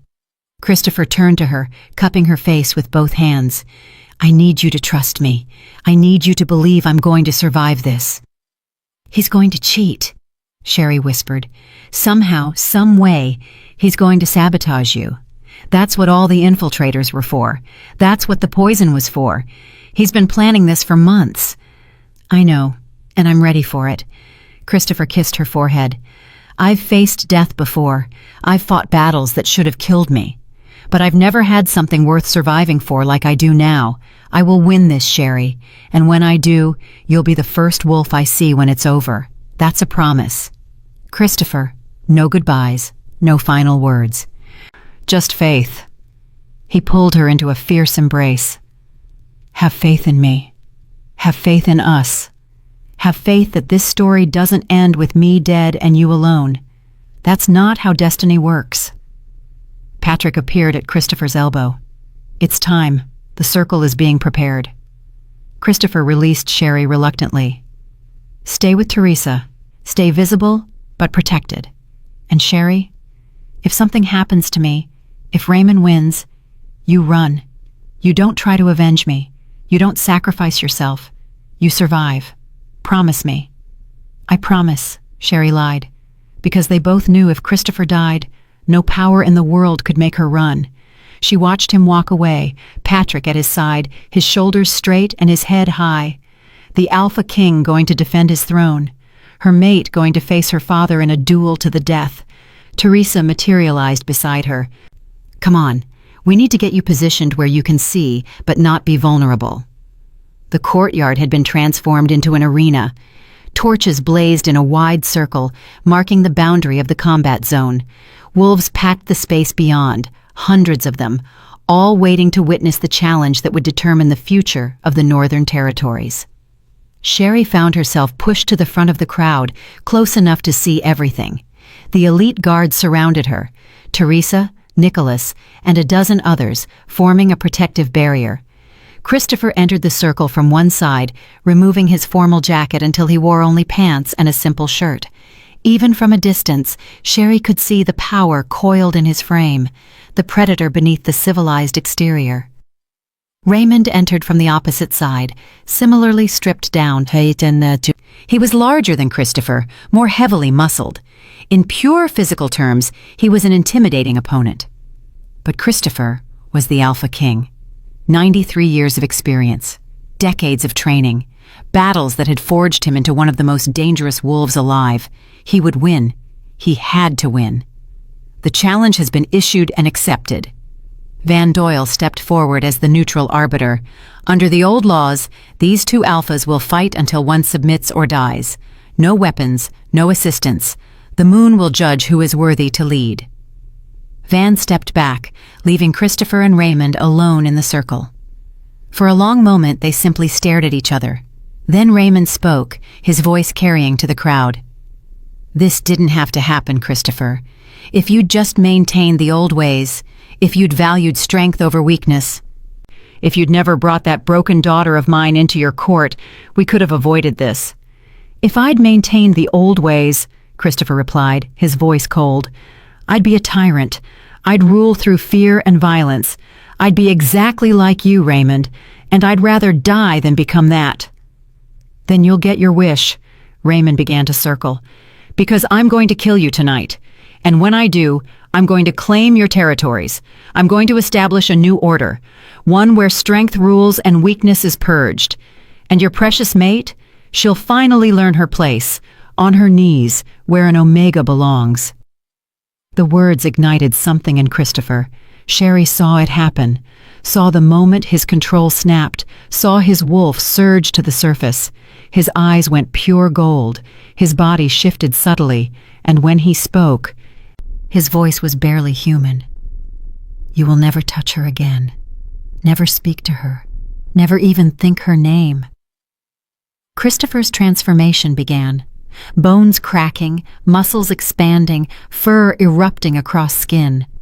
Tonight, you die for every wound you inflicted on her, every tear she cried, every moment she believed she was worthless because of your cruelty. Raymond shifted too, his body expanding into a massive gray wolf, easily twice the size of a normal wolf. But Christopher's form was even larger, midnight black, with golden eyes that burned like captured suns. The Alpha King in his full glory, terrifying and magnificent. They collided in the center of the circle with a force that shook the ground.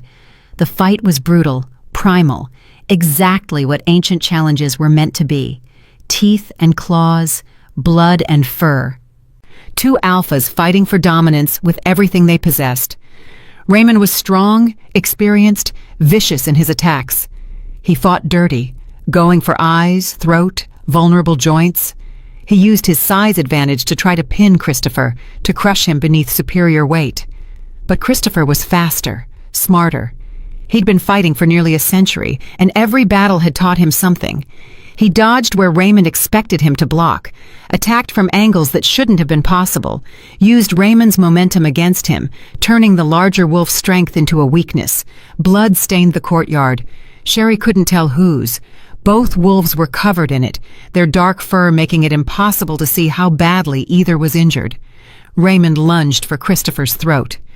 Christopher sidestepped and raked claws across Raymond's exposed flank. Raymond roared and spun, catching Christopher's shoulder with his teeth, tearing flesh. Back and forth they fought, neither gaining clear advantage. The crowd was screaming, some for Christopher, others for Raymond.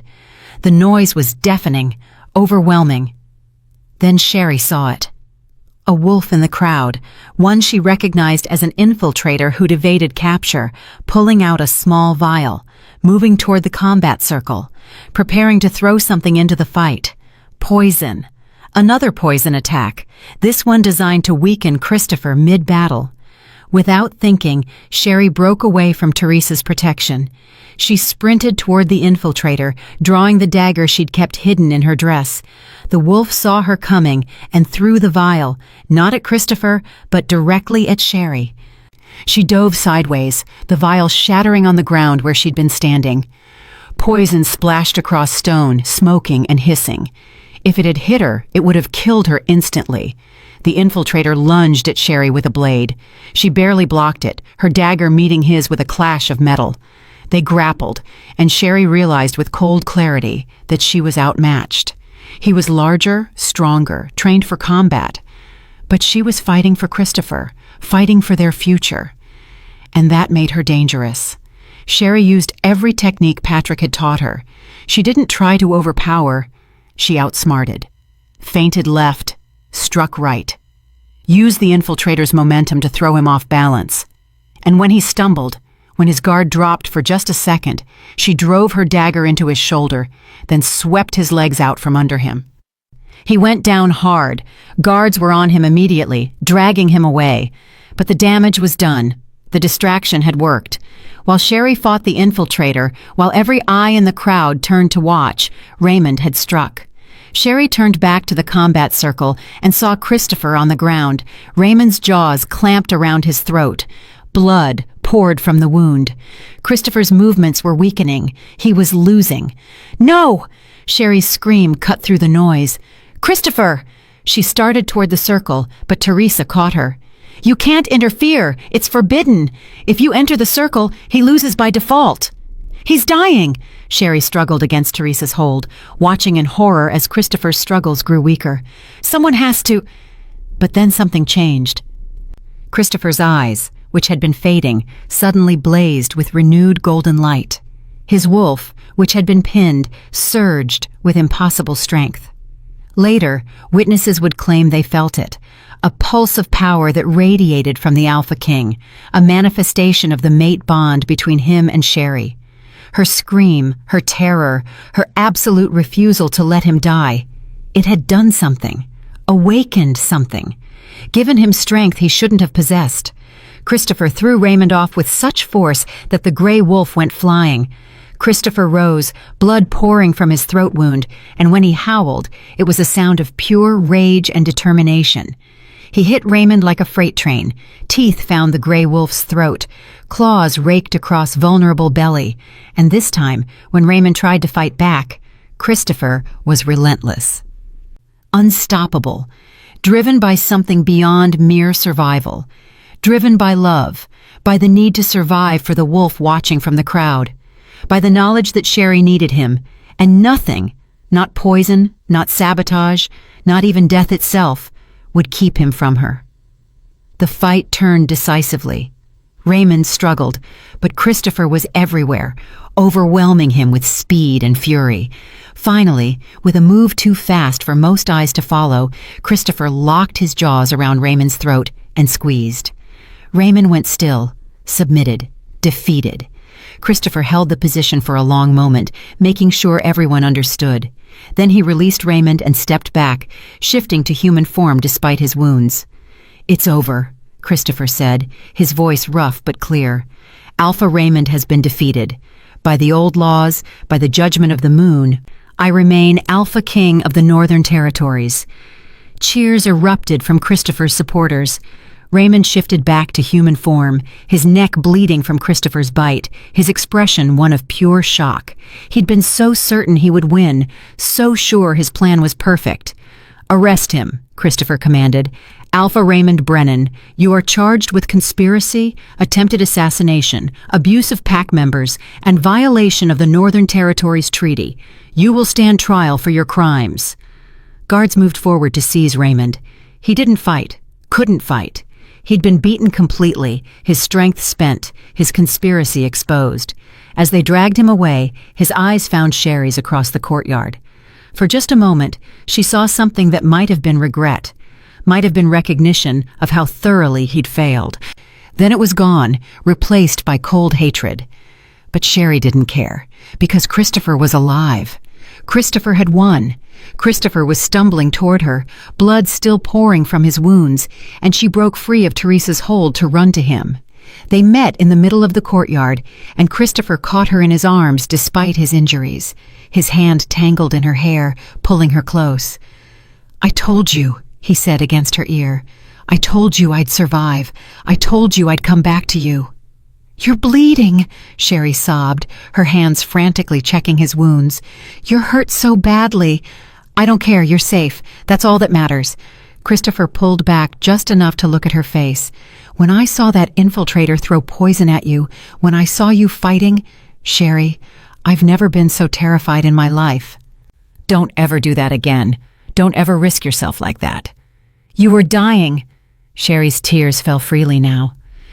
"You were on the ground, and he had your throat, and I couldn't just watch you die." "So you screamed my name, and something happened." Christopher's eyes were wide with wonder. "The mate bond. It gave me strength I shouldn't have had. Your terror, your refusal to lose me, it literally saved my life." "The mate bond works both ways." Patrick appeared beside them, grinning despite the blood and chaos. "When one mate is in mortal danger, the other can lend them strength through the bond. It's rare, difficult, requires absolute devotion. But you two managed it without even trying, without even completing the mating bond fully." "Complete it now," Sherry said suddenly. Christopher blinked. "What?" "Complete the mate bond. Right here, right now, in front of everyone." Sherry cupped his face with both hands. "I'm done waiting. I'm done being cautious. You just fought my father to defend your throne and our future. Now claim me. Publicly. Completely. Make it official so no one can ever question it." "Sherry, you're sure? Because once it's done, it can't be undone. You'll be bound to me for life." "I'm already bound to you. Have been since that clearing. This is just making it official." She smiled through her tears. "So what do you say, Alpha King? Want to make me your queen?" Christopher's answering smile was brilliant, joyous, almost boyish in its happiness. More than anything. He kissed her then, in front of hundreds of witnesses, in front of the 7-pack alphas and the Northern Court and visiting dignitaries. Kissed her like she was the most precious thing in the world. and as they kissed, Sherry felt something shift inside her, a final barrier falling away, a connection snapping into place, the mate bond, completing itself. She gasped against Christopher's lips as power flooded through her, his wolf reaching for hers, calling to it, coaxing it to finally, fully emerge. And for the first time in 10 years, Sherry felt her wolf respond, not with a whimper or a tentative stir, but with a roar of recognition. Her back arched, bones began to shift, fur rippled across skin. She was shifting. After 10 years of dormancy, her wolf was finally emerging. The transformation was painful. First shifts always were, but Sherry barely noticed because Christopher was there, holding her, supporting her, lending her strength through their bond. She felt her body change, felt herself becoming something other, something more. When the shift completed, Sherry looked down at herself in wonder. White fur with silver markings, smaller than Christopher's wolf, but perfectly proportioned. And when she looked at him, when their eyes met, his gold to her silver, she felt the bond between them solidify into something unbreakable. Mates. True mates. Destined and now fully bonded.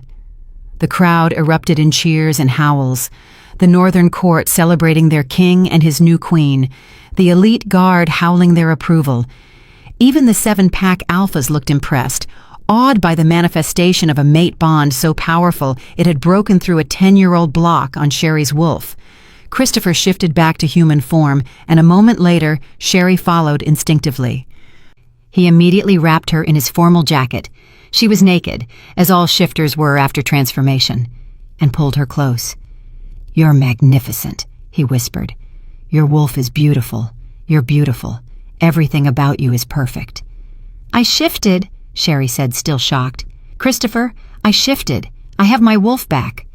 "You always had her. She was just waiting for the right moment, the right connection." He kissed her forehead. "Waiting for me." Van Doyle stepped forward, his expression solemn. "By the old laws, by the power vested in me as neutral arbiter, I declare this mate bond complete and recognized. Christopher Clifford, Alpha King of the Northern Territories, and Sherry Brennan Clifford, his chosen queen. May their rule be long and just." "Brennan Clifford," Sherry repeated. "I like the sound of that." "Then it's yours." Christopher scooped her up in his arms despite his wounds, despite the blood and exhaustion. "Now, let's get ourselves to the healers before we both collapse. We can celebrate properly once we're not bleeding everywhere." The next hours passed in a blur of activity. Healers treating Christopher's wounds, treating Sherry's various injuries, fussing over the new queen. The remaining infiltrators being rounded up, Raymond being locked in the dungeons to await trial, the court adjusting to the new reality. Their Alpha King was mated, his queen was the former Omega they'd all underestimated, and the conspiracy that had threatened them was broken. Finally, near dawn, Christopher and Sherry found themselves alone in his chambers. Now their chambers. They'd both been healed, cleaned, dressed in comfortable clothes, and for the first time since the celebration began, they could simply be together. "Quite a night," Christopher said, pulling Sherry into his arms on the large bed. "The most terrifying and wonderful night of my life," Sherry agreed, nestling against his chest. "I watched you almost die. Then I watched you win. Then I shifted for the first time in a decade. Then I became queen of the Northern Territories. It's been eventful." "That's one word for it." Christopher's hand stroked her hair, gentle and soothing. "Sherry, I need to tell you something about your father." "He's going to be executed," Sherry said quietly. "For his crimes, I know. The trial will be public. You'll have to testify about the abuse, about everything he did to you." Christopher's voice was careful. "I can spare you that if you want. I can present the evidence without requiring you to face him again." "No." Sherry lifted her head to look at him. "I want to testify. I want him to hear, in front of everyone, exactly what his cruelty did to me. I want him to know that despite everything he did to break me, I survived. I thrived. I became queen while he became a prisoner. That's the revenge I need." "You're extraordinary," Christopher said softly. "Have I mentioned that recently?" "Not in the last few hours." Sherry smiled. "Feel free to mention it more often. I'll make it a daily habit." He kissed her, slow and tender. "Thank you, Sherry, for screaming my name when I was losing, for lending me strength through the bond, for choosing me despite all the complications that came with it, for being exactly who you are. Thank you for seeing me, for valuing me, for making me believe I was worth something." Sherry's hand pressed over his heart, feeling its steady beat. "For being my home." They lay together as the sun rose over the Northern Territories, the new Alpha King and his queen, bonded and victorious. Outside, the palace was celebrating. Wolves howled with joy. The conspiracy was broken. Raymond's allies were surrendering or fleeing. The war everyone had feared never materialized, because sometimes a single battle could determine everything. A single duel could expose the truth. A single mate bond could change the course of history. And Sherry Brennan Clifford, the girl who'd been broken and discarded and told she was worthless, had become the queen who saved a kingdom. Not bad for a wolf who couldn't shift. Well, who couldn't shift until she could. Until love and destiny and pure stubborn courage woke what had always been sleeping inside her. "What happens now?" Sherry asked drowsily, exhaustion finally catching up with her. "Now?" Christopher pulled the blankets over them both. "Now we sleep. Then we wake up and start the work of actually ruling together. Then we deal with your father's trial. Then we rebuild what the conspiracy damaged. Then we live. We love. We build a future where wolves like you, wolves who've been told they're broken, are valued for who they are, not what they can't do." "Sounds perfect," Sherry murmured, her eyes already closing. "Sleep, my queen, my mate, my Sherry." Christopher's arms tightened around her. "I'll be here when you wake, always." And he was. Epilogue. 6 months later. The morning sun streamed through the windows of the royal chambers, painting everything in shades of gold. Sherry stood on the balcony, looking out over Wolfstone Palace, marveling at how much had changed in half a year. Raymond's trial had been swift and public, his crimes exposed for all to see. His execution had been quick, more mercy than he'd ever shown anyone else. Autumn had fled the territories, her whereabouts unknown. The conspiracy's remaining members had been dealt with according to their crimes, some imprisoned, others exiled, a few executed. And Edna had been pardoned at Sherry's request. She now lived quietly in a cottage on the palace grounds, helping in the medical wing, slowly rebuilding a relationship with her daughter. It wasn't forgiveness, not yet, but it was understanding. It was a chance. "There you are." Christopher wrapped his arms around Sherry from behind, resting his chin on her shoulder. "I woke up and you were gone.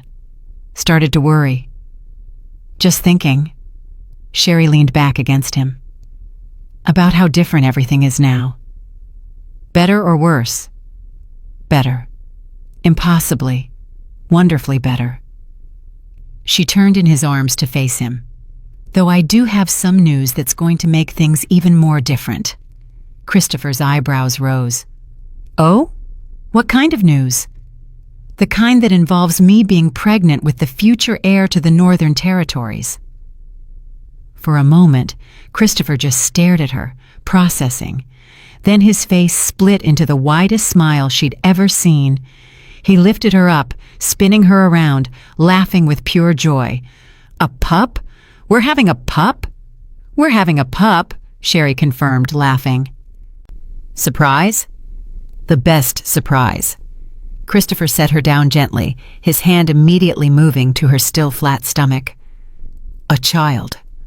Our child. Sherry, I don't even have words." "I know, I felt the same way when the healers confirmed it." Sherry covered his hand with hers. "Our daughter or son won't ever be told they're worthless, won't ever be called broken, won't ever feel like they don't belong. Our child will be loved, Christopher said fiercely, unconditionally, completely. Whether they shift early or late, or have unusual abilities, or are perfectly ordinary, they'll know they matter, because they're ours. Because they're theirs, Sherry corrected gently. Separate from us, valuable in their own right. Yes, exactly that. Christopher pulled her close. You're going to be an amazing mother. You know that, right? I'm going to try. I have a good example of what not to do, at least. And a good example of what to do. Every day, you show compassion, strength, wisdom. Our child will be lucky to have you. He kissed her forehead. We should tell the court. Make an official announcement. Tomorrow. Today, I want it to be just ours.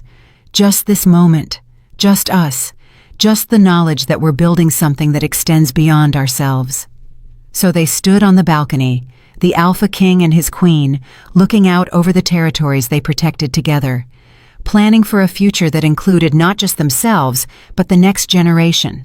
A generation that would grow up in a world where strength came in many forms, where compassion was valued as much as power, where a wolf's worth wasn't determined by their ability to shift or fight, but by the content of their character. A better world. A world worth fighting for. A world worth saving 33 dying wolves in a blizzard for. Because sometimes a single act of compassion could change everything, could expose conspiracies, end wars, bring down tyrants, and build kingdoms.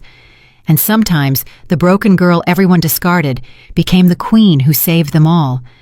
Not despite her brokenness, but because of it. Because being broken taught her empathy, taught her strength, taught her what really mattered. And that lesson, more than anything else, was what would guide her as she ruled beside Christopher, what would guide her as she raised their child, what would guide her for the rest of her life. Strength comes in many forms. Power means nothing without compassion. And sometimes the Omega becomes the Alpha Queen, the end and the beginning. And so we reach the end of Sherry's journey, from the Omega no one saw to the Queen everyone remembers. Here's what I want to know. If you were Sherry, standing in that blizzard with 33 dying wolves, knowing it would likely kill you, would you have stayed? Or would you have saved yourself? Drop your honest answer in the comments. No judgment, just truth. And if this story moved you, if you felt Sherry's pain and celebrated her victory, show it with a like. Let's make sure stories about the underestimated rising to power keep getting told. Until the next story, remember, you're never as broken as they tell you. You're never as powerless as you feel. And sometimes, saving others is how you save yourself.